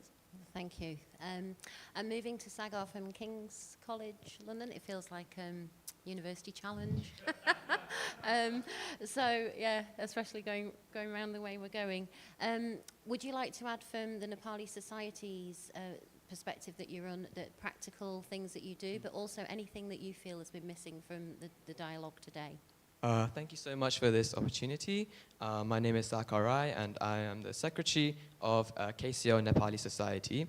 And I've been invited here to come and also discuss about finding solutions for Nepali students who are internationals here, but as we are mainly home students, how we can also support them and what other things we can bring into the conversation as well. So I think Suprina brought up some very important things, like Nepali women should know, and should know where they can seek help regarding taboo topics such as sexual assault, sexual violence. And further to add on to that, I think before Nepali students come here, they should, I'm not sure if it's compulsory or not, but they should have, the universities and the agencies should provide compulsory training and education on their rights, because Nepal, there are rights in Nepal, but people don't talk about it as much, and lots of things are kept under the rug, and it's a very, and people don't like to talk about it, but they should know when they come here that they do have their rights, they do have legal protection, there are also people out there to help, and the universities and the societies such as us, we're also here to help them as well if they have problems. I'm not sure what other taboo topics there could be, but maybe even religion, maybe casteism could even be an issue that people don't talk about. So I think all of these issues should also be come to the spotlight as well. Further adding on to it, as we were saying, Nepali students are coming here, and they're coming in great numbers, as we found out today that they're number 5th of the UK's international students. But where do we go from there? Is that something we're meant to be proud of, that Nepal is exporting 5th, it's the 5th? Like, are we meant to be the 4th next year? Like, are we going to continue on this? And do we want there to be a brain drain in Nepal? Are we meant to hold the Nepali government accountable for this? So as I'm sitting here in the Nepali embassy as well, is Nepal's government not doing enough to provide its youth opportunities, the education that they should be able to stay there and build the nation there as well? Coming here, contributing here, that's fine, and sending money back home, that's fine as well. But looking into the future, is this really sustainable? So yeah, thank you. Thank you. And how does the Nepali society, how many students, and do you bring people together, and do you and other Nepali societies, I'll be interested to hear from, create spaces for students to share their issues, and also often reaching out for help is more difficult for men because there's that extra stigma, so, you know, the intersectionality. So anything that you could add on that? To be fair, I haven't met much international students in our society, but we are always open. We try to do cultural events. We try to do just more chill events. We've done Momo nights as well and stuff like that. So where the community comes together, and we work to do something together. So in these spaces, I hope that people do come and have conversations as well, and that we do provide that sort of environment where if someone is struggling with something, that we can help them. There are also the student unions as well, and we also would recommend them to go to them for help as well. But we try our best as well, as we're students as well, and we also struggle with our own problems as well. So if everyone comes together and helps each other, that's the best outcome as well. Yeah, perfect. I think also that brain drain question is a really a big one, which we do talk about in the BNAC spaces, about how, you know, how can you go back with that knowledge, and how can we develop and improve the Nepali education system. But there are great improvements and a number of great courses in Nepal, but obviously this desire to travel and get those qualifications is quite strong. Moving on to Pramila, so as well as your role in the all-party group, you have a lot of experience over the years. You've shared these in spaces. Is there anything that's not been touched on or you'd like to expand on, building on what you said this morning? I think two things. Well, one is actually continuing on from what Sabrina had talked about, which is about sexual health. So, you know, these things are taboo, but me being a sort of big Didi, in a sense, an older sister figure, which some students have been able to confide in me, you know, I have had to help sort out different abortion cases, for example. And, you know, so this kind of sexual education is really important, even knowing what sort of services are available in the NHS. You know, we've had some students who have been either sexually assaulted, they've had to do an abortion, they didn't know what to do, and they're too afraid to go to the GP here. They don't know that these services are free. So they had, I knew one student who had tablets shipped over from Nepal from her friends so that she could induce a self-abortion, you know, which was very, very, very unhealthy and very dangerous. So I do think that better sexual education, as well as thinking about mental health services, not just with the NHS, but within the university system. Yes, it's very difficult to speak to, you know, when people are not used to realizing that they're student counselors, for example. Every university has a counseling office and a disability office. But sometimes when students become more informed about that, they realize actually sometimes it's much easier to speak to strangers. I've had to go to student counseling so many times as well myself. And I found it much easier to speak to a stranger because then they didn't know my family, they didn't know anybody back home in Nepal, and that was much easier that way. Yeah, moving on from that, with the, together with the counseling services, universities here and colleges also have a disability section, and I think that's also very important for students to understand. And the link between how mental health problems like depression is also a form of disability. So sometimes students think, oh, well, we can't get enough counseling or there wasn't enough, but actually you can go to disability services.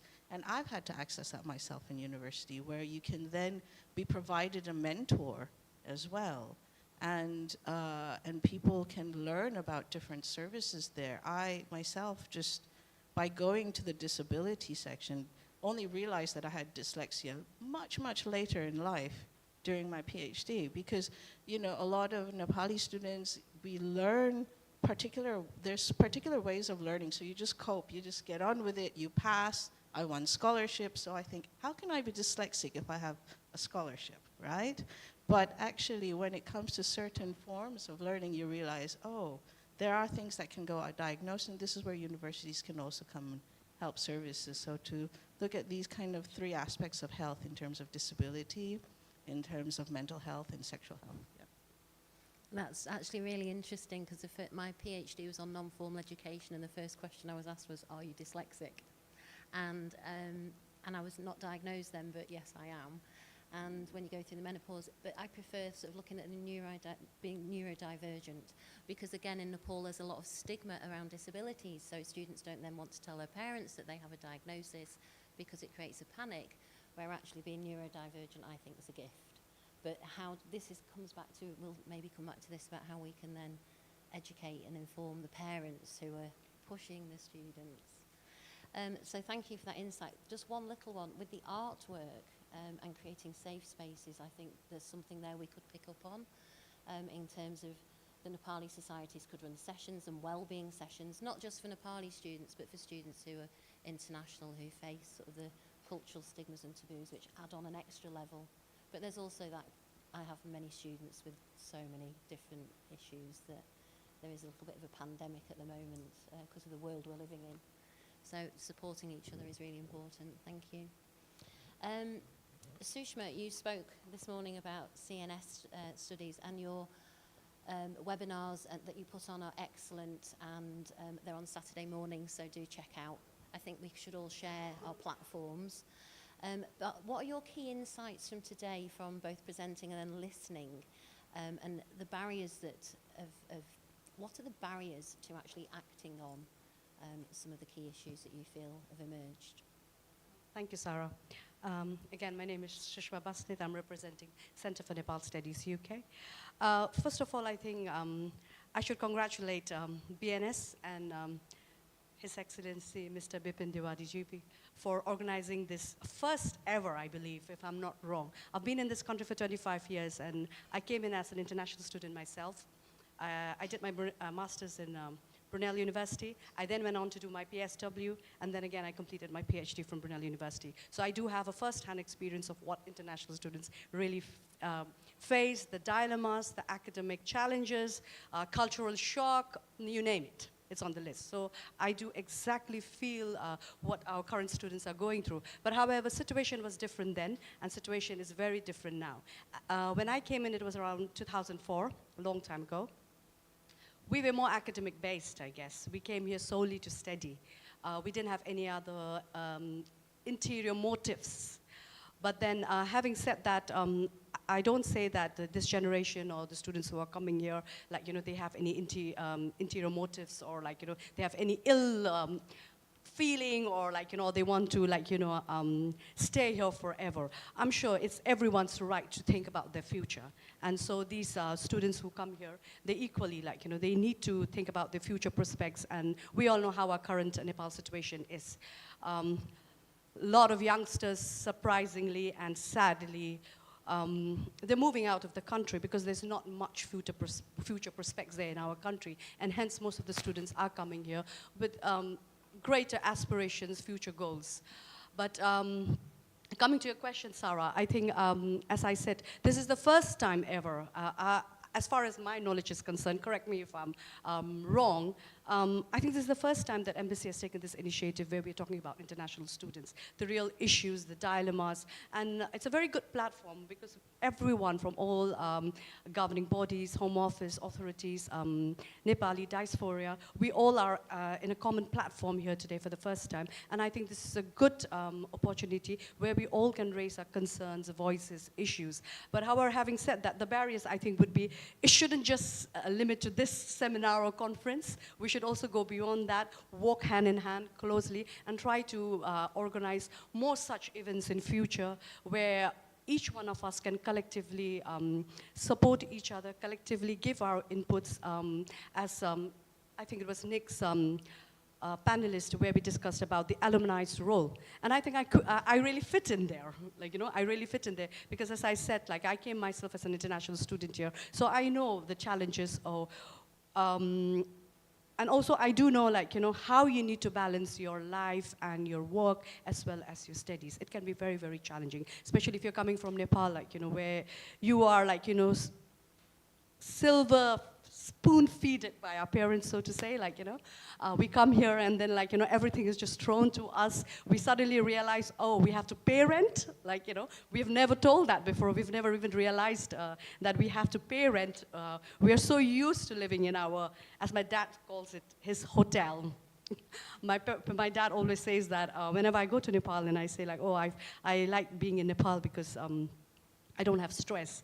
And then he always says, jokingly, of course, you're living in your dad's hotel, so definitely you will enjoy the luxuries, So, I mean, like, we never experienced, like, paying rent, council tax, and the other bills that you have to pay. So, of course, like, there are lots of challenges that students have to face here. So, yeah, I think the barriers would be, would be, again, guidance. I think it's very, very important that we equip them with proper knowledge and guidance so that they know what is coming towards them. Equally, I think the role that parents have to play as well back home so that they know that their children or their kids are making the right decisions. Sometimes we do believe that, like, kids, I have a 14-year-old daughter, and trust me, like, she thinks she knows everything, and I'm nowhere in a list, like, But again, that's the age, that's where I was when I made the decision to come to UK. But again, I think these days parents are quite educated as well, and they're well informed. So it's very, very important that you have proper guidance back home. There's enough support so that when you come here and when life throws different things to you, you're not surprised, you're not depressed, and you know the right networks, the right channels where you have to go and approach for the help and support that you may require. And I think I would also like to add another aspect to it. I think I absolutely agree that we need to have some kind of girls' safety and well-being, because these days I see a lot of videos and medias about harassment for the girls, the females. So I think it's very, very important. We Nepali students, I still like to call we because I still feel as if I'm one of them. And Nepali students are very vulnerable. We are very, very vulnerable. We just believe whatever, like, we hear, or if anyone is kind to us, we just, like, trust them very easily. So I think it's very, very important that we give proper guidance and also give them proper coaching, support, mental support, so that if ever they are in any serious situations, then they know whom they have to approach, to the right person, so that they can get the right guidance. Thank you. Thank you.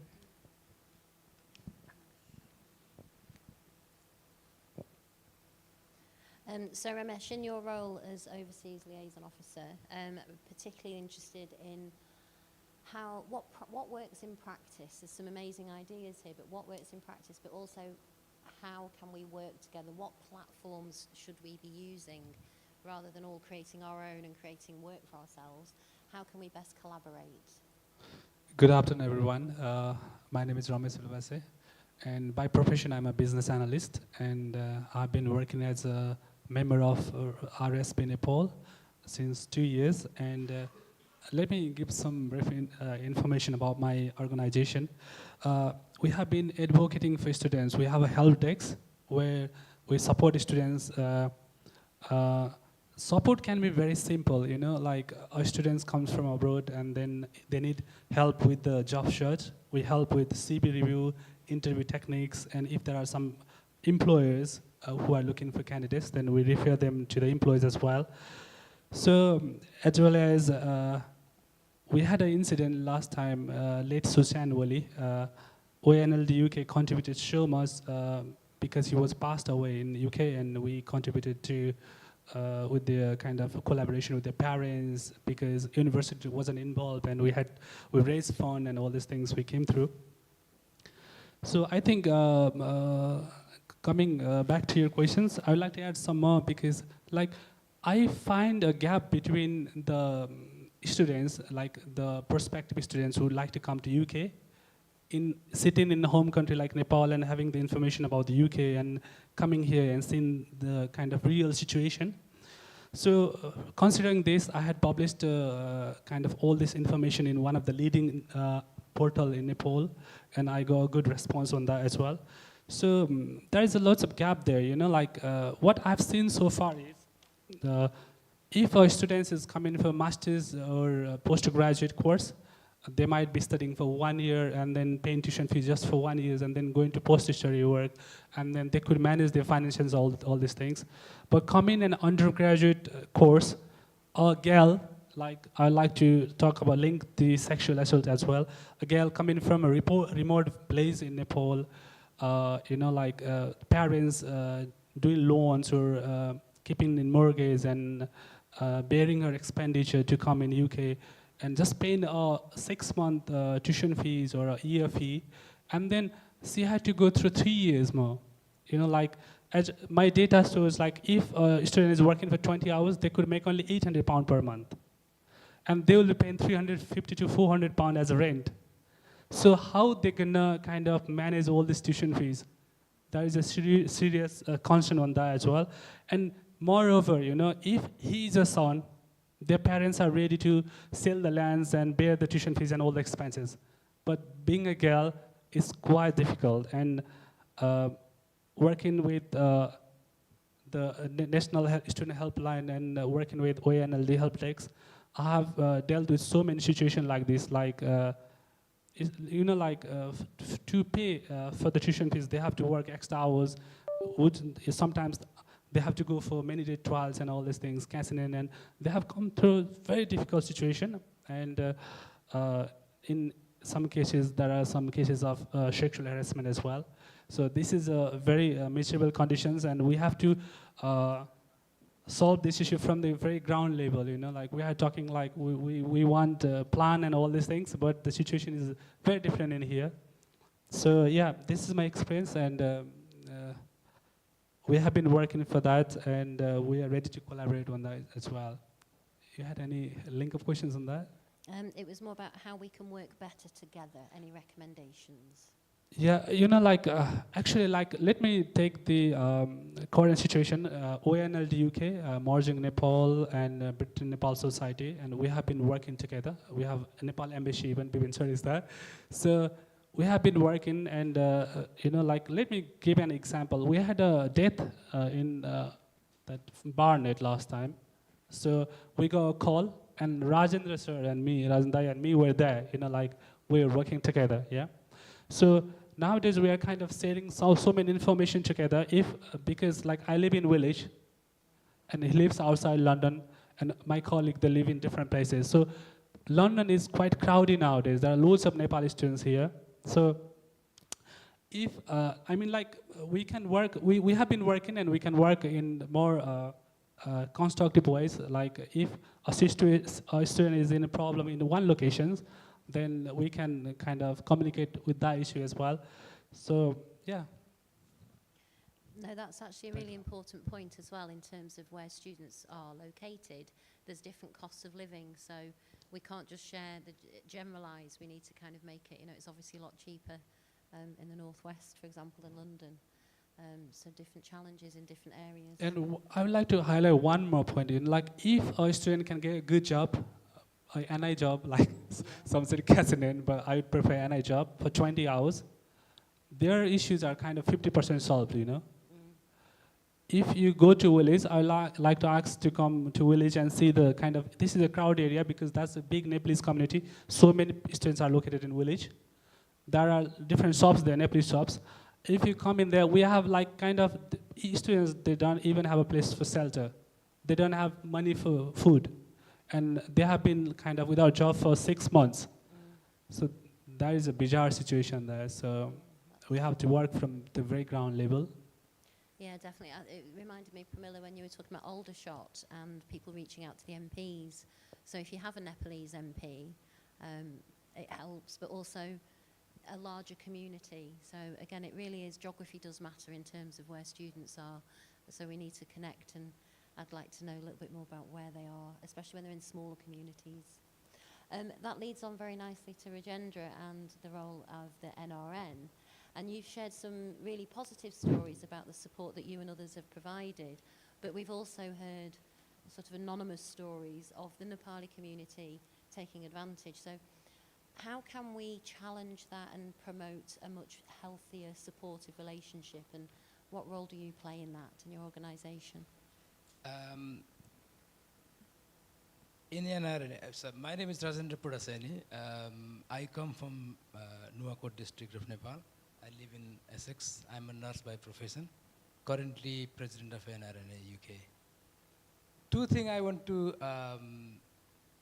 say today to especially the young colleague. Before I like to comment on Nick. Actually, we wanted to discuss students' burning issues at the Embassy of Nepal, but this got elaborated.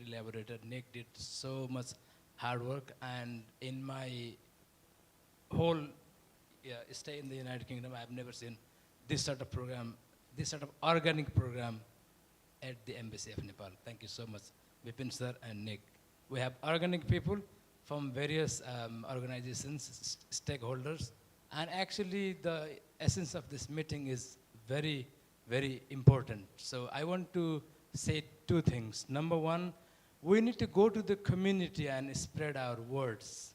We need to talk to them. We need to say clear and loud our problem, where problem lies. Suprina is a third generation of Nepali living in the United Kingdom. Her granddaughter Drupadi is our guardian and respected guardian.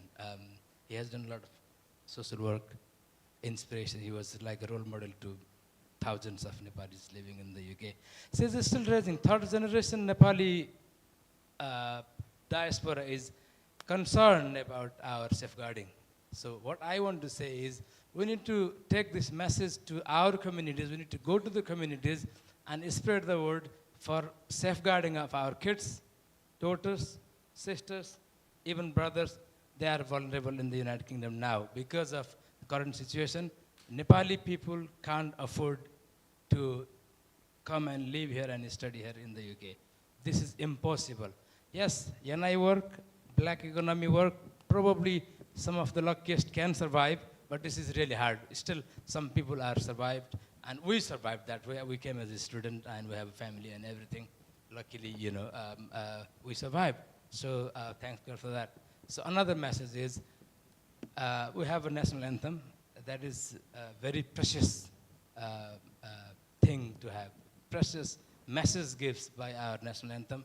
Sayau thunga fulka hami eutai mala Nepali. So we are hundreds of flowers in one garlands. So if we embrace these two things, go to the community, engage in community communications, and help each other, and be one united Nepali diaspora, we can help the society. We need to spread our words to the people living in the UK and Nepal as well. So we need to work to safeguard our people. Help. I've got hundreds. I don't want to elaborate. I've spoken too much already. So a girl in October comes in contact with a boy. I don't give their name. And they chat each other, and what happens is she trusts the gentleman, boys, whatever, and he takes her to his sister's house. I mean, making the story to look like they love each other, and he takes her to the hotel, and she breaks down early morning, and she gets admitted in the mental health unit. My friend from Wales, I was in Nepal that time, they called NRNA and they emailed me. I was in Nepal that time. I called NRNA Vice President from Wales, and I communicated with Nick and our colleagues. We rescued her, took to Wales, and sheltered her a couple of weeks, and then anonymously we sent her back to Nepal. If you go to some London house, Birmingham houses, 15, 17 kids live in one house, regardless of their gender, and they just behave like as if, they can go anywhere and, everywhere. So the situation is quite alarming, so we need to safeguard. I will just give my message to safeguard. NRNA is there for you, especially the students who have just come from Nepal. We have got student helpline, Nick, us, a national helpline for Nepalis. In one side, NRNA has another helpline, and we have got mental health helpline. We have got confidential domestic violence helpline, whereby we have got few nurses and our female activists in the group. We have posted in the Facebook and everything. you can spread the message. You can contact us anytime and discuss the confidential information, and we signpost for help. We go to the community and we share our community value. We promote Nepalism here so that we can still have, because we have got a very good name in this country. Wherever you go and you say Nepali, British people love. Everywhere you go in the world, we have a very good reputation. We urge all the Nepalese living in the UK to keep our values, to communicate each other, to stay united each other, help each other, and speak for each other. Thank you. Thank you. I think, given the time, which I haven't got a watch, so I don't know what it is. Do we have? I think questions from the floor now. And if you could just say who you are and just if it's a reflection or a question, if you could make that clear, please. So if we take maybe 3 questions and then, so 1, 2, did you have your hand up? No, 2, yeah, 1, 2, and 3, yeah. So we'll take 3 questions to give the panelists time to reflect, and thank you. Thank you, Sarah. First of all, thank you very much, ladies, who are 3 of ladies who raised the very important topic on today's seminar. Myself being a community leader and the founder president of Women Wings from Tamudi, UK, and the member of Basingstoke Unites Against Racism. So these things relates to me as well, and relates the story from Dr. Susma when she was here earlier. You said about 2004-05. I was here in 2002, married to Laure. So, yeah, as a community leader, I'm concerned about the safety of young Nepalese students, particularly regarding the housing and employment, students from exploitations or abuse. Additionally, how can we raise awareness so that students know where to seek support if they face these sorts of situations in futures or today? Would it fit in a pre-application education program, or is it for another body to do this when the student is in the UK? Thank you.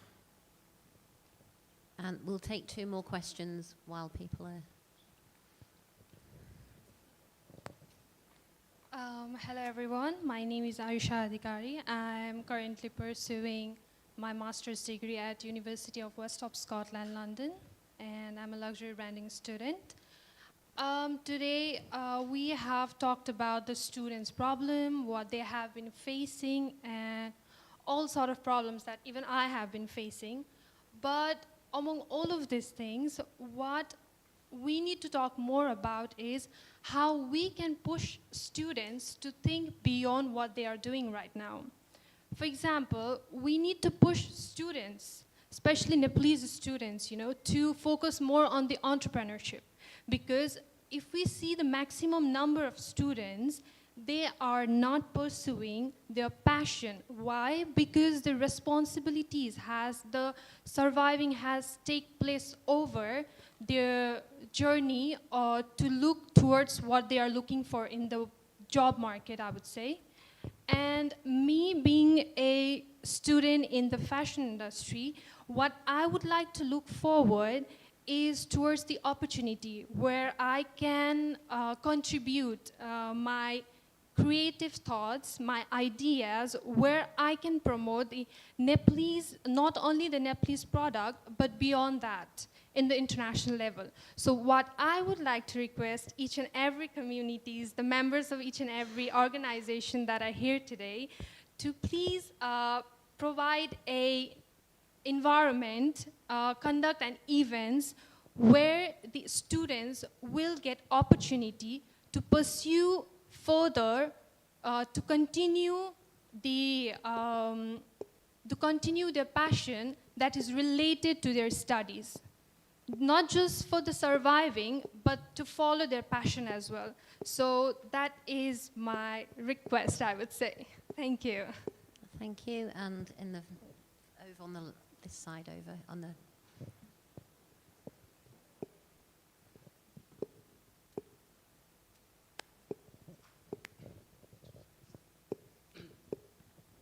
Hello.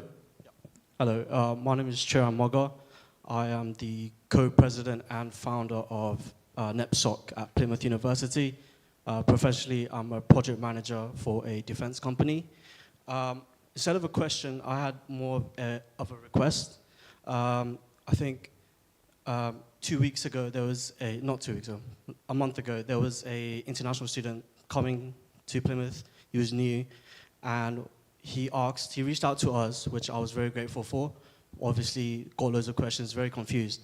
What I found quite concerning was the fact that once he arrived to the UK, there was no support. I had to go out there, collect him from the station, tell him how to even get to his house or what to do. Why that kind of support is not there, from the university even, is quite concerning.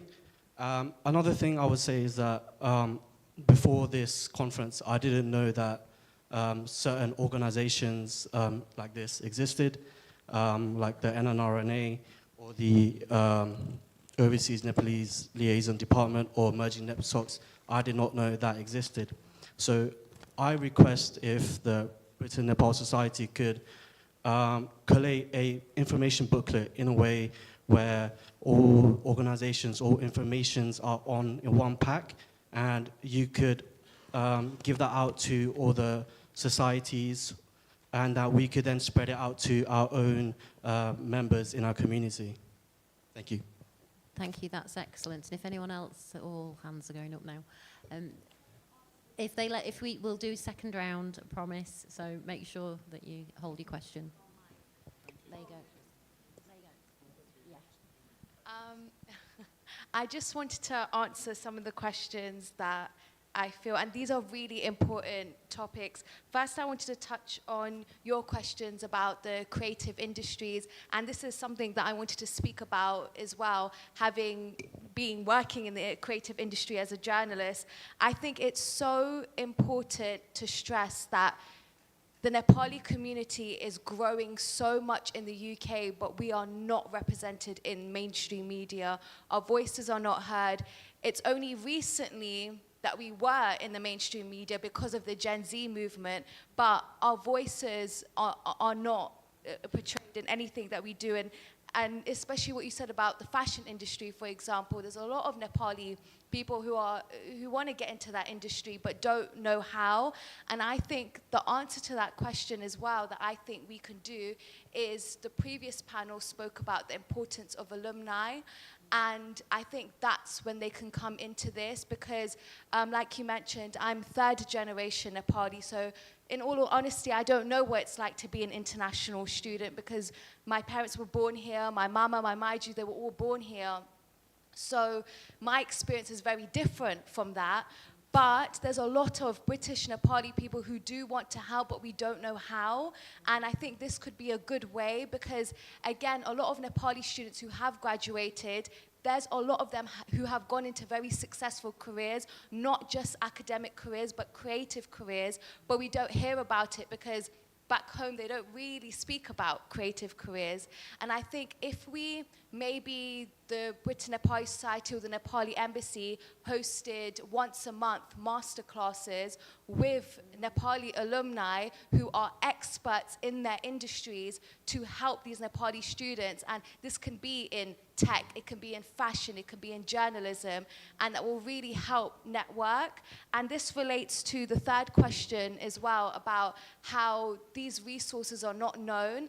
And again, I think social media can be a really good tool in letting these things be heard. I think, again, the Nepali helpline, I created a video about the helpline, but I got a lot of messages of people being skeptical on if this was real because they had never heard of it before, and they didn't know if they want to reach out to this number that I gave, and fair enough, because they don't know if it's credible. And the email that was given as well, I think it was like a Gmail email, so that, again, they didn't know, is it a reliable source that I go to. So I think, again, maybe before Nepali students come to the UK, they should be told to go to the Nepali embassy website, and I think the Nepali embassy website should become an information hub because it's a very credible source. It's a very credible source, and on the website, and I've done my research on other embassy websites, such as the Korean one and the Japanese one, the Jamaican one, and they all have a page of lists of credible resources that you can go to and communities that you can join. So again, I think if it's in one central credible source where you can learn about masterclasses, where you can learn about the helpline or communities, the merging SOC, all of this on one page, I think that would be really helpful. No, there's some excellent suggestions there. Has anyone else got something to say?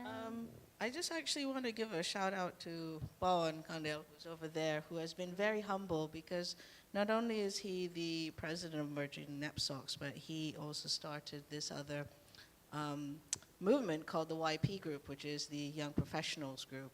And that's actually one of the mechanisms here where we do have, well, they do have these master classes every month. It's free, but it's in London, so maybe there could be like an online thing where they do bring in different people from industries, and they also bring in alumni who are professionals in particular fields, whether it's finance, whether it's tech, whether it's something very, much into the sciences that they bring over. There's also another group that I wanted to also talk about called Creatives for Culture.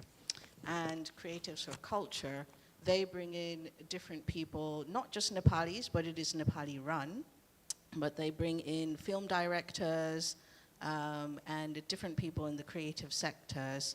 Not yet fashion. I have worked in fashion for over 15 years, actually. And I have been invited. So these spaces do exist, but exactly, the problem is not everybody knows about them. And the ones that happen for creative culture, that happens in West London. It's even too far for me sometimes to go to travel to.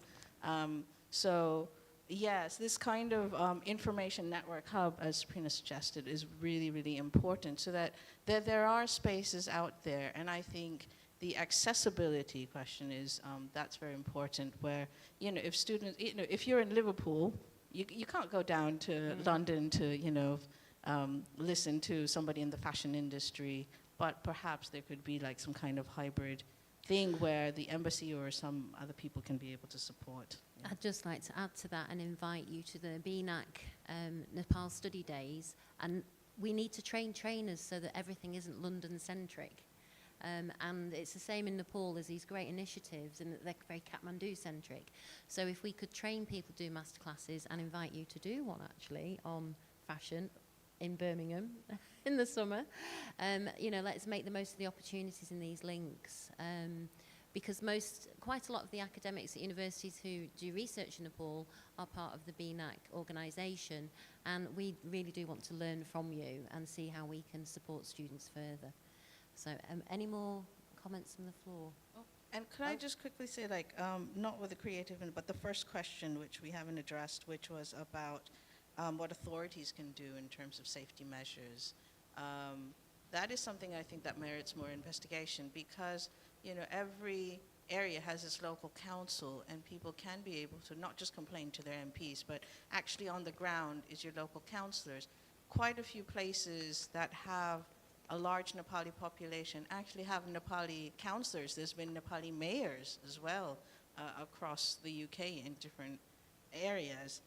But people are afraid, and I think that's what we have to say.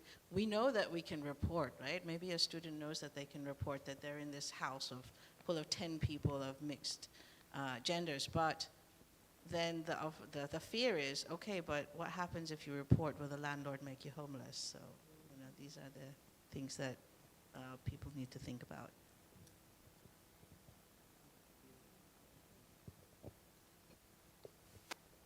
Just one point on Arusha's question. This career fair and talent hunt, student union president can actually organize, in the university hall. They might have lots of talent in the university passing out, like doing graduate, postgraduate.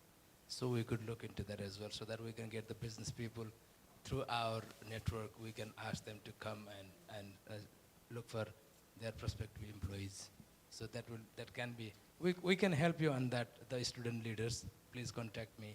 We can help you if you need any logistic support to organize something like that program. Yeah, thank you. Thank you so much. We are kind of planning for a webinar for students and skilled workers who would like to kind of participate. We'll provide the information and all these things, and we have been collaborating for this. As that gentleman rightly said, we have ONLD UK. If you go to the website page, there is a booklet there. You'll find the job agencies, how to prepare a CV, how to register for NHS and all these things you can get from there. And one more thing, I like to say, that I would like to give my real example. When I was new in UK, and I wanted to go to investment side. So what I did is London is our business hub, you know, there are plenty of things here, there are plenty of seminars here, plenty of conferences here. If you would like to explore yourself, there are loads of opportunities. You don't need to pay. If you have to pay, you have to pay minimum amount. So you can explore that as well. Check in the website, there are plenty of information there. Thank you. Thank you. I think there's a lot of work here for you to do following on from this. And I just would like to give one last round of comments. There's quite a few hands, but they won't have, if you have a final thought you'd like to say, feel free. But it would just be nice to capture all these excited hands in the audience who hopefully have recommendations to add to Nick's to-do list.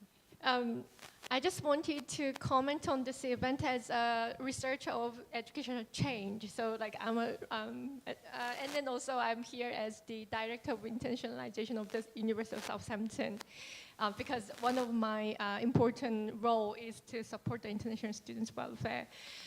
What I just wanted to say is that this event and then what it captures, the networks and work being done, the coordination, is really a very rare specimen of actual change to be brought into this community, because in theory it happens everywhere, but in reality it doesn't. And I can see that you have successfully mobilized all these people and then gathered together and then organized it in a very effective way. So I really wanted to celebrate that. I think as a change management researcher, I would like to replicate that model and kind of pick the brain, I think. And I just wanted to offer my voluntary service, because I heard that, in terms of two issues that I identified being repeatedly mentioned, which is public-private partnership, the agent, government, and universities, and then also how to address the issue of language, which I have done in the context of Nepal and elsewhere. Thank you very much. There was one, there was three quite brief comments, but do say who you are, please. Yeah. Hi, my name is Ganesh. I was an international student. I am a student as well at this point. I'm doing a research at University College London. At the same time, I run an education consultancy in Nepal and in the UK. So I've been observing everything that is happening since the morning.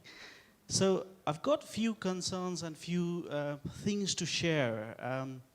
So lately what we have seen is within a year, there are more than 20,000 students coming from Nepal, just from developing nations like Nepal. So what I see there is a kind of systemic injustice and unequal practice within the higher education, where developing nations like Australia, UK are getting 20,000, 30,000 students. I think that's a problem already there.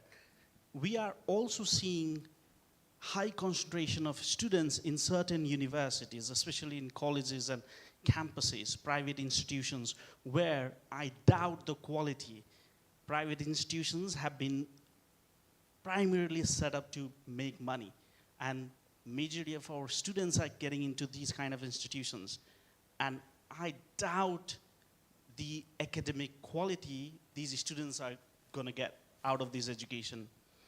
So in this context, there is a kind of bigger picture there why students are coming from Nepal. It's not just because there is post-study work opportunity, because UK provides a good higher education, quality education. I think the bigger picture is because the infrastructure in Nepal, the higher education in Nepal are not funded. Fundamentally, lack of quality education in Nepal and the infrastructures that are not built in Nepal have led to this situation where our students from Sorry, developing Ganesh, nations are coming can here. we speed this up a little bit, because that is a huge other topic. Yeah, and I just want sort of just a quick concluding comment, please. Yeah, Sorry. the last thing which I would like to highlight is I've written something here. Some of the issues we have seen lately is UKVIs and also universities. They fail to refund tuition fees, and UKVI, especially the insurance fees that students pay when they apply for visas. They don't even get refunded in 4 or 5 months. It takes at least 7, 8 months. I think that's one of the issues. And what has happened lately in Nepal is some of the pathway providers, which were meant to be teaching and engaged in the welfare of international students, have now become agents in Nepal. And last but not the least, I would like to share something about the agents' practice in the Nepal. Yes, there are issues within the agent network, but are there any agencies that we have promoted? Are there anything lately or over the past few years? Have we ever identified someone who has done well? Because what we have seen is agents have been the face and they have been the targets. I think that's something we need to be mindful as well. Thank you. No, I think that's a really good point, and I think hopefully students who've studied here and gone back to be agents will actually be ethical and provide great advice. So comment from Stephanie and then one from here. So, sorry. Hello, I'm Stephanie Lotte. I'm working at SOAS, and at SOAS we have one really interesting framework which I think most of the other universities are also having, which is mental health first aid training. So since we're talking also about professionalization, and I'm just thinking, you know, one helpline, voluntary, and volunteers doing this in their part-time, and then 20,000 students, that won't work. But if in all the universities, the Nepal societies would try and also get training, which can be provided through the university. So if there could be a link so that we have a lot of people from the Nepali society, from the student body, who are trained in mental health first aid, which is usually a 2 or 3 day course. And I mean, it is a little bit expensive, but I'm pretty sure that universities would sponsor someone as a representative. Then I think we could sort of divide the calls, so to say, to the helpline a little bit. Thank you.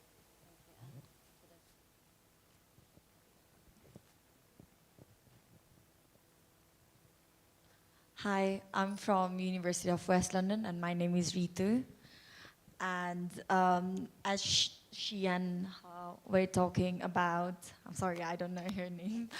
Okay, yeah. So just because like you guys mentioned about like career paths and stuff like that, we do have career path in our university. It's not that we don't, but maybe not everyone wants to do jobs.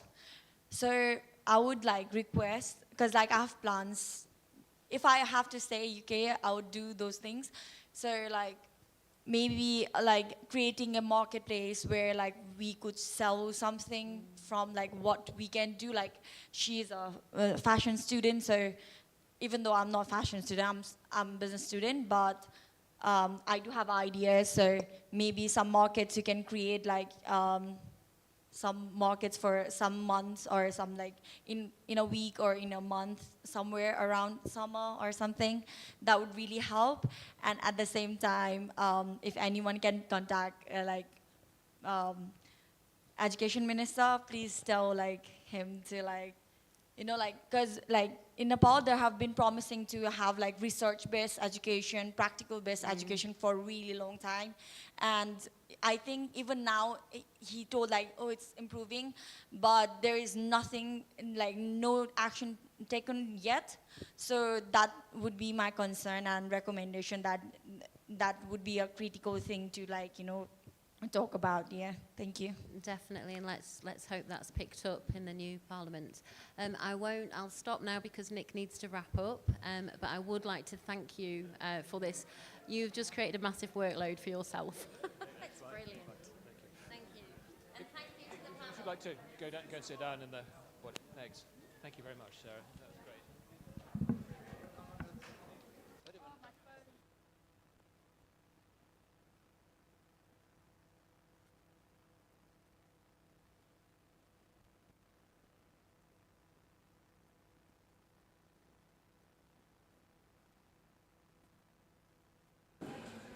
Okay, if you'd like to sit down, we'll just wrap up.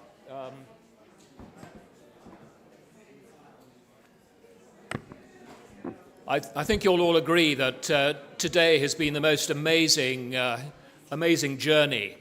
I have learned a huge amount, and in a moment or two I will say thank yous and give recognition to a few people who have helped us organize this event and made it happen and who've contributed. But first of all, I have the almost impossible task of trying to summarize what we've got out of the event today. And I'm not going to try and cover every single detail, but I want you to leave here with a clear idea that what we've done here today is start on a long journey and build momentum. We haven't completed that journey, and so there is more to do.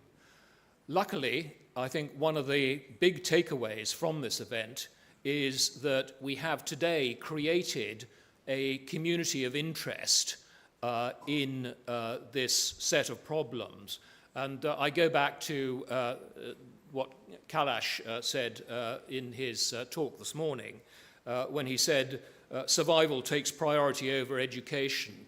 That is the problem which many Nepali students have, and that is the problem which we're trying to address. So first of all, in order to maintain this community, I propose that we set up an online community so that we can continue exchanging ideas, so that we can build on the momentum here, so that we can draw in other people in leadership positions among the student community, in the universities, the other organizations and agencies that have a contribution to make to solving these problems. The second thing I'd say is that we will be producing a report on this event, summarizing the next steps. And there will be a few things, more than a few things, to check before that goes out. So don't expect to see that before the end of next week at the earliest, maybe a little bit later. That will include an attendance list with contact details. I know one or two of you said you don't want to share your contact details, but for those of you who do, the contact details will be there so that you can keep in touch with each other. And I hope today has provided you with a networking opportunity to make new contacts and new friendships. I think that one of the points that was raised was that we need to provide information in better ways. And I think it was Sushma actually who mentioned that we should perhaps consider putting information on the embassy website. I'll discuss that with the Chargé d'Affaires and see if that's the best way of doing it. But certainly having a one-stop shop where all the information for students is readily available, whether that is a pamphlet, as you suggested, a handout, or whether it's something online, we'll certainly look into that. So the conclusions that I think we need to draw and which we need to work into this future strategy as we move forward are, first of all, that there is a lot of good stuff going on. You've heard from many of the people who are already doing things to try and help students. And I'm delighted that we have heard about that and that we can build on it as we move forward. So we're not starting with a blank sheet of paper. There's a lot in place already on which we can build, which, in my opinion, is a really good news. However, I think we need to do quite a lot of work on the coordination and communication of that information and activities. And I think that one of the ways in which we can do that is by selectively putting together a stakeholder group. It's very difficult to have detailed discussions with large audiences like this or larger.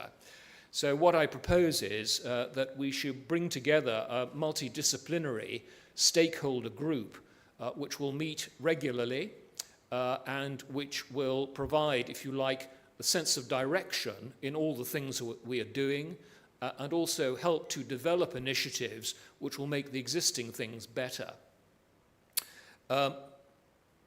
I, in consultation with the Chargé d'Affaires, will approach various people, including many of you in the audience today, about joining that group. We won't be able to accommodate everybody, but it's certainly my intention that we should get at least one, probably 2 or 3 representatives from each stakeholder group who has an interest in this, this set of issues. What will be the program for that stakeholder group moving forward?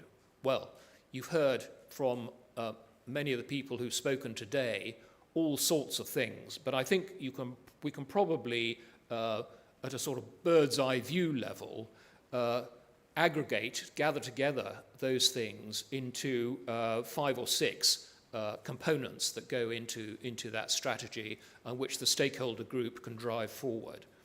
The first thing, I think, is to say that I found it enormously encouraging to hear from Mr. Shiva Kumar Sapkota that they are looking at the regulation of agencies. I think also it was absolutely wonderful to hear that the government is going to be making some funding available for students in this country administered through the embassy. That's a pretty major achievement for this conference. I wasn't expecting that. So I think many thanks for your help with getting those things done.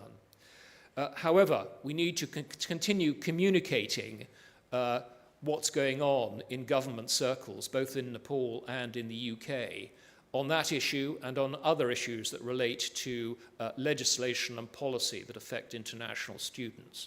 So I think that's one very important component of the strategy and plan moving forward. The second thing is that we have heard from many of you about the problems with briefing. This is a huge topic because there are many different organizations and individuals involved. However, I think that we need to have that as a work stream in our strategy to develop more and better ways of providing briefings to students before they think of coming to the university, after they've got their university place, after they've got their visa, and when they arrive in this country. So I think the whole question of briefing, both in Nepal and in this country, from various different organizations, is something that we need to put in as part of our plan. The third element, I'd say, is that of informal support. And we've discussed various aspects of this. 2 of the most important components here, I think, are going to be the Nepali community in this country, who, as you heard, are already doing their best to try and help. That we need to help and promote that even further to make that work even better. I think we also can link in to alumni from the different universities and colleges around the country and involve those alumni in supporting students. I think also there is an element here of peer support. a third-year student is obviously in quite a good position to help a first-year student, for example. So that is another aspect of the informal support that we can try and encourage among the different communities we work with. On top of that, another component, I think, is going to be the formal support. And again, we have heard of various complex sets of issues to do with visas, problems with accommodation, problems to do with mental health, a whole range of other issues on which actually, although informal support may help, it needs formal support, particularly when it comes to things to do with legislation, government policies and so on. People will need professional help with those kind of things. So I think formal support is going to be another very important component. To make all this work, we need information. Now, you saw in some of the presentations today, there is information out there about where the students are, which universities they're at, numbers and so on and so forth. I think we need to critically review that and also develop a more comprehensive and inclusive system of collecting data about students so that we have a sound set of data on which we can base decision making.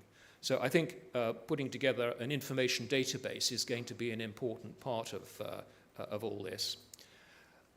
My personal feeling, but I think we need to discuss it further, is that the stakeholder group will not have either the knowledge, the abilities, or perhaps even the bandwidth to be able to deal with all these things we're talking about. Some of them will require an investment in time and money to make them happen. And I think, therefore, we should consider setting up an executive arm of the stakeholder group in the form of a student office. I don't have any preconceptions or ideas about where we would set that up, how it would be configured, how many people it would be, or how we'd pay for it. But I think we should look into that, because I think if we can create a student office which is always there and always available for students to turn to for advice and guidance and help, I think that would be an excellent way of bringing together all these different strands. It may not be possible, it may not be affordable, but I think we should certainly look into it and satisfy ourselves as to whether it is or isn't something we can look into. There may be a number of other things that we would want to include in our strategy, but what I've just outlined, I hope, captures the whole range of issues which we've been discussing today. So I would like to wrap up by thanking various people for the opportunity we've had, first of all, to come together, and secondly, to have what, in my opinion, have been some truly excellent discussions about all the various issues. So first of all, on my side, in the Britain-Nepal Society, I've had 5 ladies who have been extremely helpful in pulling things together. First of all, Anne Griffith at the back there, who has helped enormously. Anne has helped enormously with putting the attendance list together. Adrienne, who is in the front here, who has been helping with things as well, and well done on the timings. You may not have noticed, but she was holding up little signs at the front saying 2 minutes to go, 1 minute to go, and finish. So thank you very much. You did a brilliant job. MJ at the back is the secretary of the Britain-Nepal Society. And you have her to thank for lunch. She has been, as well as helping on the front desk, she organized the lunch, which I'm sure you'll all agree was delicious. Thank you. And thank you too to Monty's Restaurant and the manager Sanjeev for their help with that. 2 other people who have been lurking at the back are Meda Chetri and Rachel McGowan. Meda is the fundraising manager for the Britain-Nepal Charitable Trust, and she's very kindly been helping on the merchandise stall. And Rachel is a member of both the Britain-Nepal Society and the Britain-Nepal NGO Network, helps a lot with our website, and thank you very much for your help today, Rachel. Much appreciated. I would like, again, to thank His Excellency the Chargé d'Affaires for letting us have the event at this location. I think you'll agree, I mean, it's a wonderful central location for events like this, and it's very appropriate to have something about discussions about Nepalese students in the embassy.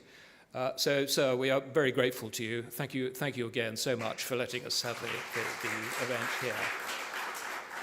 Behind the scenes, there have been several members of the embassy staff who have helped out organising things, but I'd particularly like to thank the two office secretaries, Bikram and Sandesh, who you probably haven't noticed. She's been hiding down behind here the whole time. But I think you'll agree they've done a brilliant job on the audio visuals, which have worked extremely well. So thank you both very much indeed. I would like to thank particularly our speakers and our panelists who have been, greatly involved in a lot of the discussions and developing a lot of the ideas. So I'm not going to go through all of you by name, otherwise we'll be here for the next half an hour, but I would like to say thank you very much indeed to you all.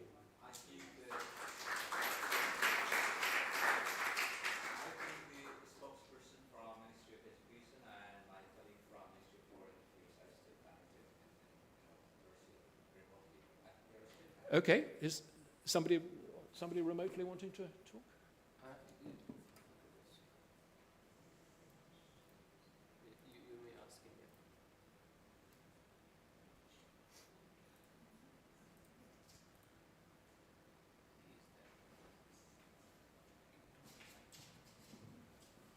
Yes, Martin.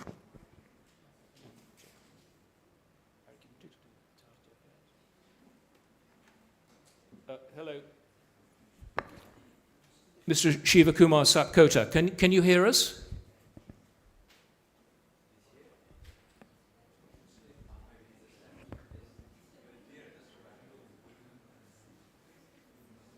Mr. Satkota, can you hear us? No, never mind. I think he said thank you earlier. I think he said thank you earlier, so.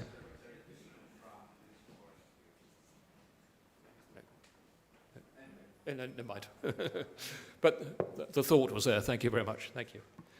Thank you very much to all our speakers and panelists. And last, of course, thanks to all of you for coming to this event. I think you'll agree that it's been a huge success in terms of the output, the very constructive discussions we've had, the fantastic exchange of information, and above all, the level set that we have achieved to actually take things forward in future. So I'd like to end there. I would like to give the last word to His Excellency, the Chargé d'Affaires. Would you like to say a few words to round things off?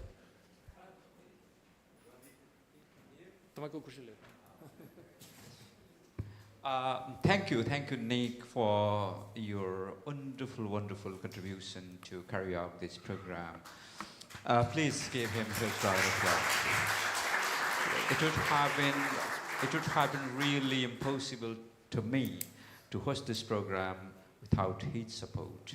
And behind him, there is a team working, for a long time for the success of this event. So I thank you, everyone. Each of you are special for us, because you came here with a sense of responsibility for our students.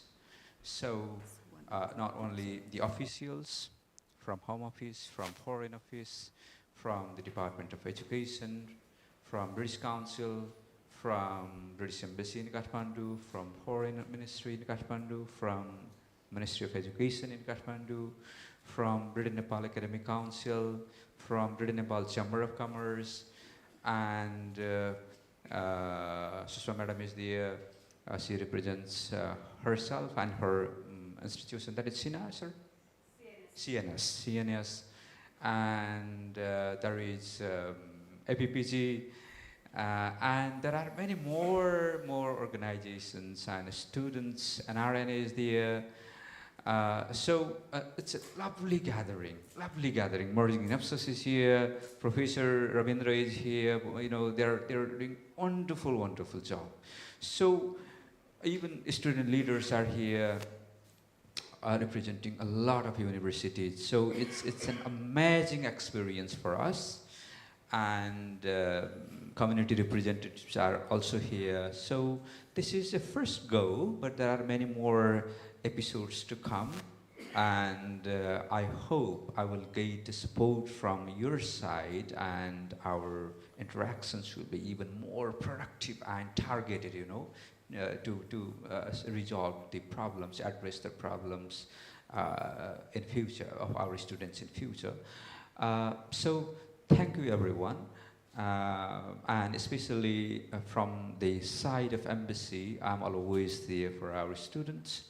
Of course, I'm sending a lot of emails, receiving a lot of phone calls from our students, and there is no free time for me or for my team.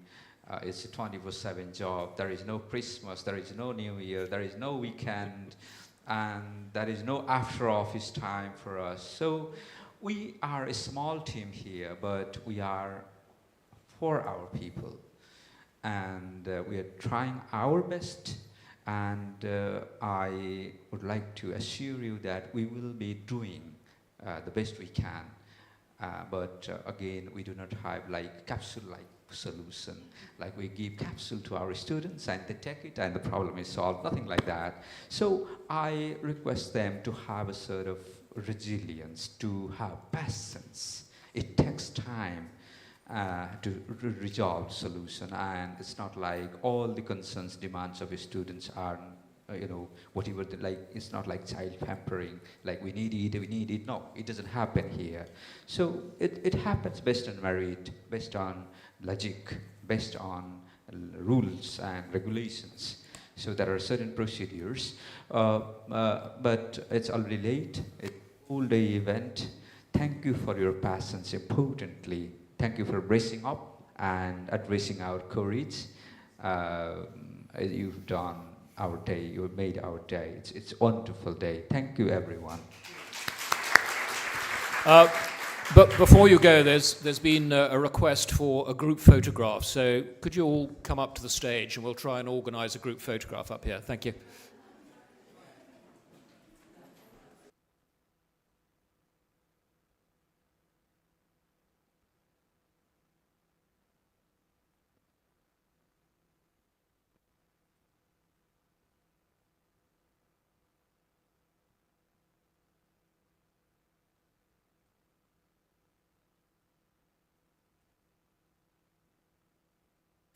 And finally, I miss our colleagues from media. They have done wonderful job to capture our moments. Shiva sir and his team, you know. So thank you, Shiva sir. Without you, our mission would remain, you know, incomplete. You're sending our message. You are the media. You are the medium through which we're conveying our, you know, efforts.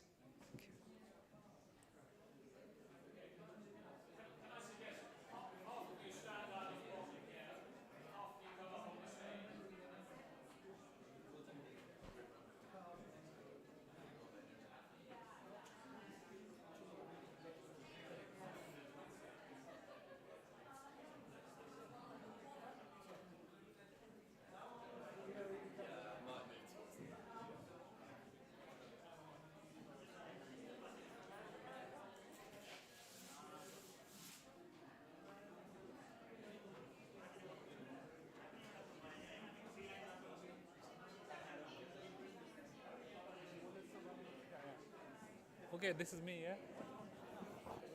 Yeah? Hello. Group photo.